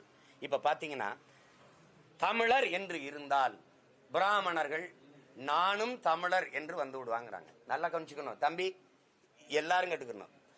எங்க ஐயா வீரமணி வரைக்கும் கொடுக்குற விளக்கம் தான் தமிழர். அண்ணன் சத்யராஜன் பேசிருக்காங்க, தமிழ் தேசியம் பேசினா ஆரியர்கள் வந்துருவாங்க. அடுத்த நோடி எஸ்வி சேகர் ஸ்டாலினை கைப்பிடிச்சிருக்கீங்க. கவனிங்களா? ஆரியர் உள்ள வந்துருவார், தமிழர் என்று வருவார். அவன் எப்படி வருவானா? தமிழர் என்று வருவானா. நாங்கள் தமிழர்கள் என்றால் நானும் தமிழன் தான் வருவானா. ஆனால் தமிழன் என்று இருந்தால் நீங்க வர முடியாது. யாரு? திராவிடர் வர முடியாது. திராவிடர் யாருன்னு தெரியுதுல்ல, வர முடியாது. அதனால திராவிடம் என்று இருக்கணும். நம்ம பாட்டனார், நம்ம மனோன்மணி சுந்தரம் பிள்ளை எழுதின பாட்டை ஏன் அவர் ஆகியிருக்காரு தெரியுமா? திராவிடனல் திருநாடுன்னு வந்ததுக்காக அது தமிழ் தாய் வாழ்த்து. அதை தாண்டிய தமிழ் தாய் வாழ்த்து இல்லையா? இருக்கா இல்லையா? இன்னைக்கு நிகழ்ச்சியில போடுவேன் பாருங்க. ஏன் அந்த தமிழ் தாய் வாழ்த்து பாருனா எங்க ஆத்தா கோச்சுக்குருவாளா? சேட்டை இதெல்லாம். அதுலதானே மஞ்ச அரைக்கிறேன். நீ திராவிடம் திராவிடம்ட்டு திருட்டு கூட்டாத போய் பேசிக்கிறீங்க. நீங்க வர முடியாதுங்கிறதுக்காக அவனாவது தமிழர். இப்ப பாருங்க, யாமறிந்த மொழிகளிலே தமிழ் மொழி போல் இனிதானது எங்கும் காணா. நீங்க சொல்ற பிராமணன் யாரு? நம்ம பாட்டனார் பாரதி. பெரியார், ஐயா பெரியார் திராவிட இயக்கத்தினுடைய பிதாமகன், தந்தை. என்ன சொல்றாரு? சனியங்கிறாரு. எப்படி இருக்கு? எப்படி? தமிழ் திருநாடு தன்னை பெற்ற தாய் என்று எங்கள் தாய் என்று கும்பிடடி பாப்பா, அமிழ்தில் இனியதடி பாப்பா, நம்ம ஆண்டவர்கள் தேசமடி பாப்பாங்கிறான். இவங்க திராவிட நாடு எங்க இருக்குது? இப்ப சுடுகாடு கூட இல்ல. எங்க இருக்கு திராவிட நாடு? திராவிட நாடு எங்க இருக்கு? யாரு ஏதாவது பேசிட்டு இருக்கிறது? தமிழ்ல என்ன இருக்குது? தமிழ் படிச்சா வேலை கிடைக்குமா? தமிழ் படிச்சா சோறு கிடைக்குமா? சோறும் வேலையுமாடா. நாய் பண்ணி விட தான்டா சோறு. இங்கிலீஷ் படிச்சுட்டா வேலை, அது சோறு திங்குது. எங்க விஜயங்கிறீங்கள? அவரு தெரியாம சொல்றாரு. நான் 5 வயசுல இருந்து இந்த களத்துல இருக்கேன். 5ஆப்பு படிக்கும்போது இளையான்குடி கடத்தருவில் இருந்து கம்யூனிஸ்ட் கட்சி கொடியை பிடிச்சிக்கிட்டு சிவகங்கை மாவட்ட ஆட்சியர் அலுவலகத்துக்கு விவசாயி போராட்டத்தில் பேரணிக்கு போகும்போது சின்ன பையனா கொடி பிடிச்சிட்டு போனது ஞாபகம் இருக்கு. அப்ப இருந்து இருக்கேன். புரியுதா? நான் டீசென்ட் பாலிட்டிஷியன் கிடையாது, டீப் பாலிட்டிஷியன். பாலிஸ்டா பாலிசி செய்யறவன் இல்ல, பாலிடிக்ஸ் செய்யறவன் இல்ல, பாலிடிக்ஸ் செய்யறவன். ரெண்டுக்கு ரொம்ப வேறுபாடு இருக்குது. நெஞ்சு முழுக்க காயம், புரியுதா? வலி. பலாயிரம் ஆண்டுகளா என் முன்னோர்கள் தூக்கி சுமந்து வந்த கனவும் தாங்கிய வலியும் எங்களுக்கு. அதனால சும்மா போட்டு வேடிக்கையா அதுவும் இதுவும் ஒண்ணு அங்கிட்டு இங்கிட்டு மண்ணுன்னு இதை போயிட்டு அலையக்கூடாது. புரியுதா? அது கஷ்டம். நீங்க இப்ப நான் இப்படி பொதுவா கேட்பேன். எல்லாரும் சாதி மதம் மொழி இனம் என்று பிரிக்கிறார்கள். அப்படிதானே நீங்க சொல்றது? மொழி இனம் என்று பிரிக்கிறார்கள். இது எவ்வளவு பெரிய அடிப்படை இல்லாத ஒரு வாதம். முதலில் தோன்றியது மொழி இனமா சாதி மதமா? படிச்சவங்க யாராவது சொல்லுங்க. முதலில் தோன்றியது மொழி இனமா சாதி மதமா? மொழி இனம். ஆதியில் மனிதனின் உழைப்பிலிருந்து தோன்றியது மொழி. அந்த மொழியை பேசக்கூடிய மக்களின் கூட்டம் இனம். ரொம்ப ரொம்ப பின்னாடி ரொம்ப இடை வந்த சாதி எனும் இடர் ஒளிந்தாள்ங்கிறான் நம்ம தாத்தா புரட்சி பாவலன். அப்ப இடையில வந்த சாதி, இதை எப்படி முன்னாடி போட்டீங்க சாதி மதம்னு? உலகம் முழுமைக்கும் அரசியல் மொழியின் அடிப்படையில் தான் கட்டமைக்கப்பட்டிருக்கு. அதை நல்லா விளங்கிக்கணும். அப்ப நீங்க தமிழ் மொழி இனம்னு நீங்க பிரிக்கிறதுனா, இங்கிலாந்துல இருந்து அயர்லாந்து ஏன் பிரிஞ்சு? நீ இங்கிலீஷ், நான் ஐரிஷ். பாகிஸ்தான்ல இருந்து பங்களாதேஷ், நீ உருது, நான் வங்காளி. இலங்கையிலிருந்து நாங்க தானே, நீ சிங்களன், நான் தமிழன். விளங்குதா? இது விடுதலை போராட்டமா பிரிவினையா? சரி, எப்படியே வேணா விடுங்க. இப்ப நீங்க எல்லாரும் வந்துருச்சு, எல்லாரும் ஒண்ணுதான், பிரிவினையே கூடாது. சரி, நிலம் இந்த மாதிரி இதெல்லாம் பிரிக்க கூடாது. சரி, மொழி என்னம்னு பிரிக்கல. அப்படின்னா நீங்க என்ன பண்ணிருக்கணும்? உலக வெற்றி கழகம்னு ஆரம்பிச்சிருக்கணும். நீங்க ஏன் தமிழக வெற்றி கழகம் ஆரம்பிச்சீங்க? உங்களுக்கு தான் கேரளாவோட ரசிகர்கள் அதிகம், ஆந்திராவோட ரசிகர்கள், மாநிலங்கள் எல்லா இடங்களும் ரசிகர்கள். கேரளாவில் இந்த கட்சி ஆரம்பிச்சிருக்கலாமே. நான் கேட்கறதுக்கு பதில் சொல்லணும். நான் புரியுதா? அப்ப இது எப்படி அடிப்படை இல்லாம நீங்க போயிட்டு அலைஞ்சீங்கன்னா எப்படி? தமிழக வெற்றி கழகம்னு ஏன் வைக்கிறீங்க நீங்க? உலக வெற்றி கழகம், அகில உலக வெற்றி கழகம் முடிஞ்சு போச்சு. யாராவது கேள்வி கேட்டா சொல்லுங்க. இருக்குதா இல்லையா அதை சொல்லுங்க. நிலம்னு பிரிக்கிறாங்க, மொழி இனம்னு பிரிக்கிறாங்கன்னா இதுல அகில உலக தானே இருந்திருக்கணும். எங்க வேணாலும் கட்சி ஆரம்பிக்க வேண்டியதானே. அண்ணாமலையிட்டு தம்பிட்டு அதான் கேட்டேன். நீங்க இவர்கள் தமிழ் தமிழ், நீ ஏப்ப கர்நாடக மாநில தலைவர் ஆகிட்டு போண்டியதானப்பா? ஒரே கட்சி இந்தியா முழுமைக்கு ஆள்றீங்க. நீங்க கர்நாடகாவில தான் அதிகாரியா இருந்திருக்கீங்க, ஐபிஎஸ் அதிகாரியா. நீங்க அதே மாநிலத்துல போய் மாநில தலைவர் ஆயிருங்களே. நான் அந்த அரசியலை விட்டுறேன், கலைச்சிடறேன், தமிழ் தேசிய அரசியல் தப்புடா அப்படின்னு சொல்லிடுறேன். ஏப்பா நீங்க எல்லாம் வந்து இத்தனை ஆண்டுகளா என் நிலத்தை கும்மி அடிக்கிறீங்க. வந்தா போனவெல்லாம் நாட்டை ஆள்றான், மலையாளி ஆள்றாரு, தெலுங்கர் ஆள்றாரு, கன்னடர் ஆள்றாரு. ஒரே ஒருத்தன் ஒரு மரத்தமிழன் எங்கள்ல ஒருத்தன், எங்க சொந்தக்காரன் கார்த்திகை பாண்டியன் ஒரிசாவா ஆளுவான். ஆள வாய்ப்பு இருக்குங்கிற நிலைதான், ஆளல. ஆளலாம், அவன் வரலாம்னு ஒரு வாய்ப்பு. எல்லா பயிலும் சேர்ந்து அடிச்சு அவனை மூடி வச்சுட்டீங்களடா. பாய் பாய் பாண்டியா, ஒரு தமிழன் ஒரிசாவை ஆள்வதா அப்படின்னு. அதே நான் பேசினா பாசிசம் ஆயிருது, நீங்க பேசினா நேஷனலிசம் ஆயிருதா? வெறி வருமா வராதா? மானத்துக்காக உயிரை விட்ட இன கூட்டம். என்ன சேட்டை இது? உனக்கு ஒண்ணு எனக்கு ஒண்ணா? உனக்கெல்லாம் வந்தா ரத்தம், எங்களுக்கு வந்தா தக்காளி சட்னி ஆயிருதாடா? ஒருத்தர் சொல்ல சொல்லி ஏன் கார்த்திகை பாண்டியன நீ அங்கிருந்து தூக்குன? பீகார் போனா பீகாரியா பகாரியான்னு நிதிஷ்குமார் பேசுவாரு, ஒன்னும் பேசுறது இல்ல. இதே பிரதமர் பஞ்சாப்ல போனா பஞ்சாபியன் தான் ஆளணும்னு பேசுறது. ஏன்னா அரவிந்த் கெஜ்ரிவால் உள்ள வந்துருவானு. இங்க வந்தா இந்தியம் பேசுறது. தெலுங்கு தேசம்னு கட்சி வச்சவரோட எதுக்கு நீ கூட்டணி வச்ச? எதுக்கு வச்ச? இந்திய தேசம் பேசுற, தேசிய இறையாண்மை பேசுற, ஒருமைப்பாடு பேசுற. என்.டி. ராமாராவ் பேசுற தெலுங்கு தேசம் உனக்கு இனிக்குது. சீமான் பேசுற, பிரபாகரன் பிள்ளைகளை பேசுற தமிழ் தேசியம் ஏன் கசக்குது? எப்படி? நாம் பேசுறது பாசிசம், செப்பரேட்டிசம், தேச துரோகம், anti Indian, Indian, party Indian எல்லாம் பேசிக்கிறியே. தெலுங்கு தேசத்தோட ஏன் கூட்டணி வச்ச? அந்த தெலுங்கு தேச தயவுல தானே ஆட்சி நடத்திக்கிட்டு இருக்க. அப்ப தெலுங்கு தேசம் இனிக்கும், தமிழ் தேசம் கசக்கும். சொல்லு, வெளிப்படையா சொல்லு. அடிப்படை தெரியாம பேசிட்டு கூடாது.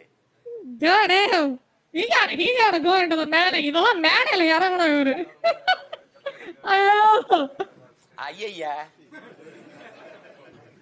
தனிச்சு போட்டி வேட்பாளர் என் தங்கச்சி போட்டிடுது, இவ போட்டிடுறா. எல்லா வேட்பாளரும் அறிவிச்சுட்டு வந்துகிட்டு இருக்கேன். என்ன போயிட்டு 6 தொகுதி அறிவிச்சுட்டேன். வெளியில சொல்ல சின்ன வந்தவன அறிவிப்பேன்.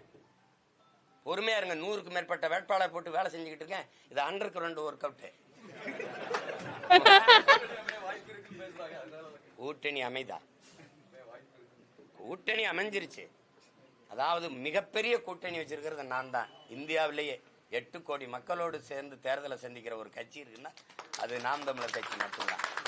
மற்றவங்க மக்களை நம்பல, நான் மக்களை முழுமையா நம்புறேன், நேசிக்கிறேன். ஏன்னா என்ன அளவுக்கு உலக அரசியல் வரலாற்றில் தோத்தம் இருக்க முடியாது. அதுக்காக வெற்றி வேண்டாம்னு நான் சொல்லல. எத்தனை தேர்தலில் தோத்துருப்பேன்னு நினைக்கிறீங்க? 4 பொது தேர்தல், 2 சட்டமன்றம், 2 பாராளுமன்றம், 10க்கு மேற்பட்ட இடைத்தேர்தல், 2 உள்ளாட்சி. இத்தனை முறை தோற்ற ஒரு கட்சி மறுபடியும் தனிச்சு போட்டிடுதுன்னா உலக வரலாறு, இந்திய வரலாறு, உலக வரலாறுல நாம் தமிழர் கட்சி மட்டும்தான். ஏன்? இவனுக்கு தலைவன், அப்படிப்பட்ட தலைவன் பிரபாகரன் என்ற மாபெரும் தலைவன் எங்களுக்கு தலைவனா இருக்கிறதுனால தோல்வியா போடா. நாங்க எளிதானதை செய்ய வந்தவர்கள் அல்ல, என் உடன் பிறந்தவர்களே சரியானதை செய்ய வந்தவர்கள். புரியுதா? அதனால இது சரி செய்வோம். இன்னைக்கு இல்ல, நாளைக்கு இல்ல, நாளைக்கு இல்ல, வெற்றியை தொடுவோம். அதனால தனிச்சுதான் போட்டே என் கால்களை நம்பிதான் என் பையன். சீமான வந்து சீட்டுலாம் உட்கார கூடாது, எது கட்சி வேணா உட்கார வைக்கலாம். இவரெல்லாம் சிஎம் உட்கார வச்சா கண்டிப்பா சிங்கத்தோட சண்டை தான் நம்மளுக்கு திரும்பியும். கால்களை நம்பி என் பயணத்தை தொடங்க முடியாது. அது சரியா வராது. நான் அடுத்தவன் தோல் மேல காட்டுவதை விட உண்மையா நின்று என் உள்ள உயரத்தை காட்டுவதை மேன்மையானதுன்னு நினைக்கிறேன். தனிச்சு நின்று 5.5 அடி தான் சீமா, 5.6 அப்படின்னு உண்மையான உயரத்தை காட்டுறத மேன்மைன்னு கருதுறேன். இதுக்கு மேல விளக்கம் வேணுமா? இதானே விரும்புனீங்க எல்லாரும்? வேற ஏதாவது இன்னைக்கு ஏதாவது வேணுமா? பரபரப்பு செய்திகள் அப்படி ஏதாவது சொல்லுங்க. வேற ஏதாவது கேள்வி இருக்கா? குமரி மாவட்டத்தில் ரோடுகள், சாலைகள் ரொம்ப மோசமா இருக்கு. என்கிட்ட கேட்கக்கூடாது. நீங்க நீங்க இல்லை என் தங்கச்சி எம்பி ஆனாலா, இந்த தங்கச்சி எம்எல்ஏ ஆனாலா, இந்த தங்கச்சி எம்எல்ஏ ஆனாலா, உங்களுக்கு சிக்கன் சீமான்னு வச்சு செஞ்சுக்கிட்டு இருக்காரு. நீங்க கேட்க வேண்டியது என் தம்பி விஜய் வசந்துகிட்ட, இங்க இருந்த சட்டமன்ற உறுப்பினர்கள்ட்ட இருந்து பதவி நீக்கம் பட்டு பால் வித்துக்கிட்டு இருந்தார்ல பால் வியாபாரி, இப்ப ஐயா என்னையா அப்படி அப்படி வித்துட்டு கொழுப்படுத்து பால் வித்தார்ல, அவர்கிட்ட நீங்க கேட்கணும். நீங்க எனக்கிட்ட ஆட்சியை கொடுங்க, ரோடு இல்லைன்னா அங்கே வச்சு என்னை புதைங்க. நான் என் மக்களை என் மண்ணை பேரன்பு கொண்டு காதலிக்கிறேன். இவங்களுக்கு புரியல. அழகா இந்த பொண்ணு நல்லா இருக்குன்னு நம்ம காதலிச்சு சுத்துவோம். நான் 15 வருஷமா சுத்துறேன், அது என்னை சீண்ட மாட்டேங்குது. அது பான் பராக் போடுறவன், கஞ்சா போடுறவன், கொக்கைன் போடுறவன், பீடா போடுறவன், சரக்கு அடிச்சுட்டு மட்டையாகிறவன் காதலிச்சுட்டு இருக்குது. நான் என்ன பண்றது? சரியில்லை. நான் கூட ஒரு காணொலி பார்த்தேன். நடு சாலையில் உட்காந்து தம்பி 2 பேரும் துணி வச்சு குளிச்சுக்கிட்டு இருக்கான். அவங்க குளத்தை தனியா வெட்டுங்க. நம்மள நீங்க தானுங்க போன, நீங்க தண்ணீரை தேக்கினீங்க ரோட்லயே தேக்கிங்க. அப்படிதானே? என்ன கார் பஸ் எல்லாம் சர்வீஸ் பண்ற வாட்டர் சர்வீஸ்க்கு லேட் ஆகும்ட்டு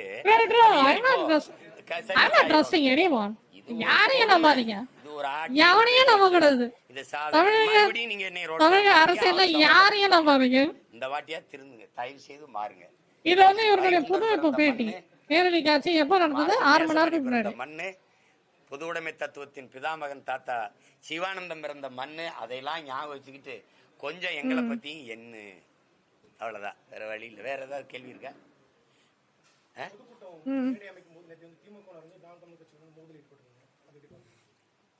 பயம். என்னை சந்துக்குள்ள இருட்டுக்குள்ள முட்டு சந்துக்குள்ள அடைக்க வேண்டிய தேவை இருக்கு. அப்படிதான் பண்ணாங்க. நவம்பர் 1க்கு ஆள் ஒரு அதாவது எப்படி சொல்றது, ஒரு ஆள் நடக்க கூட வழி இல்லாத இடத்துல கொண்டு என்னை போட விட்டாங்க. இங்கேயும் அதே தான். அதனால ஒன்றும் இல்லை. நீங்க இப்படியே இன்னைக்கு விட்டீங்கன்னா கூட பேசிடுவேன், எனக்கு ஒன்றும் கிடையாது. அது ஒன்றும் இல்லை. அது நெருக்கடி தரதானே செய்வாங்க. அதிகாரம் எங்களை பார்த்து அஞ்சுது. நீங்க தான் சொல்லுங்க, இது ஜனநாயக நாடு, சகோதரத்துவம், சமத்துவம், சம உரிமைலாம் இருக்குன்னா திமுக இந்த இடத்துல இந்த மாதிரி இடங்கள்ல பொதுக்கூட்டம் போடுமா? போடாதுல்ல. பெரிய இடம் பார்த்து போடும்ல. இப்ப எங்களுக்கே அந்த மாதிரி அனுமதி கொடுக்கறது இல்லை. சரி, புரட்சிங்கிறது என்ன? இந்த இடையூறுகளாம் தாண்டி அலை இல்லாத கடலால் நல்ல மாலுமியை உருவாக்க முடியாது. உங்களுக்கு புரியுதுன்னு நினைக்கிறேன். அதனால தடையில்லாத படைக்கு என்ன வேலை, படைக்கு என்ன வேலை இருக்கு? அதனால ஒண்ணும் இல்லை. ஐயோ, இந்த வருஷம் இந்த அரசியல் பயங்கரமையா. இந்த அரசியல், இந்த தேர்தல், இந்த 2026 தேர்தல் நான் சூப்பரா இருக்க போது உங்களுக்கு தெரிய போகுது. இது இப்பதான் ஆரம்பமே.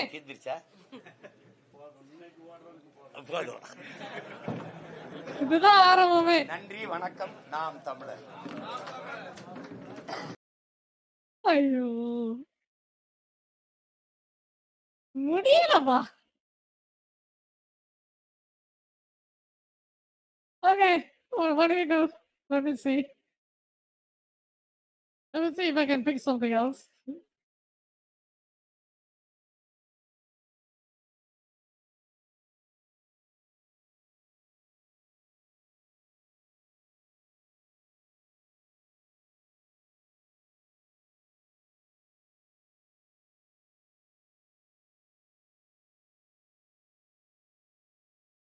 Yo, I want to talk about that. What do you call it? Ashes of Creation. We can just check that out or something. Asmongold drama. Let's see. What's that? What's going on? What's wrong with the Asmongold drama? Let's see it. I want to see it.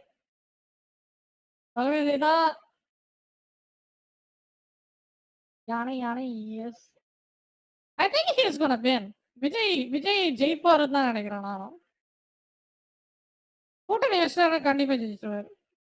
ஆனா அந்த கூட்டணி தான் இப்ப தொல்லையே.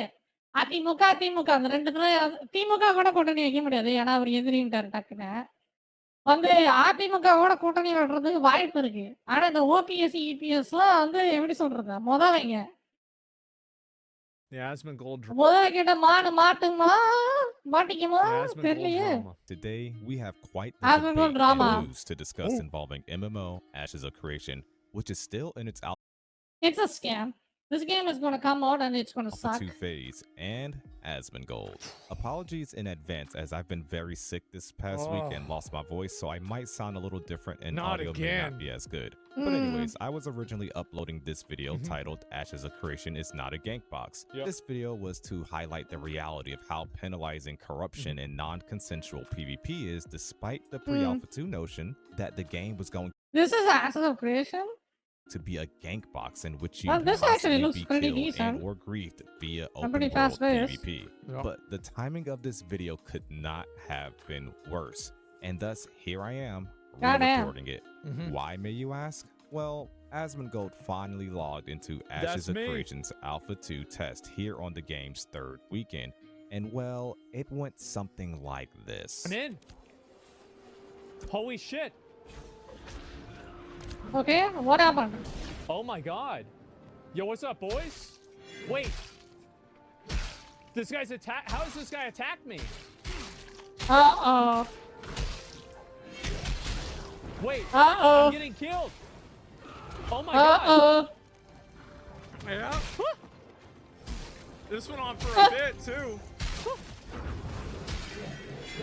I survived. What the fuck is happening? Why everybody's killing each other? Goddamn. What did you do? I mean, just look at me. He just logged What do I need to logged do on. You It's not blocked too one bright. alone. Looks okay to me. And watch, bro. So this is whenever somebody one-shot me, right?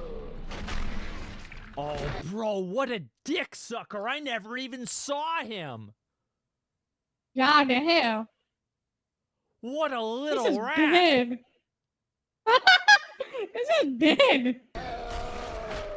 This is what you get if you play open world PvP. Fuck this mechanic. It's a piece of shit mechanic. Oh, somebody killed me. Oh, And shit. then he went behind the rock.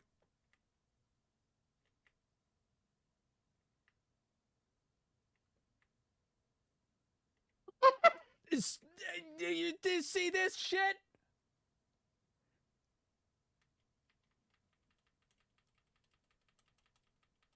What a rat. Oh. What a Oh, freaking rat. How'd they do it to me? They killed me. Oh, shit. Oh. Wait, I died. XP dead. Oh, shit. I lost experience, too. Yep. Uh-oh. Uh-oh. Okay, well...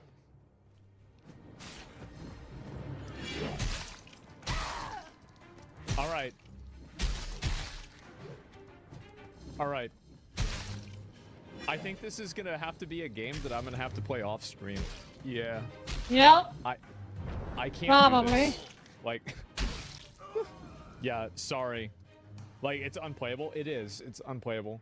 As funny as it is, I can't do anything. I mean, yeah, and I know, like, what will happen is that if I level up, there's just going to be people that are a higher level that are going to do the same thing, right? Of course. Because Yep, it's just... absolutely. Of course. Yeah. What a Play shit on fest. stream with organized bodyguards. Ooh. Ooh, dead again. Okay. XP dead. Ooh, it's the same guy. Okay. I'm dead again. All right. So. Wow. And then I got experience and I lost experience. Okay. All right. Like, just like spammed and like attacked and everything. So I just like, cause Oh god.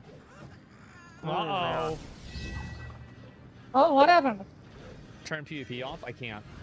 It gets old really Oh, you fast. can't? There's also like people following me around, and then it's gonna create a lot of drama when I'm like, when other people get banned for me, like, for attacking me, and they're gonna be like, oh, well, that's not fair. it's Exactly, preferential yep, pretty treatment. much. That's what And happened to It's him. just gonna Exactly create what a lot of happened, like by the way. tension and drama, and I just kind of don't want to. Okay. Okay, it's just gonna. I just don't want to deal with it, right? Now, this has since bred a lot of discussion and debate Yeah, around the Reposo. Ashes of Creation community and perhaps the broader MMO community. I happened to be online when all this drama, if you will, was occurring. And from the system messages posted by Steven, I just knew what was going on. Yeah. People were flooding to Asmongold's location. Zone Just chat leave the bald one alone. What a surprise! They knew it was about me. was Isn't filled that with nice? anger and debate as people argued about whether or not it was okay for them to grieve Asmongold as he Yeah. loaded into the starter zone. Was it okay to just kill him as soon as he loads into the game? For Oh, they just he just put the gamer's tag in the whole notification for everybody. God those damn, of you it not was that aware, bad? Ashes of Creation does have open world PvP, It and does. that's what this video was originally going to focus on. There is a somewhat intricate corruption system that balances this capability of non-consensual PvP by punishing the person doing Yeah, the killing, of course. assuming the other player did not flag up / attack back or consent to this. God Right? damn. I won't go too much into detail with this as I've done so in too So many he videos. got griefed so hard, so the game developers just put a whole notification for everybody who played the game to say to leave him alone. But God Intrepid damn. Studios, developer of this MMO, That has made a Baldwin lot alone of is just a progress in full world balancing this notification corruption right there. system to the point it is extremely detrimental for you to go corrupted and Continuing to harass the bald one will have a hammer brought down upon them. it is very Oh my seldom seen. God. In fact, just days ago, we received a patch updating the corruption system to be even more harsh and get rid of some of Ooh, those wow. workarounds that players were using. That's a Not lot. only do you drop up to 3 pieces of gear, incur what seems Yeah. to be increased XP debt, Look at that. have reduced combat efficacy, but now you also have a movement speed reduction and you have this new Blight debuff. Here is Steven explaining the Blight debuff on Pirate Software stream recently. Blight is essentially a cumulative PK score that gets kept track of as a stat on your character. And I even see. if you have no corruption, but you killed 30 people over the last 5 days and you worked off that corruption, Yeah. your 31st kill will accrue much faster corruption, and so will your 32nd and 33rd, regardless of your Hmm. corruption states. So It's that a is, bad that is Bozo. intended to help kind of curtail the That's like social score in China, dude.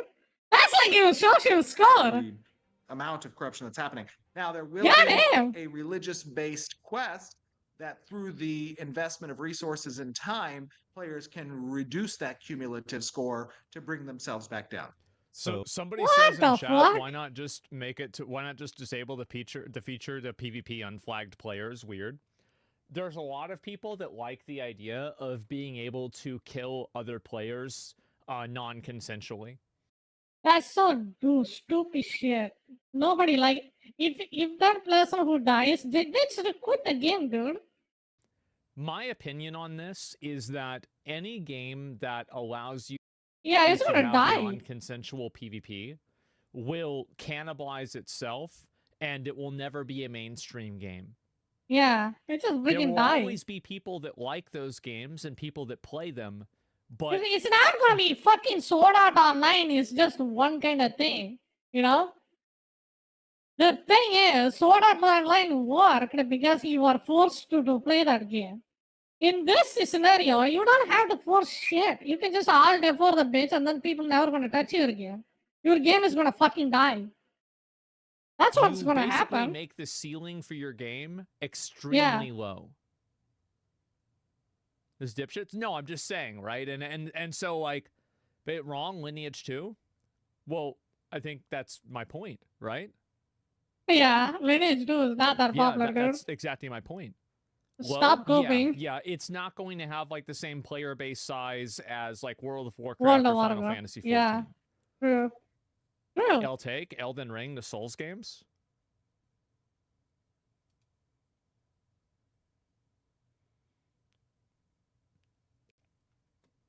That's not even worth responding to.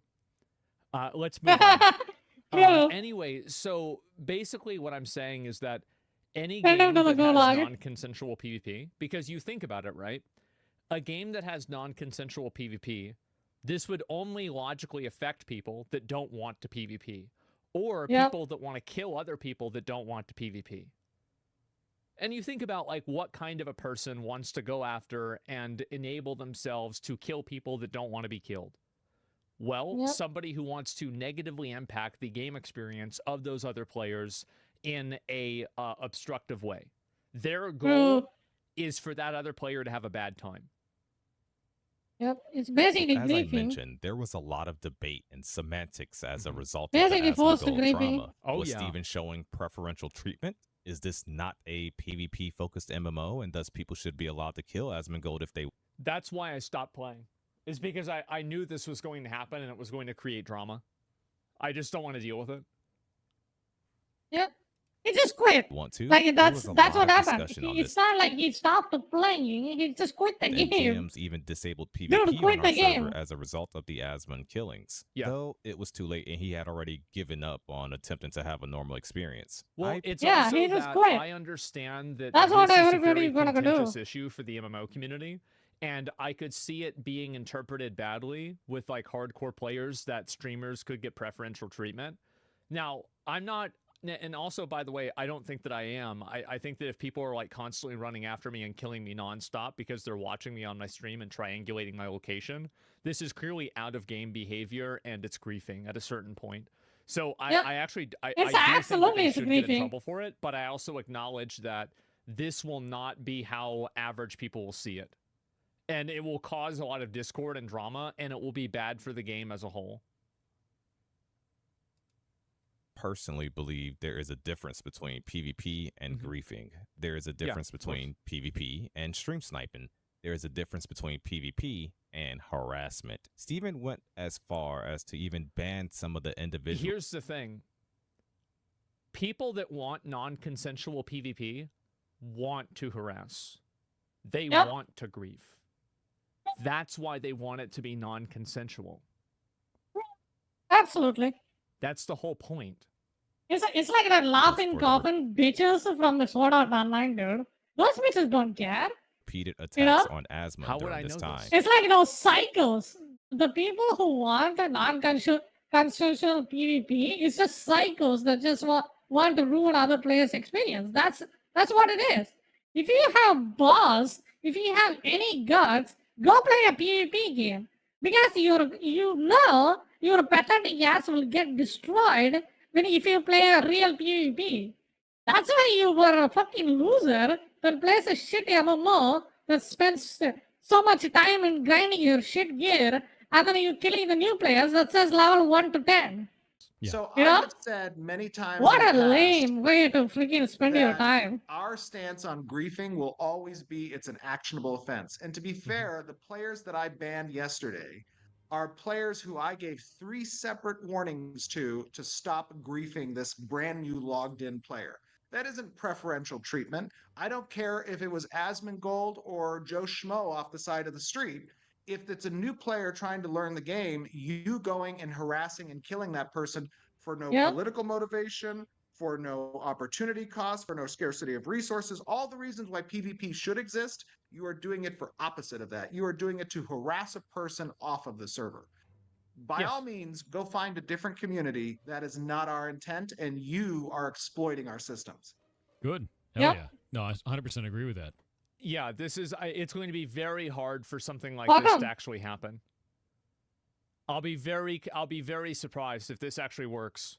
Because every game that has non-consensual PvP, the entire reason why people want it is to do that exact thing.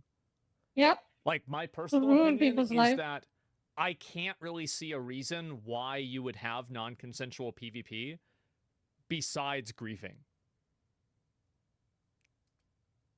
No, that's rad as hell, man. Our server is already home to a couple of streamers, and people Mm-hmm. express dissatisfaction with another streamer in Asmongold arriving as well. However, this is something Asmon is used to. He loads into a game, and there's players swarming all around There him, sure wanting are. to be seen on screen. Man, so wanting many some sort pathetic of people that acknowledgement wants from- to stand. It's not even. It's like so. How a loser you can be.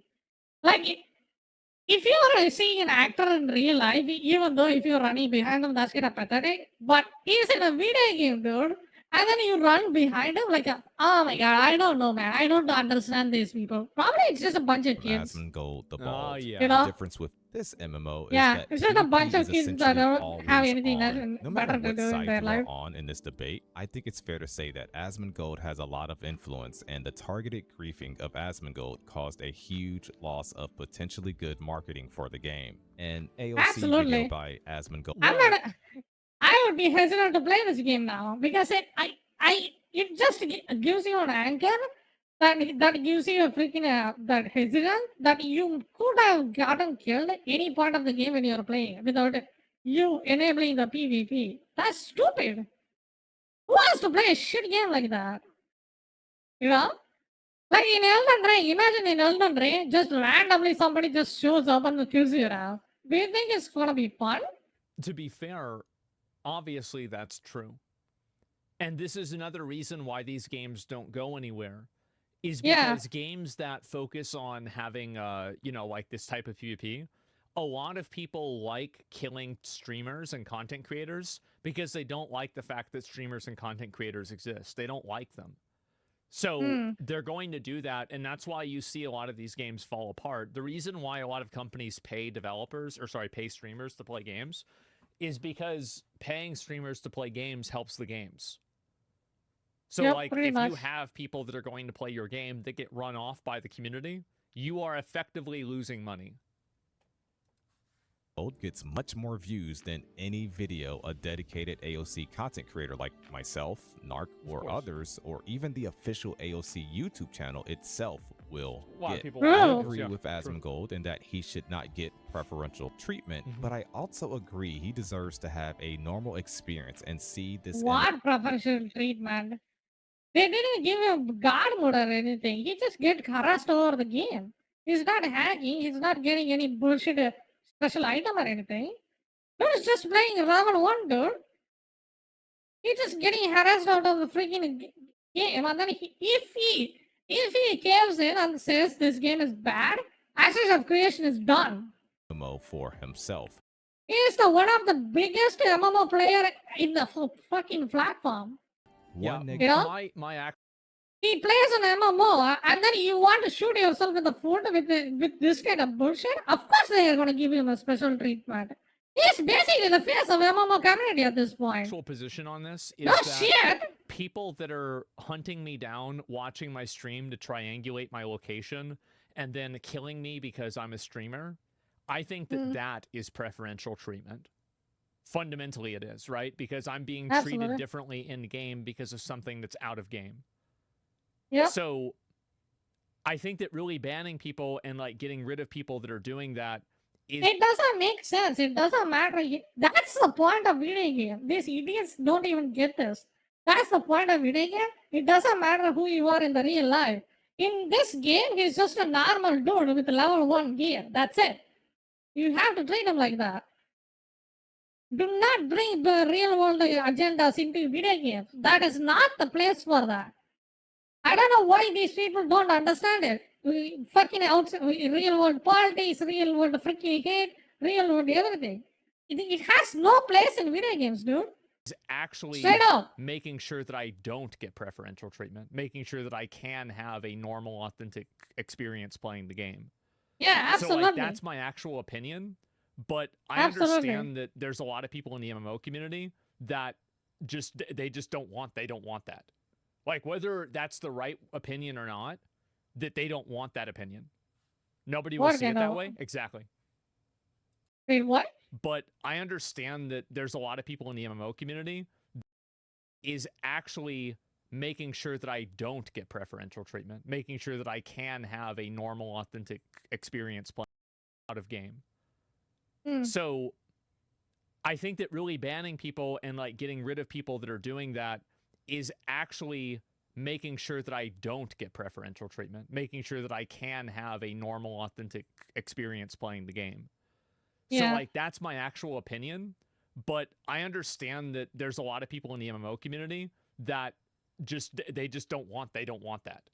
Like, whether that's the right opinion or not, that they don't Yeah. want that opinion. Get off my Nobody will see server! it that It's way. my Exactly. server! You are a streamer! You are a bad person! Go The out of video my already server! went Like through what? this class a portraying the while. game as an Jesus Christ, get insufferable a life. is enough to cost Yeah. Intrepid a lot of money and potential revenue, whilst also diminishing its Is there a way to make that clusterfuck a little bit lower? Because that looks super clusterfuckery. reputation. And even if you don't care about that, if you enjoy this game and want to see it succeed in such a stale MMO genre, then surely you must realize that griefing Asmongold on stream It seems like the combat has gotten way faster. Maybe this game is playable, but I still think it still looks will outdated. inevitably just cause the population of this Alpha 2 test to slowly drop It got and or one-shotted. fail to bring in I think that I'm being used too much as an example here. The fact is that if it can happen to me, it will happen to other players too, because being Yeah. able to do it is funny. It's literally that simple. It's funny to be able to kill somebody over and over, and so they can't play the game. Yeah, Yeah, so like Ant- it Ant might Smash happen to Simulator. me first, but it's going to also happen to other new players. I Like, think I think in order to fix this, they should straight up give the option to turn off the PvP. Straight up. I don't think open world PvP in this game sucks. I don't want to play a game like that.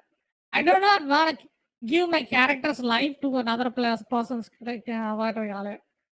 Another random person's hand.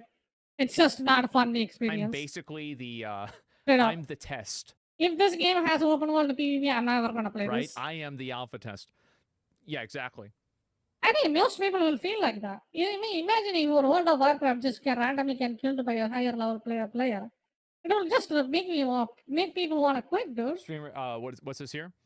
Streamer players especially. Well, yeah, of course. You have a lot of influence, but definitely you're a good example of this. So people take a notice of. Yeah, if you know that you can shut somebody else, basically, for a lot of griefers and gankers, the biggest reward is to make somebody stop playing the game. And when you think about that on just a fundamental level, is this a good thing that you want to have for your game? Where like you have an I don't entire know. contingency of your player base that their main goal is to stop people from playing it? No, I don't really think so. So, and how do I know this? I used to do it. That's how I know. And so, like, of course, that's what's going to happen. less viewers than it would have if you did not provide such negative publicity. And even if you don't care about that, if you enjoy this game and want to see it succeed in such a stale MMO genre, then you must realize that griefing Asmon on stream will inevitably genre. They gotta improve that run Then you animation. must That looks like realize trash. that Like, look at this. This looks like griefing trash. Asmon on stream will inevitably just cause the population of this Alpha 2 test to slowly drop and or fail. It's a net negative when streamers leave a game. It definitely is. While it brings in less viewers than it would have had without the negative publicity. What Asmongold experienced is a one-off and different from the experience that you or I had. However, I want to keep this as fair and as balanced of an outlook as I can. How much of this is on the development team, I'm sure you're asking. On one hand, they are in an early alpha phase focused on testing networking. Yeah, it's gonna come out in 2030 after GTA 6 and it's gonna die in like 2 weeks. This game's future is like that from what I'm looking at. If you don't have a good story, this game's dead. Like, do not cope and whine about this game. Final Fantasy survives because it has a good story. World of Warcraft survives because it's a World of Warcraft, you know.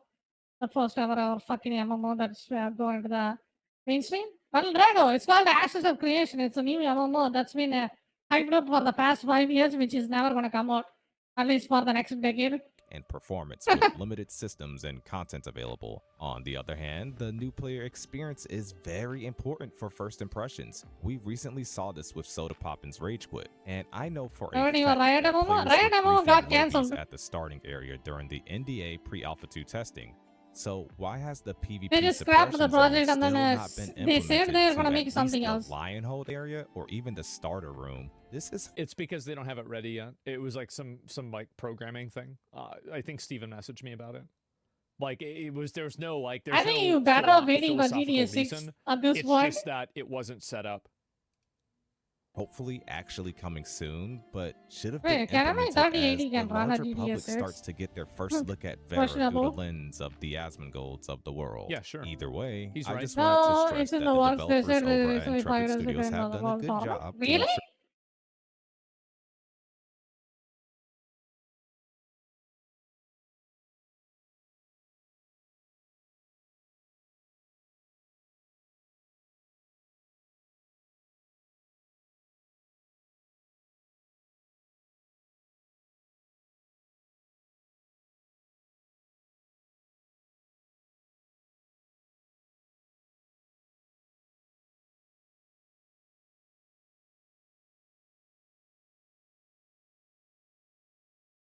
Yes, they are working on the freaking game. Okay. Okay. Fair enough. That's really latest news.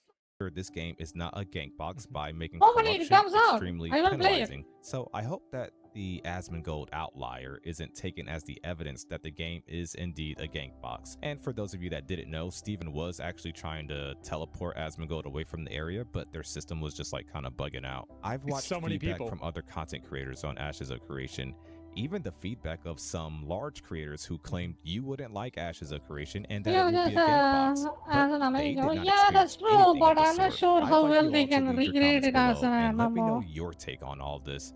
If you enjoyed the video, Like, please how is click it the even gonna like work? button as it I helps think others to you find can it. make an If you're MMO new, out of that. please consider look subscribing really for more nice. Ashes of Creation But content. we got And if you're a nothing. tank, That's the thing. By an MMO, we know that they're gonna make an MMO, but that's pretty much it. enjoyer, Like, make there sure you is click the nothing video on about that screen. game that's Thank you out so much yet. for watching. It's been nice. Not even a trailer. Good one. Yeah, So not even yeah, a trailer, teaser, I, anything, I nothing. think yeah, good video. Yeah, I think so too. It's a pretty fair, measured out video.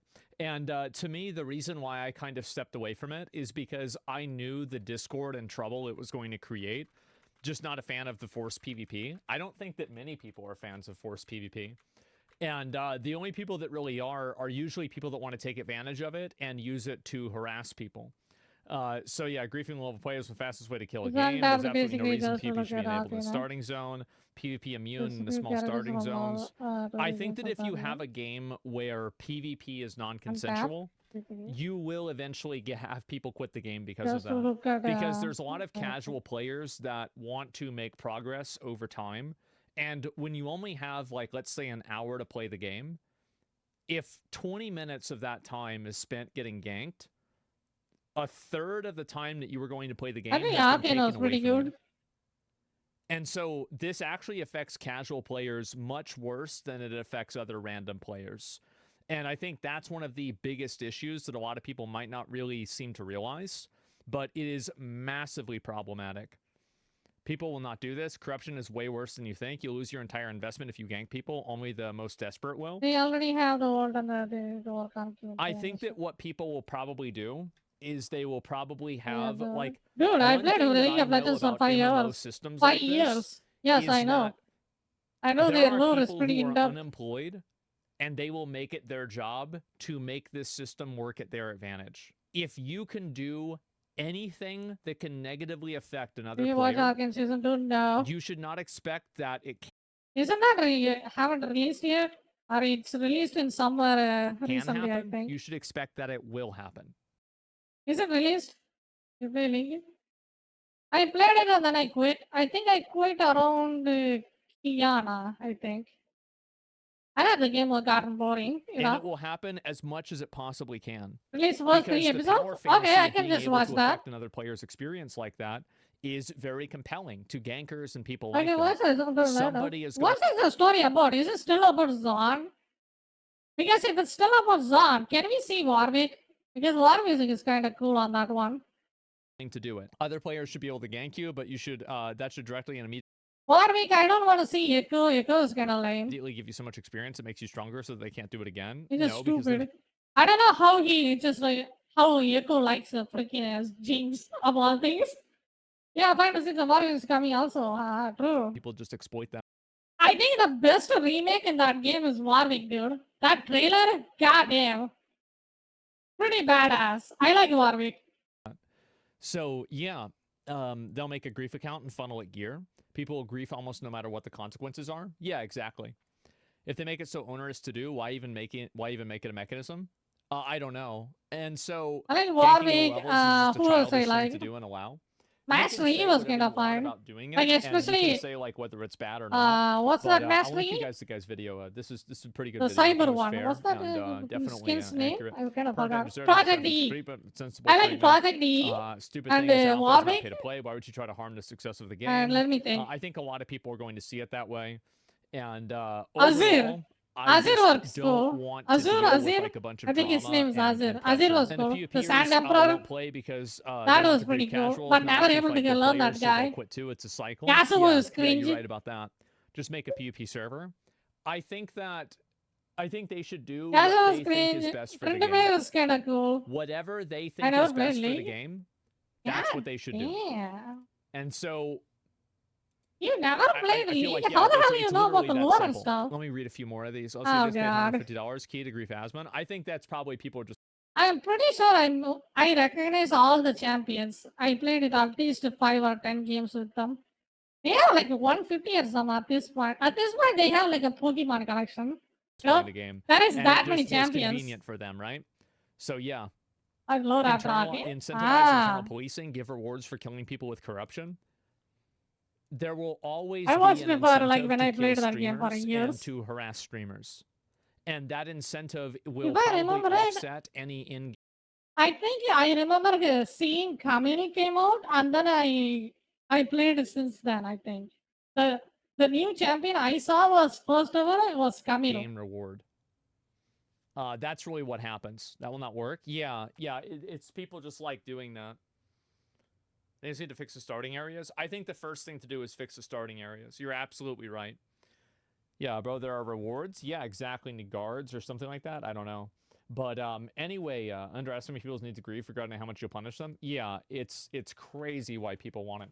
World PvP is super niche, and as much people want to say they want it, there's a reason why a game with millions of players decided to remove it completely. The vast majority don't like it. All it takes is being in the wrong place at the wrong time farming, maybe having a bad day, deciding that you want to kill somebody in your farm spot, and then that someone's guild has you on a kill on spot list. Good luck. Well, it's not even just that. It's like you try to do something in the game and you can't do it because people keep killing you. Well, it's like if you can't make progress in the game and you can't play the game the way you want because other people are like, you know, intentionally taking that ability away from you, yeah, people are going to be really mad about that. Absolutely. They're going to be super frustrated. The mirror system is also exploited. The whole social aspects are exploitation fests.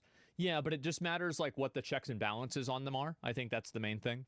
But yeah, I think that PvP, any world PvP system should have a toggle button where you can turn it on or off.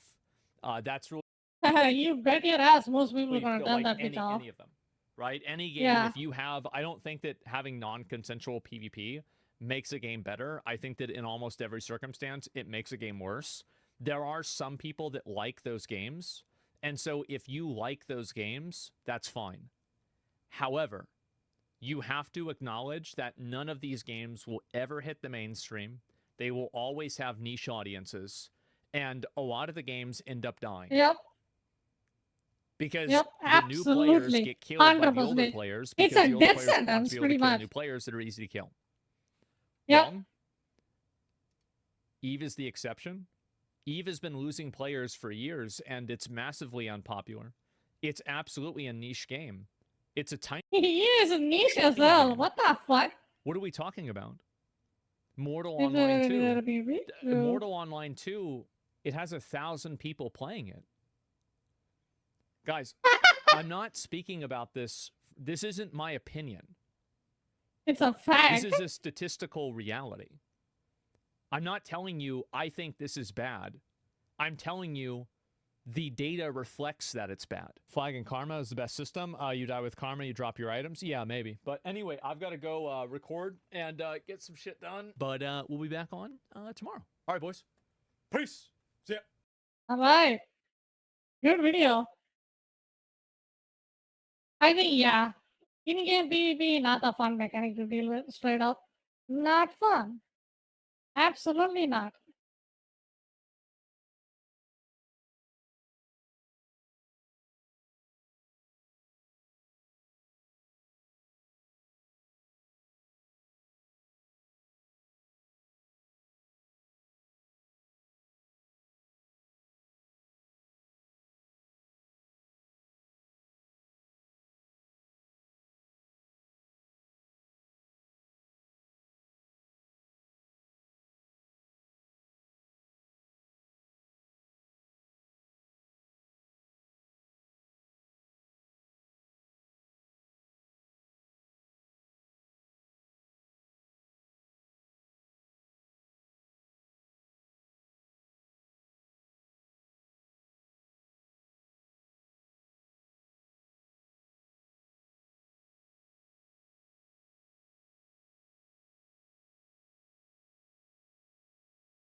Hmm. Let's make the Kingdom Come. Yeah, you were the one who said asked me to play Kingdom, right? Yeah, I'm gonna play that. I was playing it for a while. I fucking hate the combat. It sucks. I like the story though.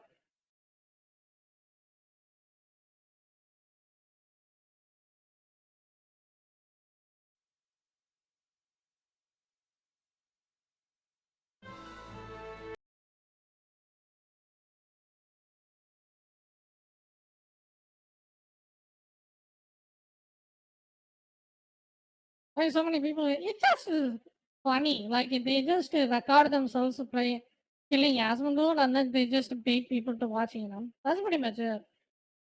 It just has some really controversial takes most of the time.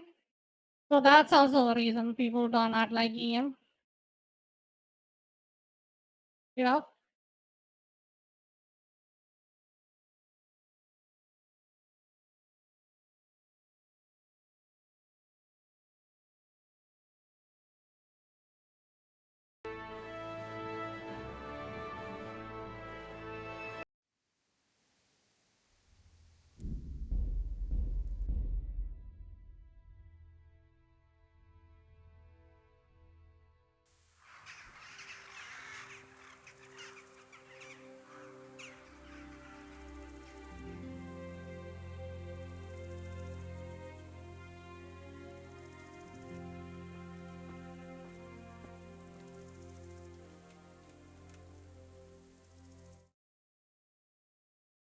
I like the comment. Sorry, I just don't like it.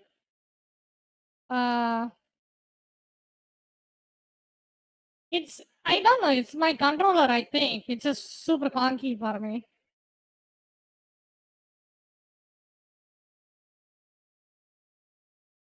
I think I played that other game.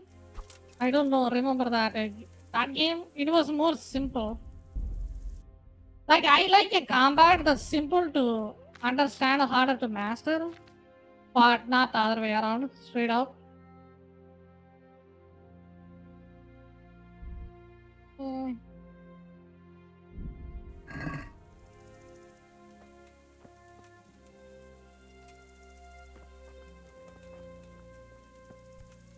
You did the training? Yeah, I kinda did it for a bit. I got the parry. Parry is. I think the parry is fine. I am thinking about trying to unlock that perfect parry and then I can do a repost, right? If I unlock that, maybe I will enjoy the combat, but till now, I'm gonna just use the freaking trainer and then kill everyone in one hit. Not that, you know? But important thing is if you go through that training area, yeah, I kinda did it.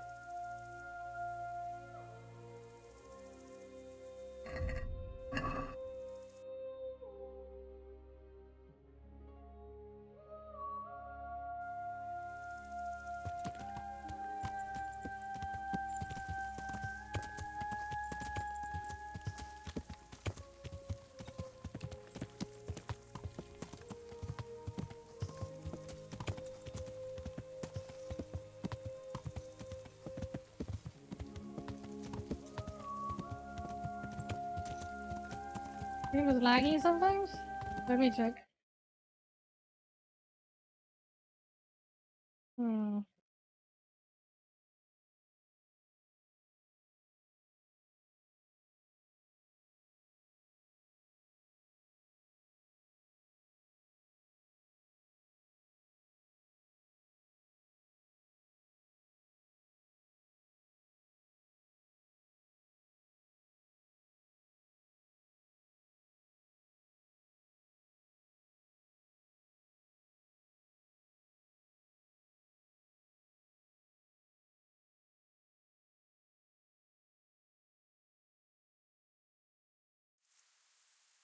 Yeah, I think it should be fine now.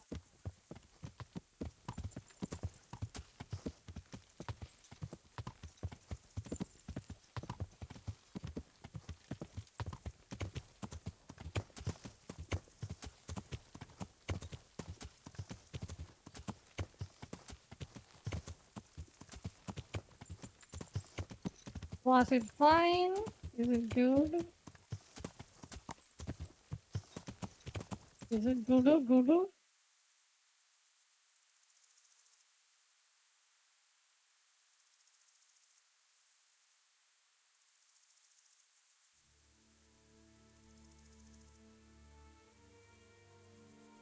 We'll let you know. Alright.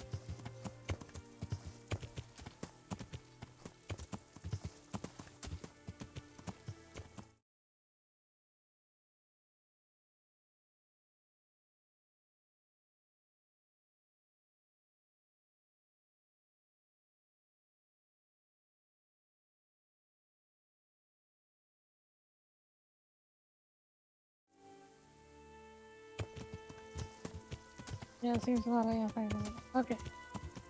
I don't know, it just kinda, the internet speed just drops for a bit. No idea why.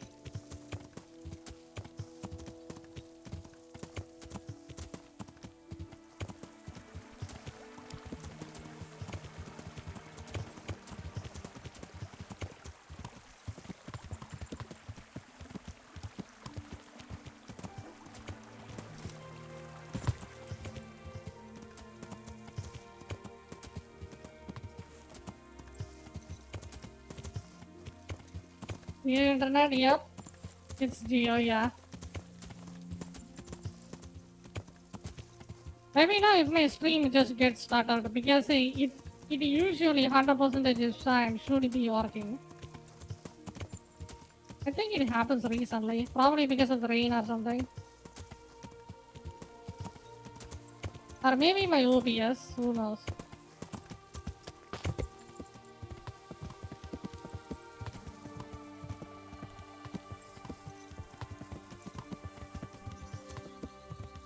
Oh my god, can you not be an ugly piece of shit? So I can just go to the area?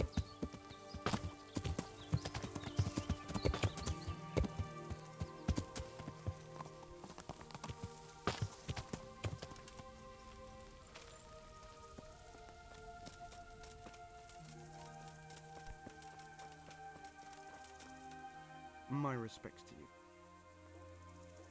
Could you help me? Depends what you want, doesn't it? I'm looking for Ginger, a stable boy from Neuhof. They say he ran away and joined up with some charcoal burners he used to hang around with sometimes. Sorry, there's never been a lad called Ginger around here. You have to try somewhere else. A murder's been committed at Neuhof, and that boy likely knows who did it. It's vital I find him. There's been murder aplenty in these parts of late, but that Ginger lad really hasn't been here. There'll be a lot less murdering going on once I bring those bastards to justice, so how about helping me out? Calm down, lad, for the love of God.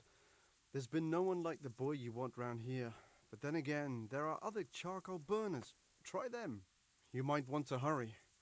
You're not the first to be asking about him, and the others weren't exactly a noble-looking bunch, although they were generous with their silver.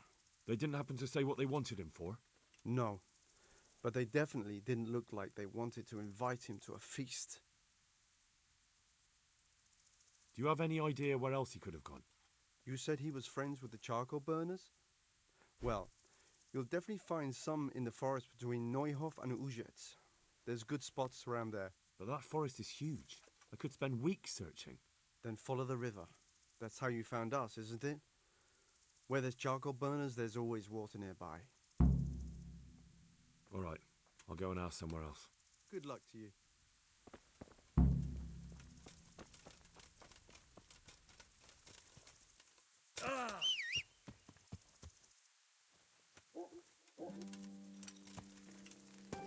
Yeah.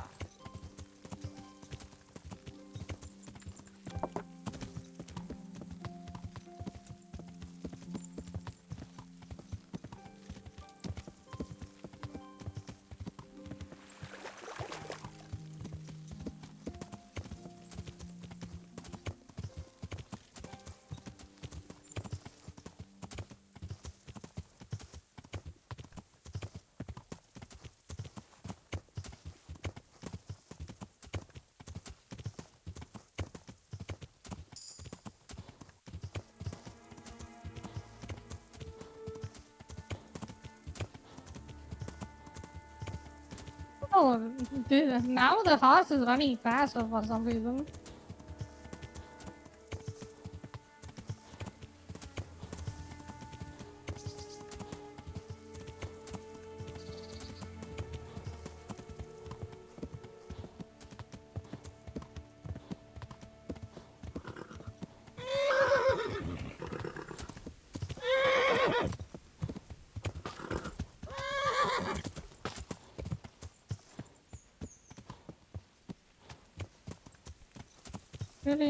Really improved, I guess.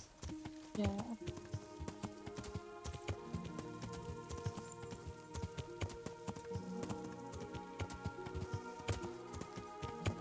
Oh, you mean the horse is running faster because my skill improved? Could be.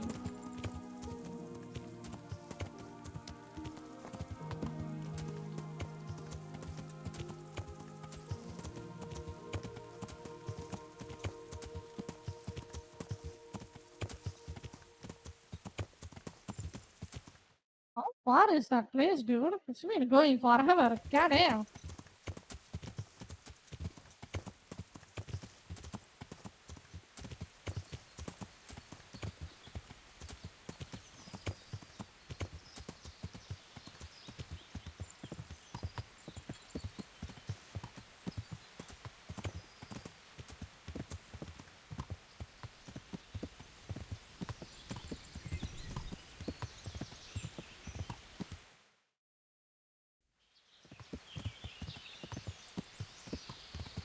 Yeah.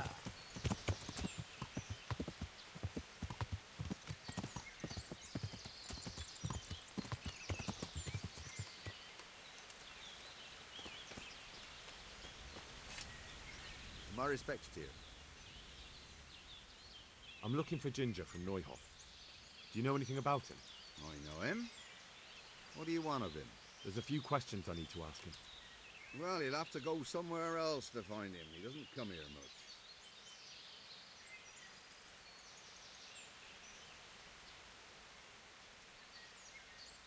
I really must speak with him. A murder was committed at the stud farm, and that boy probably knows who did it. I have to get him to talk. And you think he had a hand in it? Hard to say. He ran away, but on the other hand, it seems he stabbed one of the attackers. Well, when you put it like that, it's clearly urgent business. I do know him. Not personally, but I've seen him around. He's friends with the charcoal burners down by Townburg. I know he hangs around with the twins there. Downstream by Townburg? Somewhere by the castle? If you follow the river to the west, you're bound to run into them. Oh, one more thing. Yes? Some other men have been around asking about him, but they weren't as convincing as you. I'll be with you.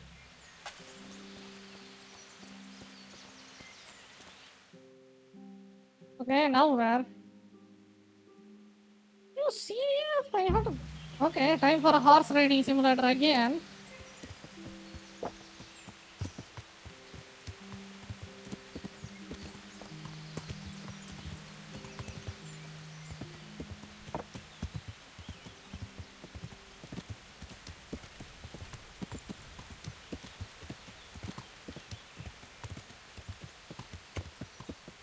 Yeah.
Good health to you. Where are you hiding Ginger? What? Don't try that one on me. I know he's friends with you and your brother. I need to talk to him about the massacre at the stud farm. He's the only witness. All right. I'll tell you. But first, you have to deal with those two bandits who've been asking about him.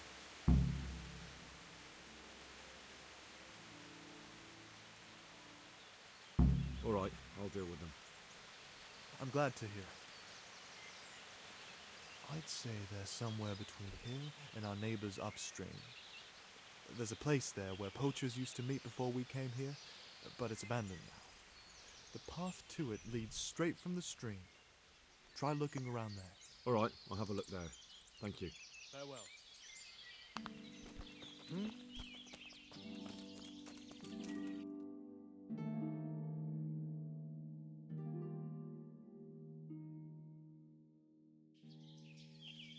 Wait, what is it?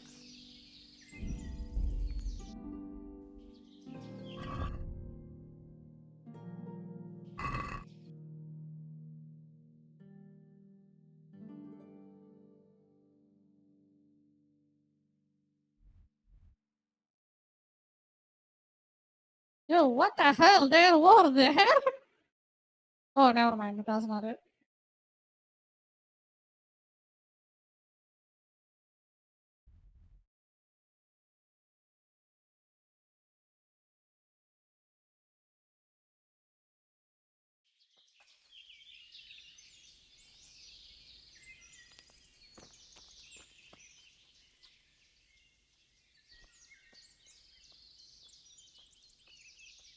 I found those bandits and took care of them. I'm glad to hear it. If it's true. If you don't believe me, I can take you to their bodies. All right. I'll take your word for it. Ginger's hiding out in a ruined hut not far from here. You go north along the road to Uzhitz until you see a path to the right that leads to a spring. There's an overgrown path from there that'll lead you to where Ginger is. But it's easy to miss it. Thank you. Farewell.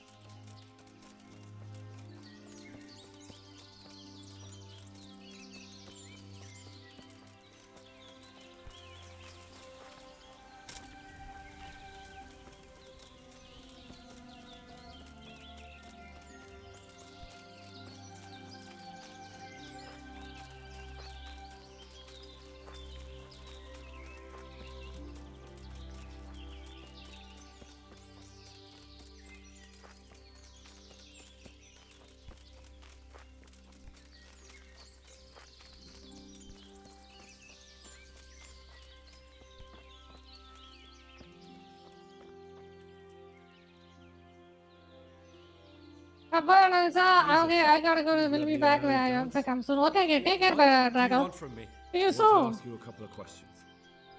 Why did you run off like that? Where are your cronies? And why did you kill that bandit? What? Right, one thing at a time. Why did you run off in such a hurry? Because I was afraid they'd come back and kill me. Who? Those bandits, of course. To get revenge on you for killing their mate? Killing? Me? I never killed anyone. God is my witness. I'm looking for your friends. Where are they? Charcoal burners? They're over at the... To hell with the charcoal burners. Where are your bandit mates?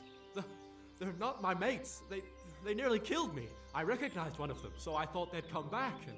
Recognized? Who was it? Talk! I don't know his name, only that he's from Uzhitz, and he has a limp. What can you tell me about him? How do you know him? I saw him a few times in the tavern in Uzhitz, playing dice and boozing. And? I know of the village, but that's all I know. I never talked to him.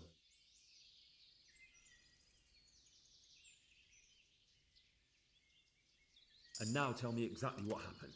And don't leave anything out. That's quite a long story.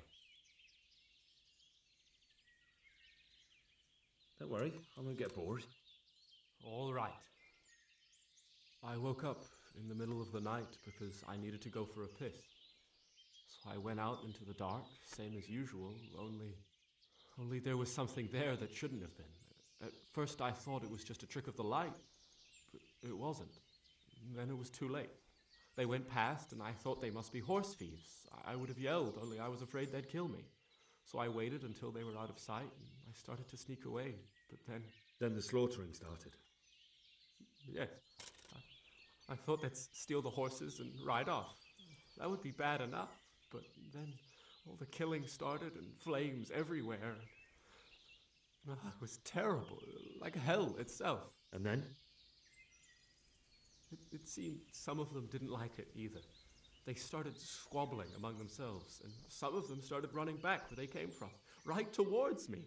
And I had that thing in my hand, the hoof pick. So you stabbed the first one in the belly? No.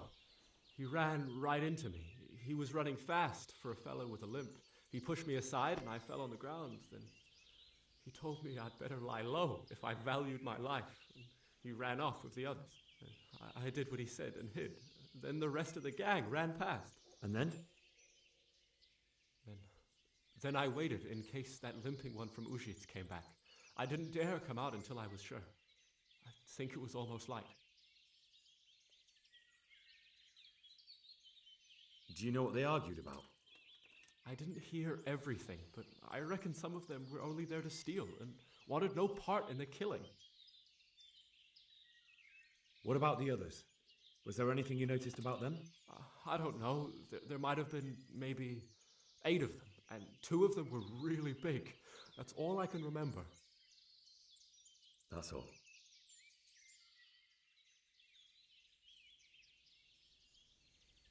Why did you kill that bandit? What? Bandit? I never killed anyone. This is yours, isn't it? I pulled it from the belly of a dead bandit near the stud farm. That is mine, but I didn't stab him. That fellow took it from me. I've heard everything I need to hear, so I'll leave you be. Wait! What about me? Won't you help me out? Perhaps I could. What would you like? I'd like to go back to the stud farm, but those cutthroats who want to kill me are still around. Will you help me? I suppose I could. Do you know where I can find them? I don't, but they must be lurking about somewhere. Well, I'll have a look. But if I find them, then... I understand.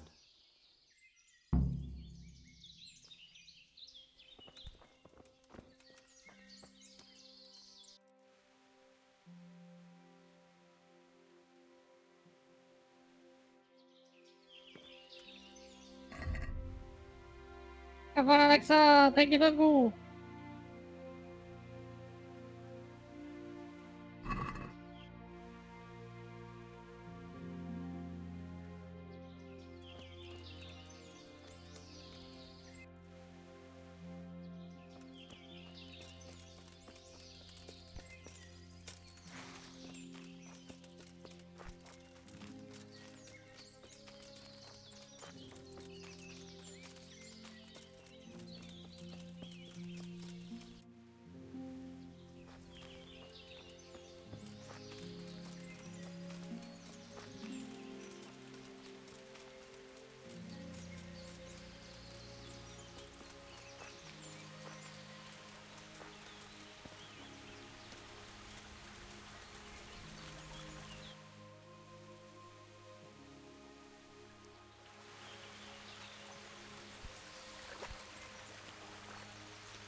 Well, I can't really find those bandits. I don't know where they are. They're closer, I guess?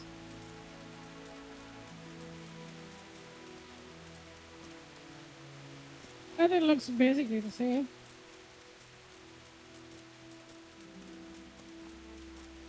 Hmm.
Hey.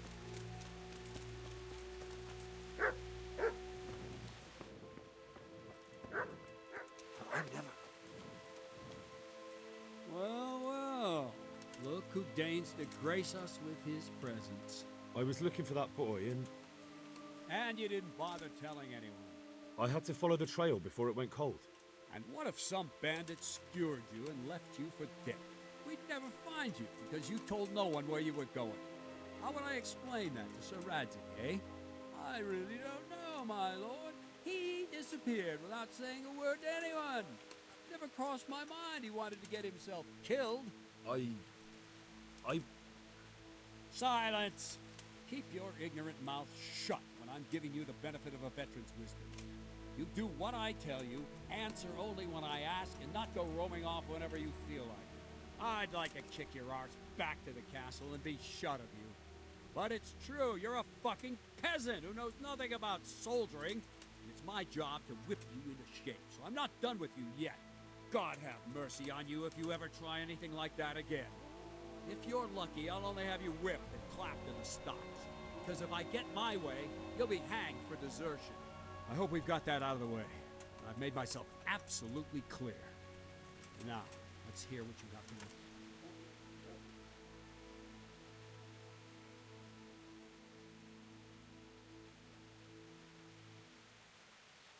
I talked to Ginger and found out what happened. Out with it then. Ginger fled because he recognized one of the raiders. He was afraid they'd come back to silence him. Well, he was right. They were asking about him. So who did he recognize? He didn't know his name. Some fellow with a limp from Uzhitz. All right. Since you've gone this far, you may as well ask around in Uzhitz.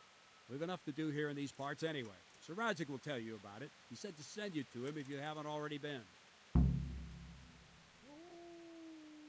I need help. Is that so? What's the matter? Did you lose your way? No, I found those bandits. They want to kill Ginger. Fuck! We need him alive. How many of them are there? Just two, but they're tough-looking brutes. We'll see about that. After them. Lead the way.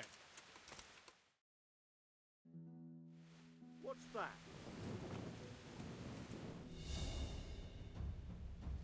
Weak at the knees, have you? Oh. God. Doopsie did it. Fucker. Well then, was it worth it?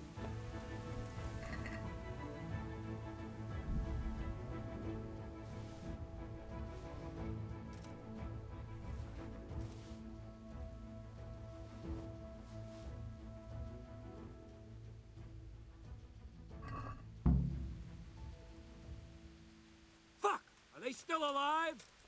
The filthy bastards! They should have hanged for this. Shit! Still breathing? Or not? Leave them here to rot. I'll make a nice more.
Rider!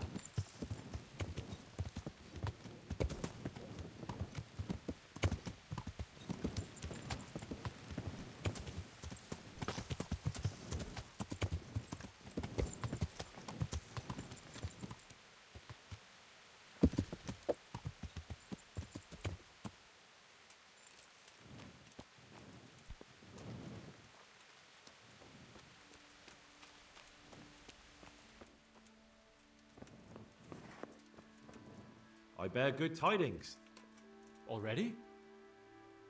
They're out of the way. I ran into them on my travels. Really? That's great, but What? I'm afraid to go back to the farm. I ran away, and God knows what they'll think about it. I don't know if they'll even want to talk to me. I could go and ask them if it's important to you. Would you? You'll definitely have their respect, the way you took care of those cutthroats.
God bless you.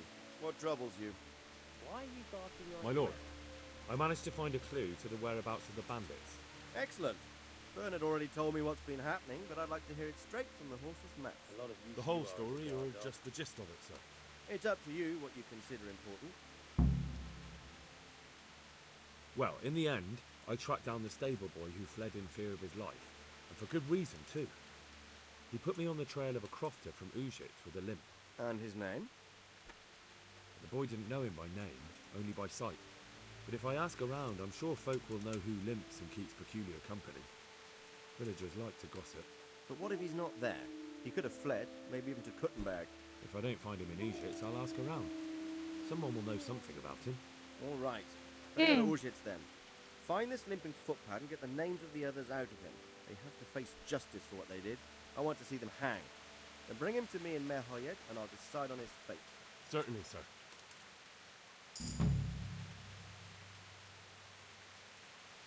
Why choose Merhoyet? It's somewhat at the centre of events, isn't it? And what's more, there's another stud farm there. So, do you think they're going to try the same thing again? I shouldn't think so. Everyone will be on the alert now, but the secluded dwellings are more vulnerable. There are few people in them. They're scattered everywhere and we can't guard them all. But the bandits won't find much silver in places like that. There's always a groschen or two, some food and so on.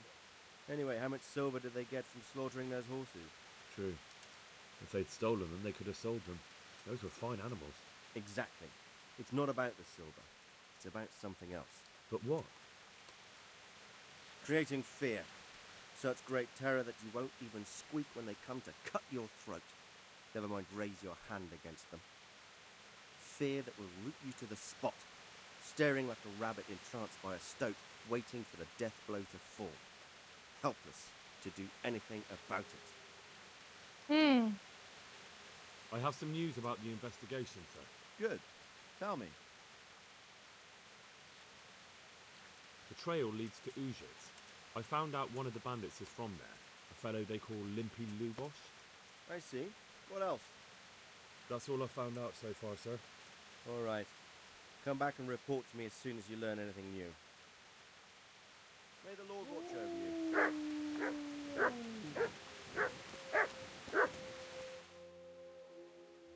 Oh my god, shut up, Mark.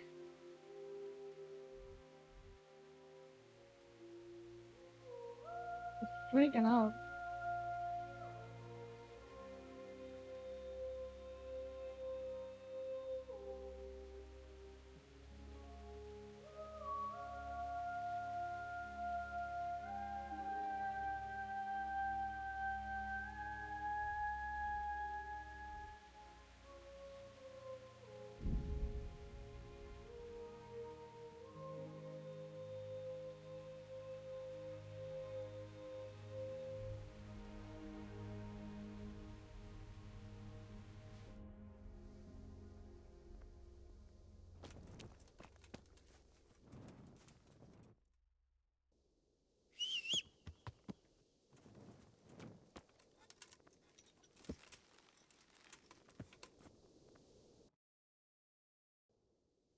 Yeah.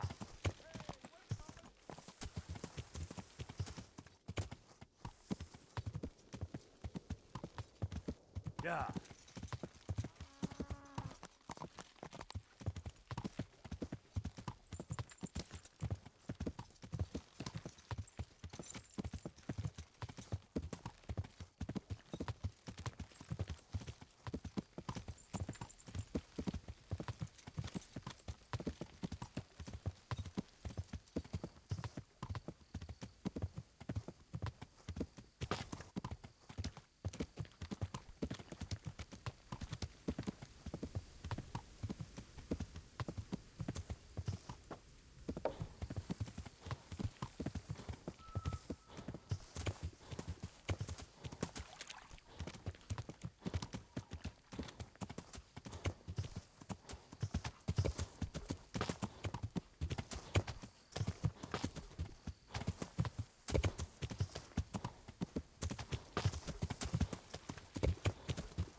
Yeah.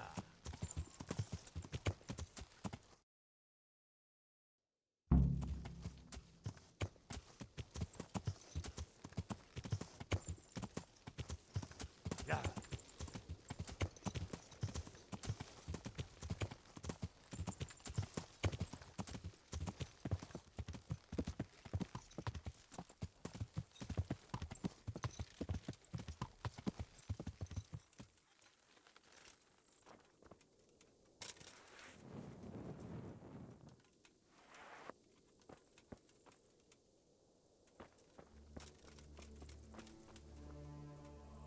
Good day to you. I'm looking for a fellow who lives here, but I don't know his name. Do you know anyone with a limp? What would you want with him? Well, it's no skin off my nose.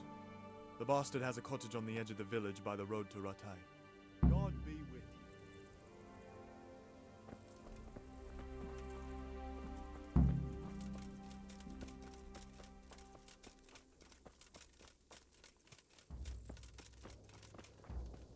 Pretty good. Look at this.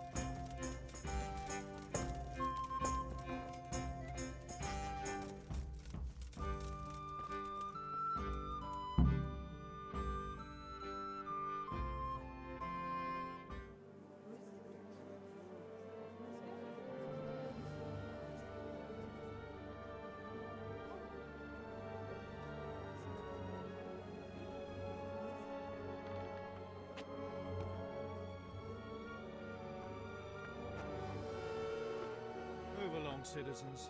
Move along. There's nothing to see here. That's what you call nothing to see. I'd like to know what something to see looks like. By the keys of St. Peter, this is all I need. We'll have to send word to Sir Hanush. That might not be necessary. Who are you? I'm Henry of Skalitz, in the service of Hanush's Captain Bernard. I'm investigating the attack at Neuhof, and I think this could be related. Well, I'm the bailiff of Auschwitz. And I say we don't want any of that kind of trouble around here. What makes you think this has anything to do with Neuhof?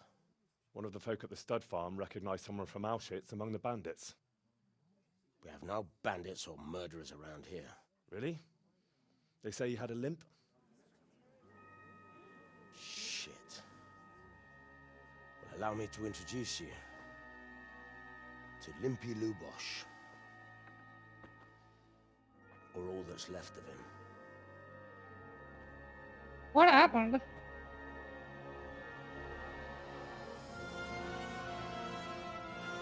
God damn. He got fucked up. Nothing's ever easy. I'll have to take a look around and ask a few more questions, if that's all right with you. You can take this mess off my hands and welcome to it. As for what else there is to find out, I don't know. But look and ask all you like.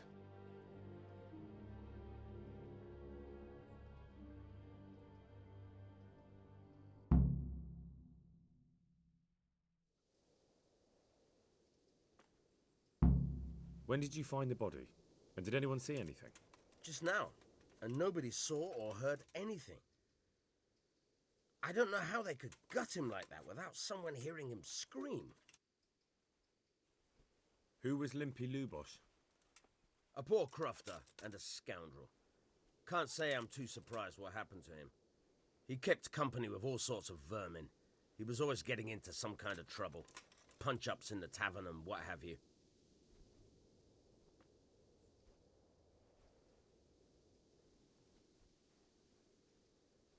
How come he limped? He got that from some villainy or brawl a long time ago. Has he been up to anything suspicious lately? I don't know. The last few days he didn't go anywhere. He was home the whole time.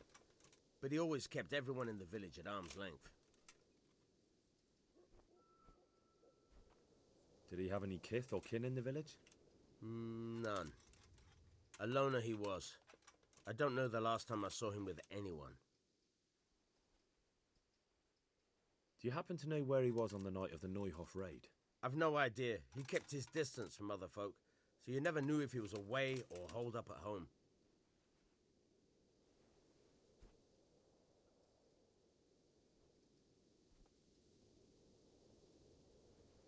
Another thing about Lubosh. I want to learn to read. Who should I go and see? There's a retired scribe in Auschwitz. He could teach you.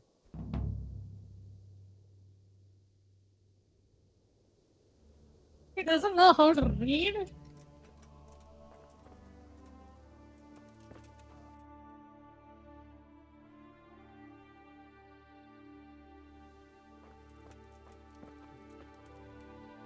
My respects to you. I've come in the name of Sir Hanush of Lipa. I'm investigating the massacre in Neuhof, and now a murder here as well. Can I ask you a few questions? I don't know nothing about it, but ask all you want. That man Lubosh who was murdered, what was he like? I didn't really know him. He kept to himself, even in the tavern. Have you noticed anything suspicious recently? Come to think of it, he was in church yesterday. He was even talking to the priest and went to confession.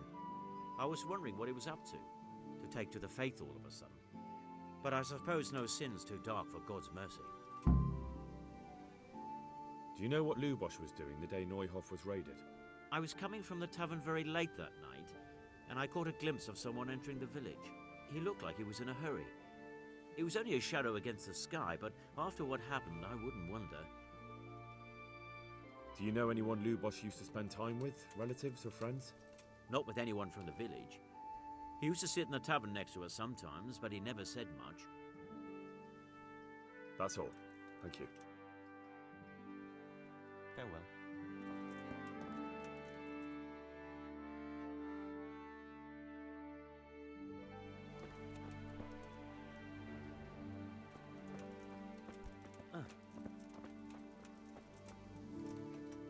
God be with you.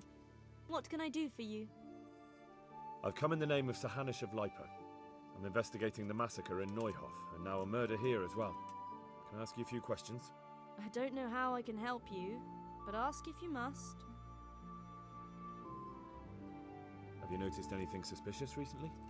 There wasn't sight or sound of him for a long time, and then yesterday, he turned up at the church and even talked to the parish priest. I never saw him do that before. Probably had a bad conscience.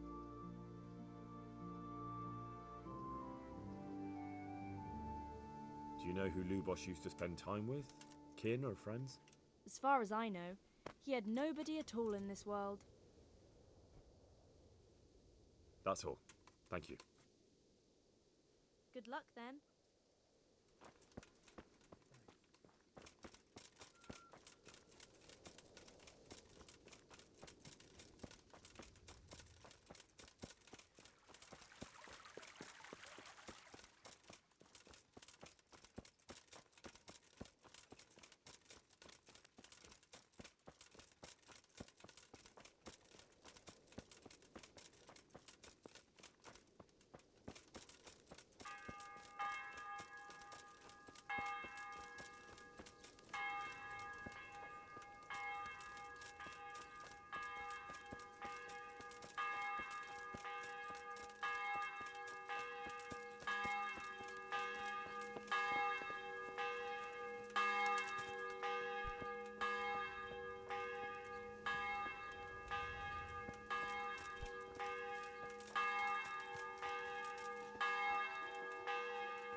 The blessings of our good Lord be with you, Father.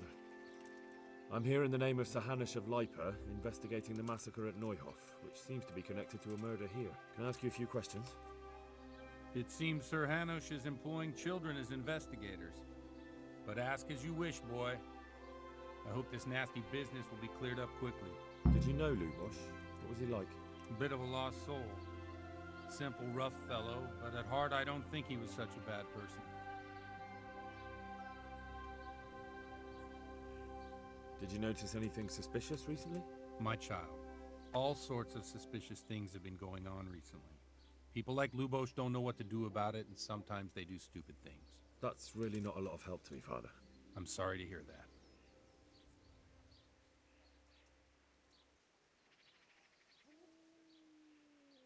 Do you know what Lubosh was doing on the day Neuhof was raided? Unfortunately, I do know. And I'd like to help you with your investigation, but I can't. What? I'm bound by certain vows that forbid me to tell you. Vows more important than catching dangerous murderers? There are laws of God above the laws of man, son, and one of those is the sanctity of the confessional. Father, surely you can't be serious. There must be situations in which you can make an exception. There are things that apply always, no matter what the circumstances, and this is one of them.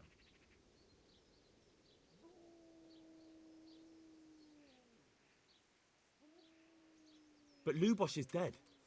You can't hurt him, but if you don't tell me, more innocent people may die.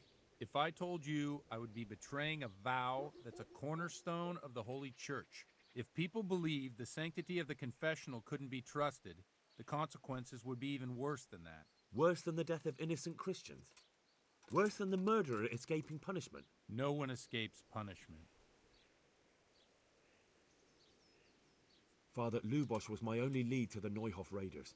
Only he could tell me who was responsible for that massacre. If I don't find out who it was, it will probably happen again. Surely you wouldn't want that. I wouldn't. But I can't betray the sanctity of the confessional. I'll tell you what. Give me some time and I'll try to think up some way of helping you. Suppose we talk it over in the evening, in the tavern, over a cup of good wine. Maybe we'll come up with something. All right. Thank you, Father. Farewell.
What are you playing up without weapons?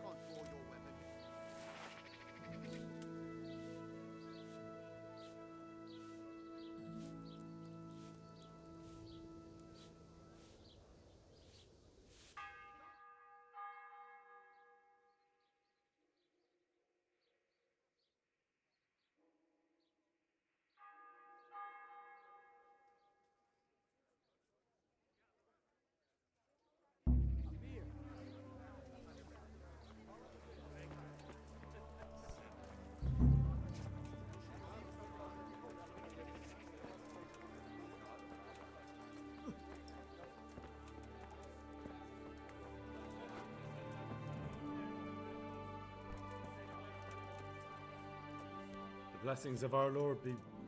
And with you, lad. Take a seat.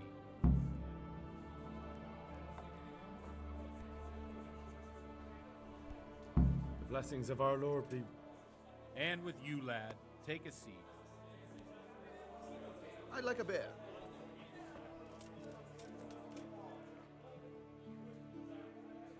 I'm sorry I can't tell you everything. But maybe we can work something out. But first, I'd like to hear something about you, my son. With whom do I have the honor? Where are you from? I'm from Skalitz. Here you are. Oh, Good help. I'm sorry.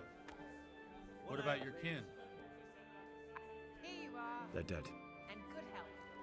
Oh, I'm sorry to hear that. Here, we'll drink to them. It must have been terrible. It was terrible. It seemed so pointless. Had no warning. They just appeared and began the slaughter. God knows why. They killed anyone who didn't make it to the shelter of the castle. My parents, the girl, even the Deutsch who was on Sigismund's side. I didn't make it to the castle. I wanted to try and help my parents, but there was nothing I could do. Then I fled to Talmberg with the Cumans on my heels. They almost killed me. They slaughtered people in the surrounding villages. There was a pile of bodies in front of a church in Rovna. Folk who tried to take refuge there, but My poor child. May God grant them eternal rest. And how did you come to get this assignment? I'd have expected Sir Hanush to send that old grouch, Bernard.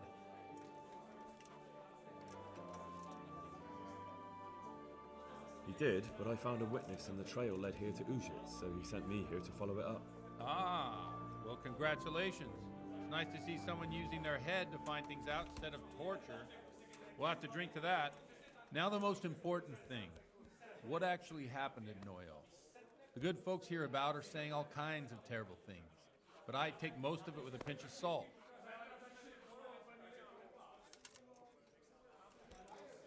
The rumours aren't exaggerated this time, unfortunately. The Neuhof stud farm was raided by bandits, but they didn't come to pillage or even take the horses.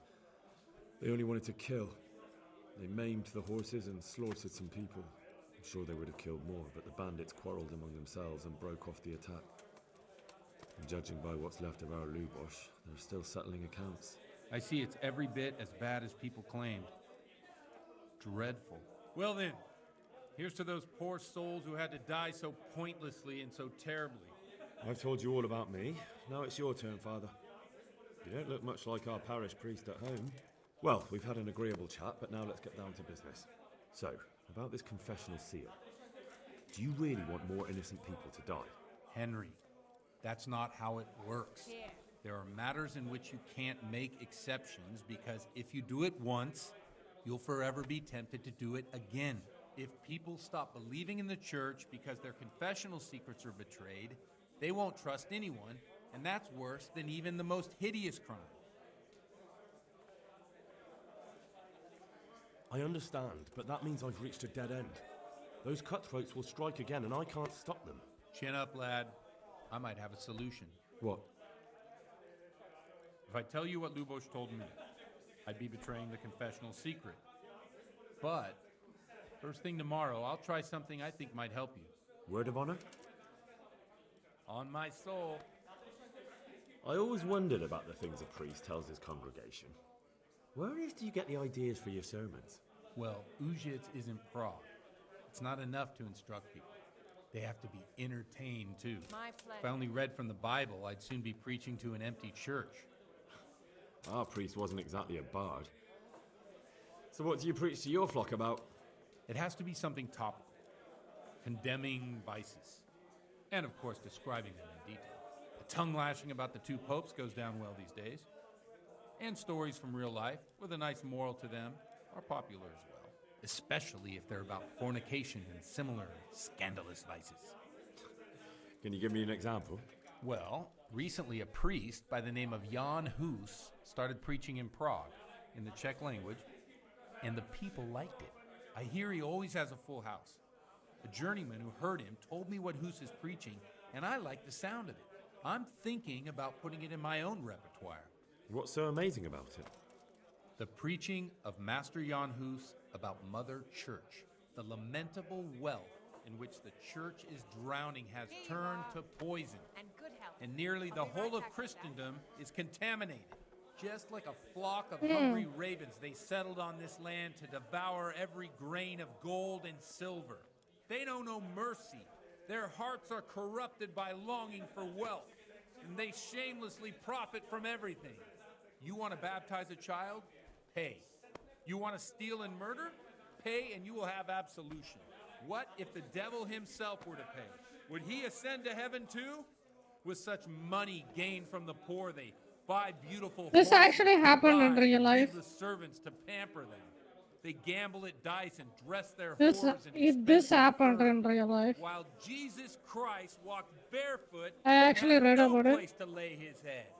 in my Look school. to your consciences, you robbers of the poor, for you are seen by God and his people too.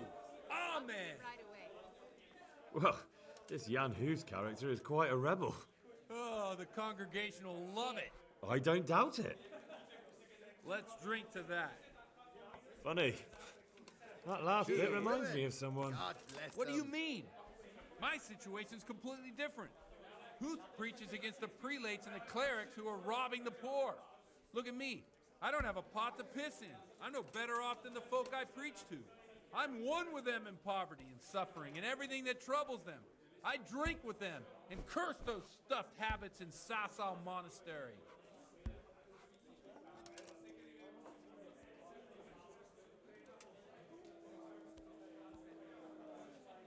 Thanks for the sermon, but I think I've been morally uplifted enough.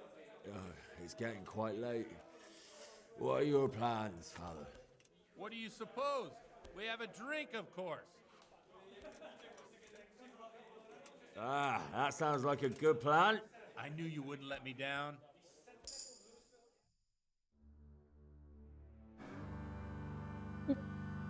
You reach the new level and drinking.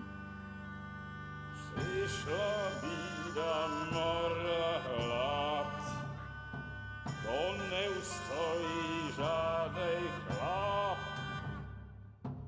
Na kraj panu niesej smutek, godnielno i rano utek, niech już małżeński majstrak, do wczera żylne staje prak.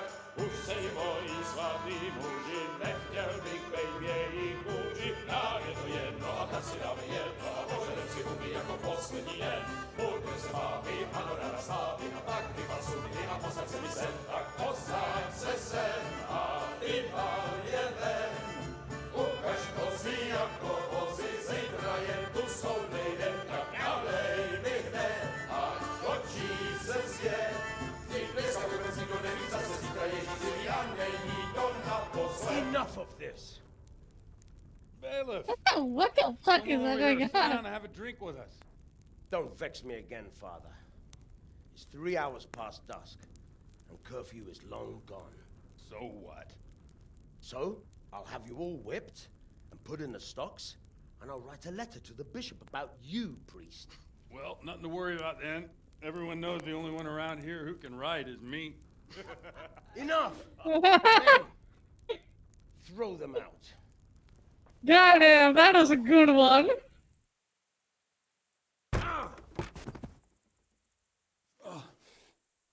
You looking for a fight? Henry, back me up. Uh-oh.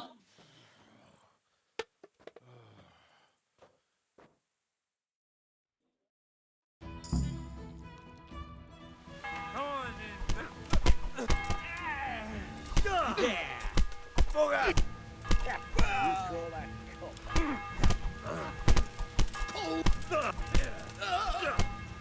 You think? Turba! Sin to fight so fast.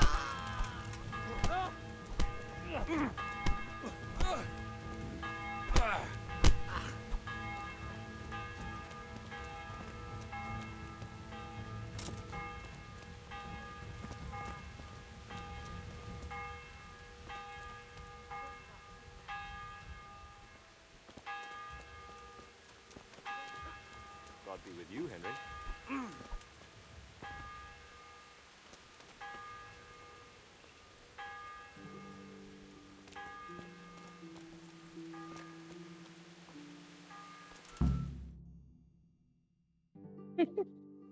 So, my dear, wouldn't you like to have a little ring on the bell? No sooner said than done. I'd love to. And Henry, too, I'm sure. Right, Henry? Stop that nonsense, Godwin. Are you out of your mind? What will people say? They can say what they like. What do I care? What do they do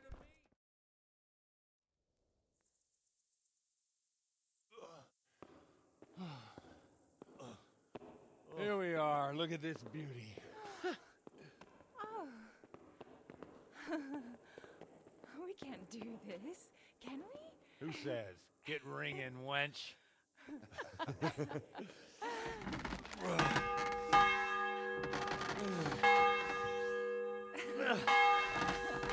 is wonderful.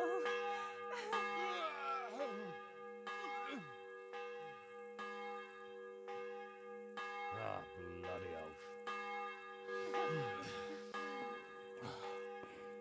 And now, my dears, comes the climax of the evening.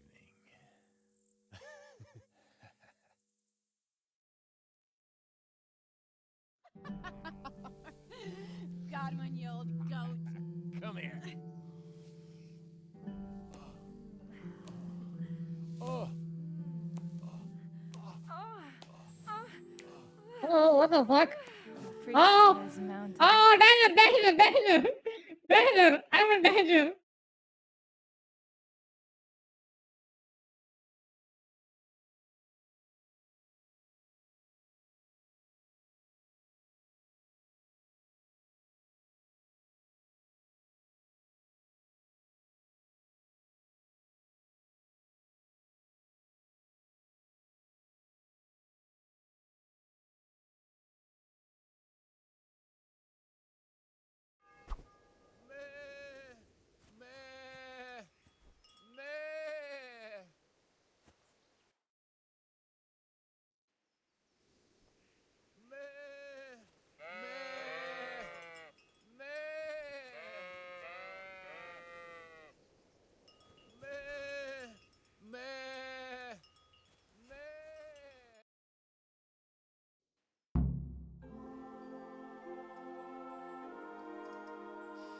Well, I have to say that was a fine evening.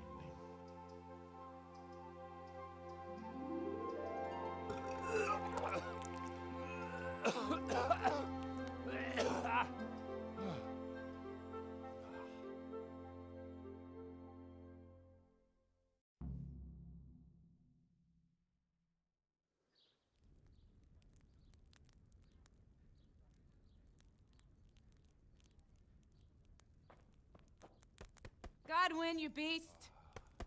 Get up. Do you hear me? Wake up, you drunkards. Oh, fucking hell. Where the... Oh, what the... Oh, who the hell are you? Oh, Henry. My great friend, Henry. Didn't we have a wonderful time? Well, you certainly did, you old lecher. Now you better pull yourself together quick. You haven't much time. There's some water and something to eat on the table there, but if I were you, I would move my hairy arse before my flock eats me alive. Oh, step on in my head. My guts. Oh, my poor suffering stomach. Oh, what was that woman on about?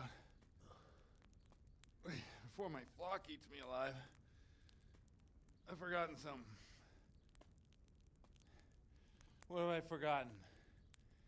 Where the fuck am I? What the fuck was it? Oh. Mass! Oh shit, I have to say mass. I gotta say mass. You have to help me. How? You're the priest. I can't do it in this state. Maybe the liturgy. But I have to give a sermon as well. Oh, this is a disaster. They're gonna excommunicate me. I'd like to help you, but... You can. You can do the sermon for me. What? So, first I investigate a murder no one wants investigated. Then I drunkenly keep the whole town up all night. And now you want me to preach at them from the pulpit? Do you want them to burn us at the stake? No. No, I've got it. Suppose that Sir Ratzig's protege. You just came from studying in Prague. And you want to share the words of Master Jan Hus, who you recently heard preaching there. Henry, look, from what I remember, we might have overdone it a bit last night. And if the bailiff or someone else complains about me, the bishop's gonna have my guts for garters. So I'd appreciate it. Stop gaping at me like a stuffed squirrel and start helping. You're mad. You're stark raving mad. I'm not. It's a perfect plan. It's flawless. Oh. How about this? If you help me with this, I'll tell you who Lubosh's cronies are.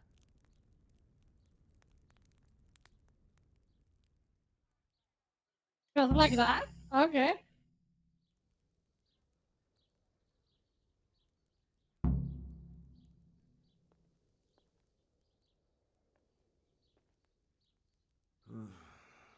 Well, all right. But I can't make any promises about what'll happen. No, neither can I. What do you want me to do exactly? I'll go and start the liturgy. Then I'll introduce you. You give the sermon I told you yesterday in the tavern, and that's that. No need to drag it out. If it turns out well, I'll tell you what I know about Lubos. Christ almighty. Fine then. We have a deal. Wonderful. Let's get to it then.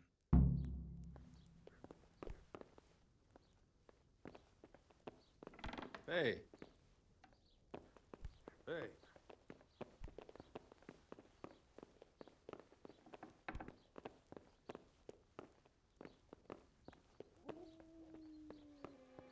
Huh?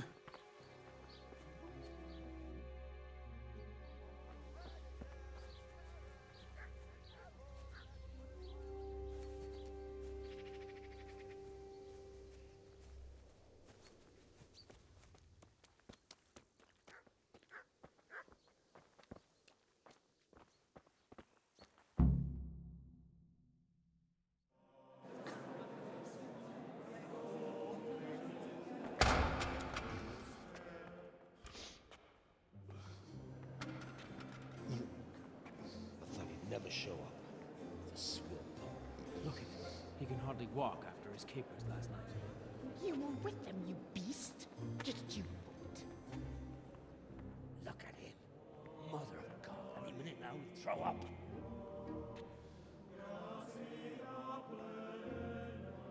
So I couldn't sleep a wink last night with all that clamor.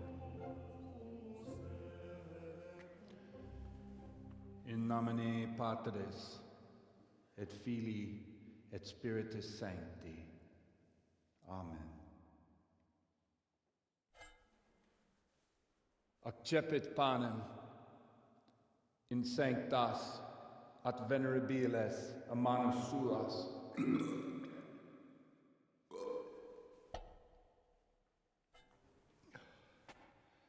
Hac facite in meam commemorationem.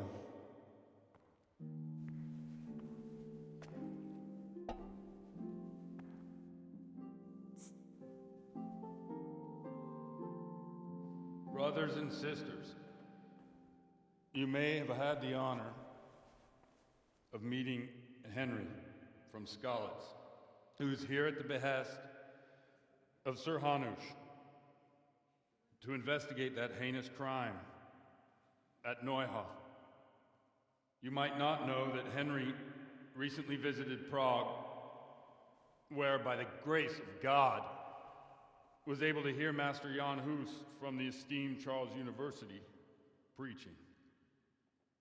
I've managed to persuade Henry to stand here today in my stead and tell us what he heard. Because, as you all probably know, Jan Hus is a very popular preacher in Prague. So, Henry, you may begin. Now I'm curious which one of them will puke first.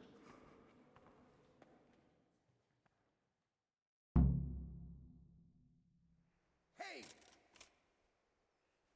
Brothers and sisters, let me get straight to the point. I'd like to talk about the church and how corrupt it is. That boy has a cheek.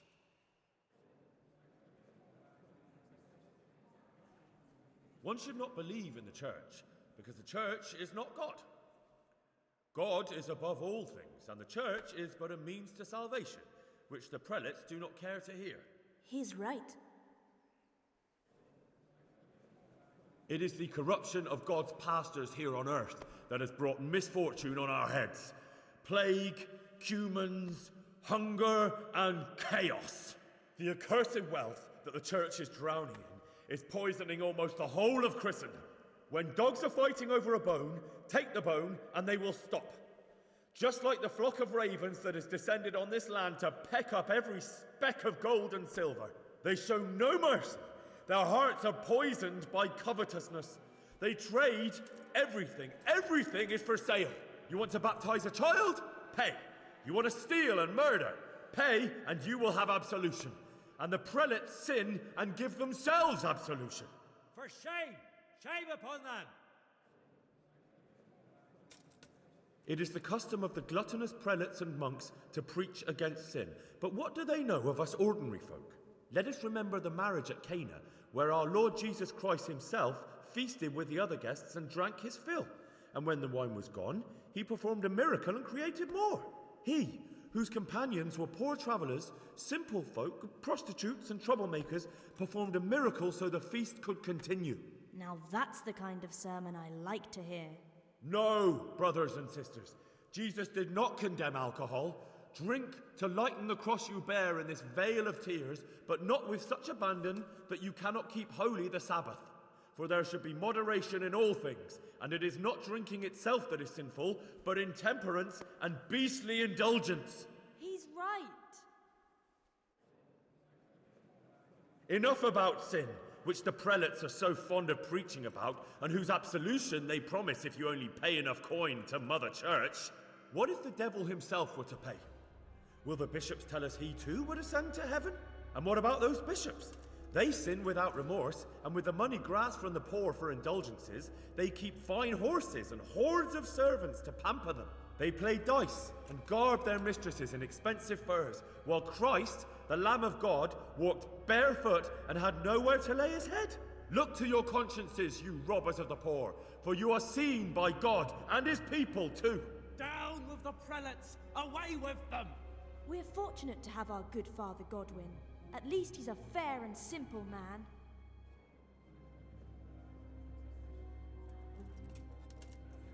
God sees what is happening on earth, and he is filled with righteous wrath that those who should seek the salvation of souls instead seek mammon and the idle comfort of lucrative posts. Blessed are the shepherds who share the poverty of their flock, who are as one with you and bear with you the burden of this earthly pilgrimage, who do not condemn your venial sins. Aye, all honour to Godwin. Let him drink like one of us. That is all I heard in Prague. Amen.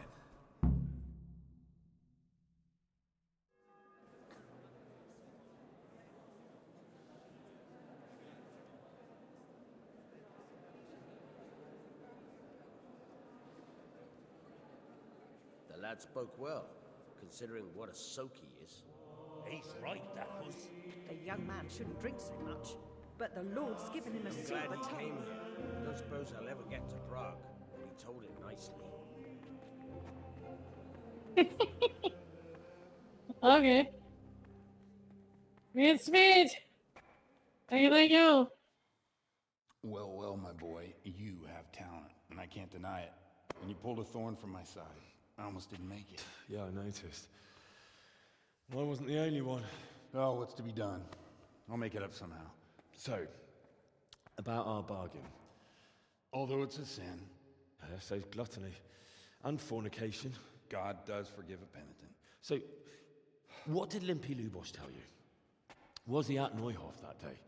Who was with him? And where are they now? Now slow down. I'm sorry, but he didn't tell me that much. Don't let me down after all I've been through. For you... Well, now Lubosh came to me shortly after it happened. His conscience was gnawing at him.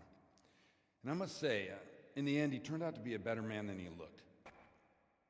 He said they'd been hired through some crony of theirs. And at first they were just to steal some horses. But then it all turned sour and people started getting killed. And neither he nor his cronies wanted anything to do with that. So they fell out from the gang and fled. Fell out? Yeah, there was a body found in the woods by Neuhof. That would explain something. Lubosh kept jabbering that he wasn't a murderer, that he didn't want to do it. So I know that Lubosh killed the murderer and he's dead too. The trouble is, I need to find the ones who are still alive. I need names and places. Did he mention any of the others? Only nicknames. Talked about some fella called Riki from Ledechko, Pius, Timmy. Pius.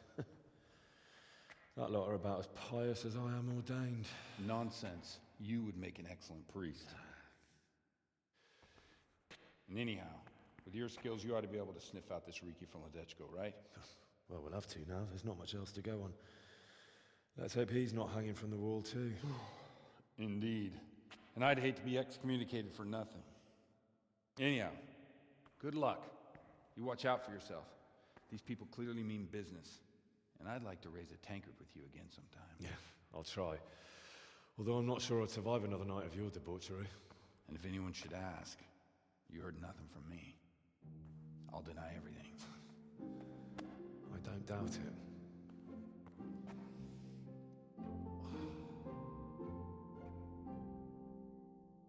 What the fuck, dude?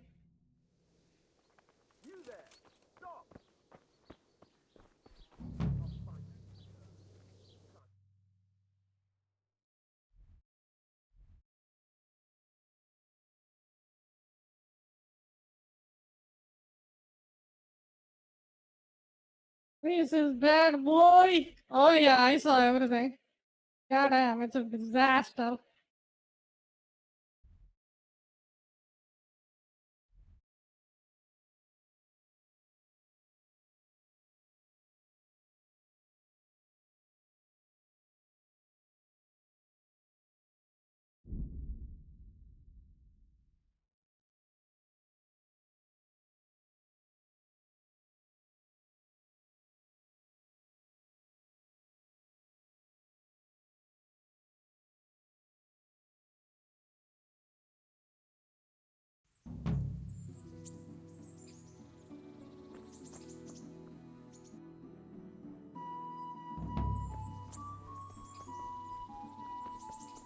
Hey, lad!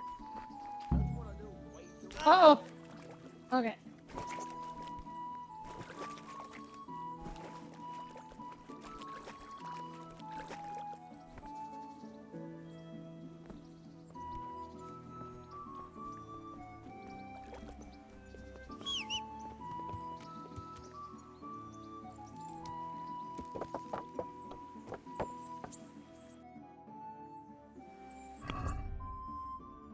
This is as far you get in the game? What happened then? He quit?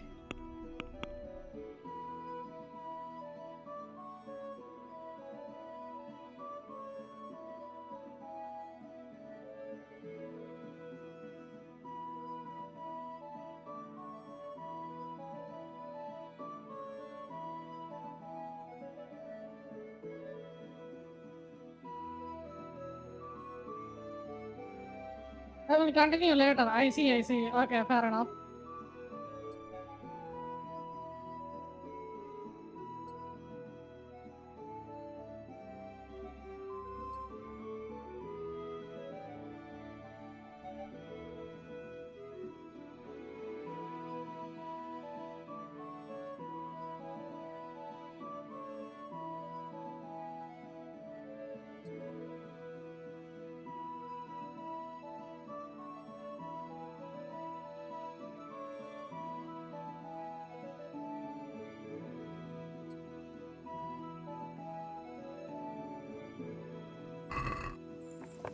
Yeah.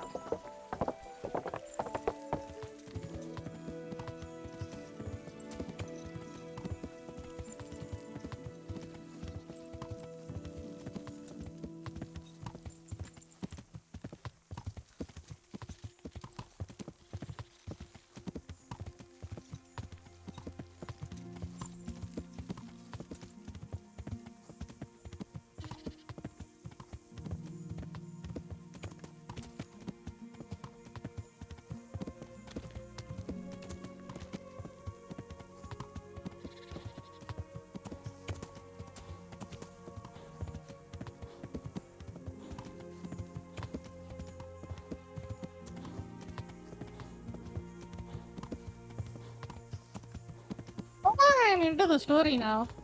Am I pretty deep in or am I still...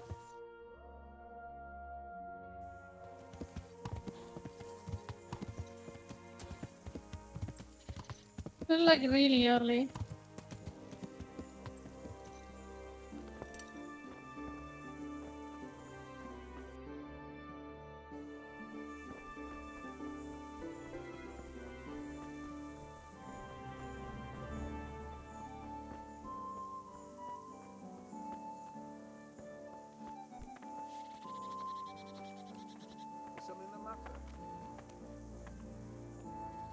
Jesus Christ be praised.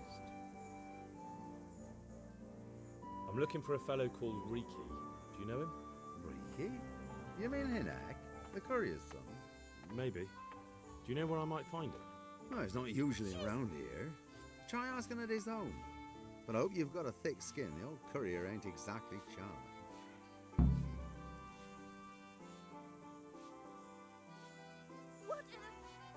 So you know this Hinek. Can you tell me something about him? Well, not much, I confess. Most of the village folk avoid him like the plague. Why is that? Well, no one with a nose likes spending too much time around tanners. And that Riki keeps bad company. I've never heard a good word said about him. Don't tell me there's not a single person who talks to him. Well, he's been seen around with one of the bathhouse wenches. Adela, I believe she's called.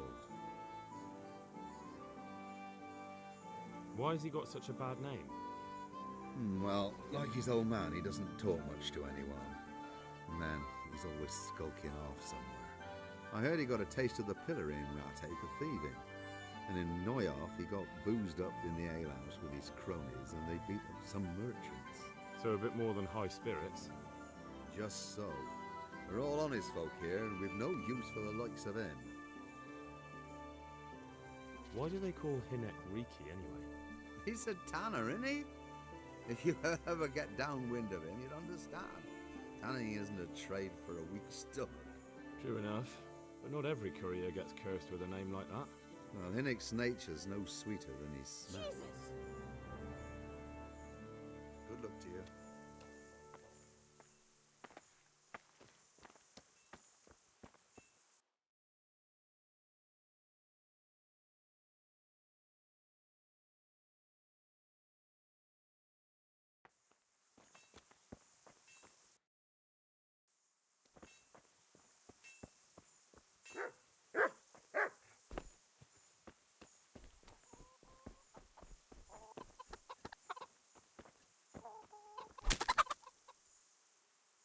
Oh shit. Okay.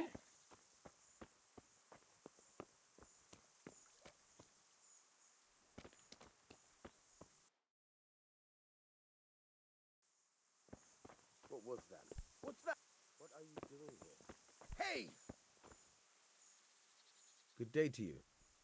What do you need? I'm looking for your son. Any idea where he might be? I don't know nothing. Don't you at least know where he usually goes? It's important. Hinek shows up at home once in a blue moon, so I don't know nothing about where he gets to. Even if I did, why would I tell every Tom, Dick and Harry?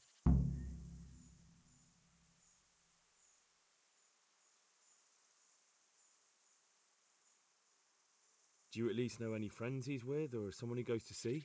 As far as I know, nobody here in the village talks to him. I heard he's seeing some bathhouse wench. Maybe.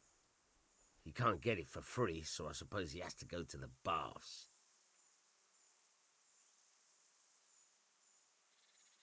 Your son is about to get into deep shit. I'm trying to find him so I can warn him. That's nothing new. He's always up to his ears in it. But this time his neck's on the block. He got mixed up with some very dangerous people. I have to find him. All right. He was here a few days ago, but he left right away. He looked like he was in a hurry. And you don't know where he went? I've got an idea, but I don't know where it is exactly. I don't follow. Hinek makes some money on the side from poaching. He boasted to me a few times about what a great hideout he found in the woods, but he never told me where it is. Well, it's not much to go on, but it's better than nothing. Thank you. Don't you have any clue at all where his hideout could be? I really don't know nothing about that. I could tell when he'd come from there is all. How's that? 'Cause every time he brought some hides for tanning and money. What more do you know? Nothing. I swear to God Almighty, I've said all I know. Hinek never told me nothing. I know he didn't talk to you about it, but you must have noticed something, right? How much time did he spend away? What was he wearing? How did he look when he came back? Anything? Well, he came and went at all sorts of hours. I really don't know. except maybe one thing. He'd come home scratched with brambles and with leaves and muck on him. So he probably went through thick woods to get to that place. I reckon. What do I know? He had money because he sold the stuff right away. I suppose. He never kept any of his loot here. Do you know who he sold it to? No. But the innkeeper came here now and again and gave him coin. Of course, it could have been for me. All right. I'll ask at the inn then. Go. And if he's really in as much shit as you say,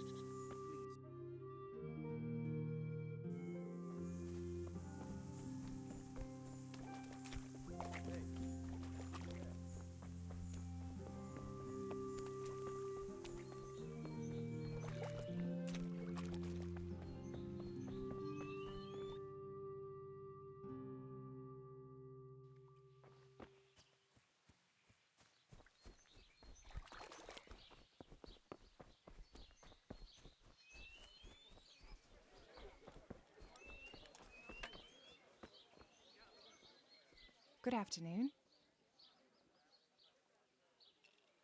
Take care.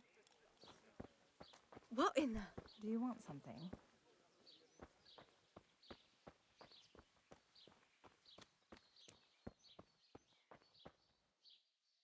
Good afternoon. What's going on out there? I heard you've been seeing Hinek, the tanner's son. So what? Come to preach at me, have you? That I'm a loose woman, a sinner, that I seduce decent men? God, no, nothing like that. It's just that you're the only one in the village who sees Hinek, so I came to ask you about him. Aye, I've seen him often enough. I don't know what I could tell you about him. Where can I find Hinek? I haven't seen him in the village for a few days. He must have run off to the woods again. Does he do that often? From time to time. What the hell does he get up to there? I don't know.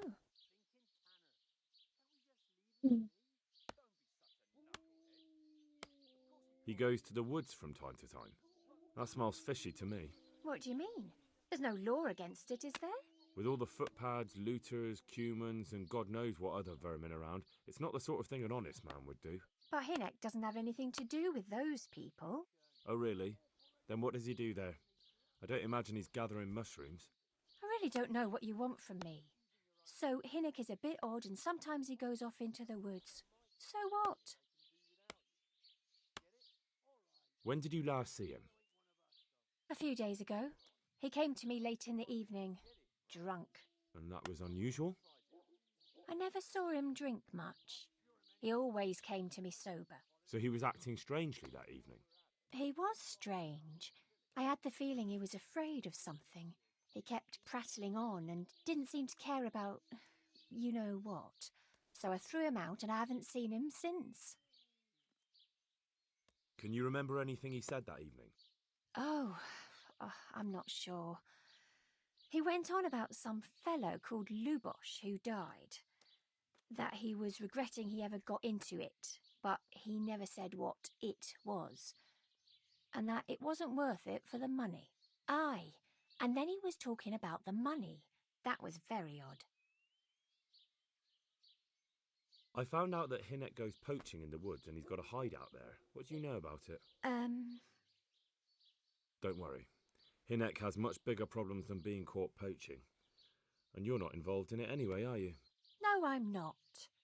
It's true he used to go hunting in the woods sometimes. When he came back, he'd usually come to me. That's all. Do you know what route he took? At least the general direction. Anything that could help me find his hideout. I think he usually went through the woodcutter's camp.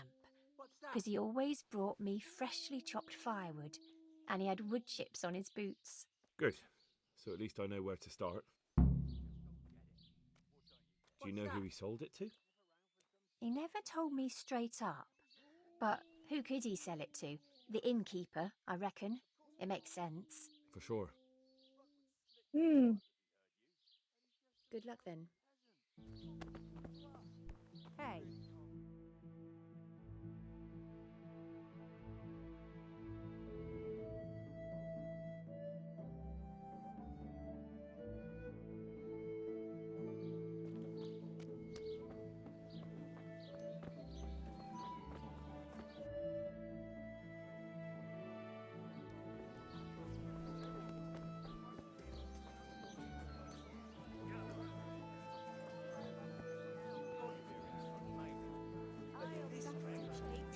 own people have to be afraid of you.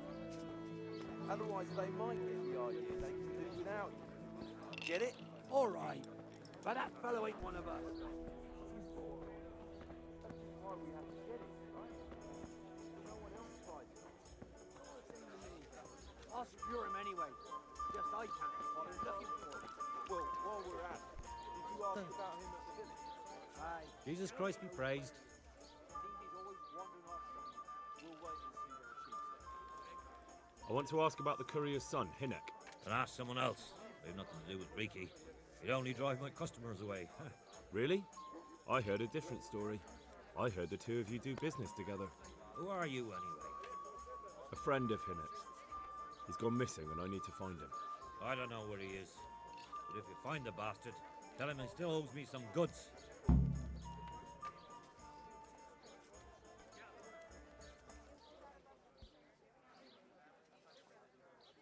About the goods Riki owes you. What about it? Well, supposing I settle the account for him and you stop dodging my questions and tell me what I want to know.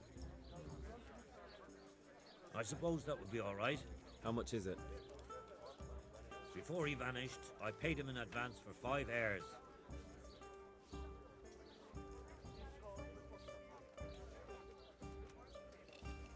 We can settle things right away.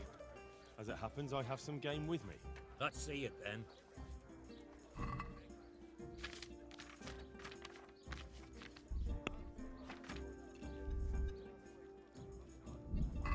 Have you got it or not?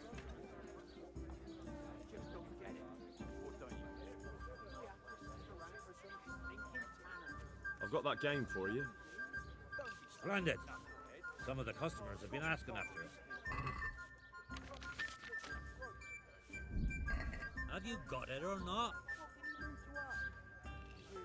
May the Lord watch over you.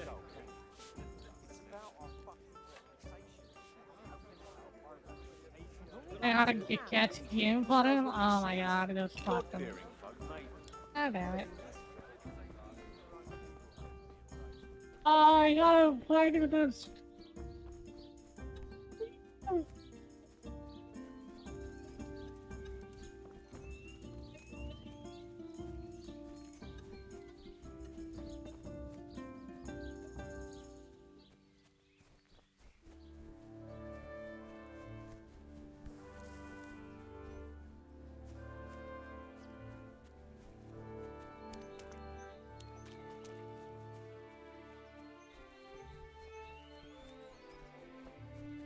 Alright, I think I'm gonna take it easy. I think I will stop here. I don't wanna find the game. I will find the game tomorrow. God damn it. I just wanna lay down.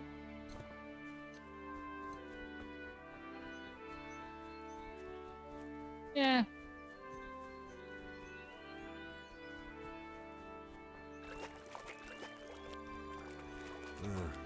Shame I can't swim. Seriously?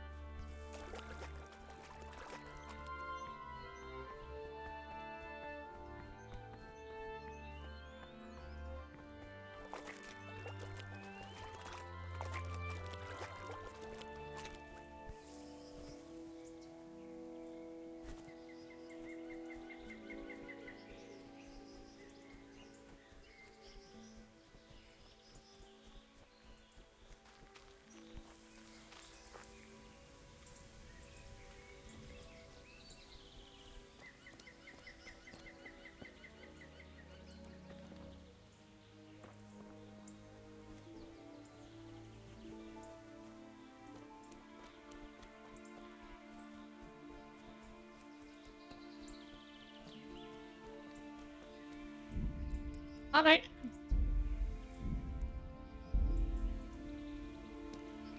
Why can't I see you? Why not?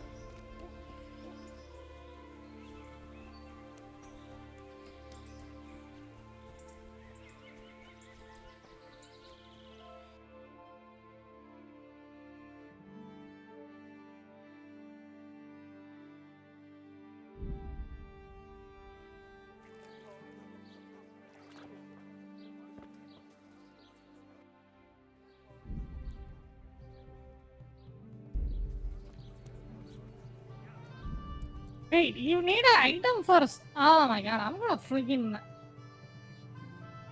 You. That's so stupid.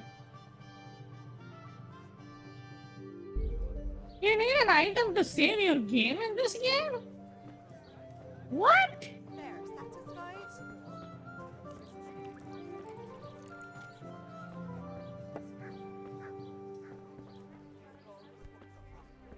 You're dumb as shit. What's happening around here? Ah, you know how it is. Always something. Now I think of it. I've not seen Kunhuta here for some time. The local herbwoman. She always comes here once a week for a tankard of ale. But she ain't turned up recently. I hope nothing's happened to her. And that's not all. Like that sake has started an archery contest here. If you want to try your luck at winning a few groschen, you should go and see him. Oh, and another thing. Especially at the mill, not a week goes by without some ruckus there. But I'm wise to them troublemakers. Whenever they're planning some mischief, they're always huddled there in the corner, hatching their plots. Like yesterday, for instance.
I thought I said.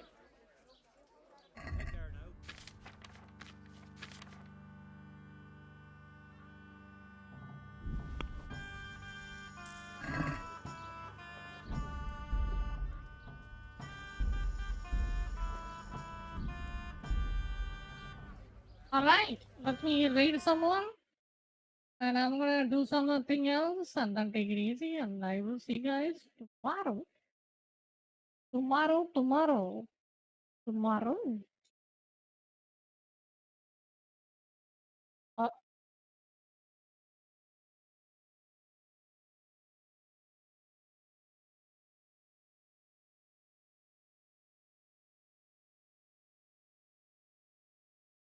Oh, I could just watch it. I'm gonna go watch it. What's that thing called? The second season of that anime, the League of Legends one. I'm gonna go watch that. Bye bye.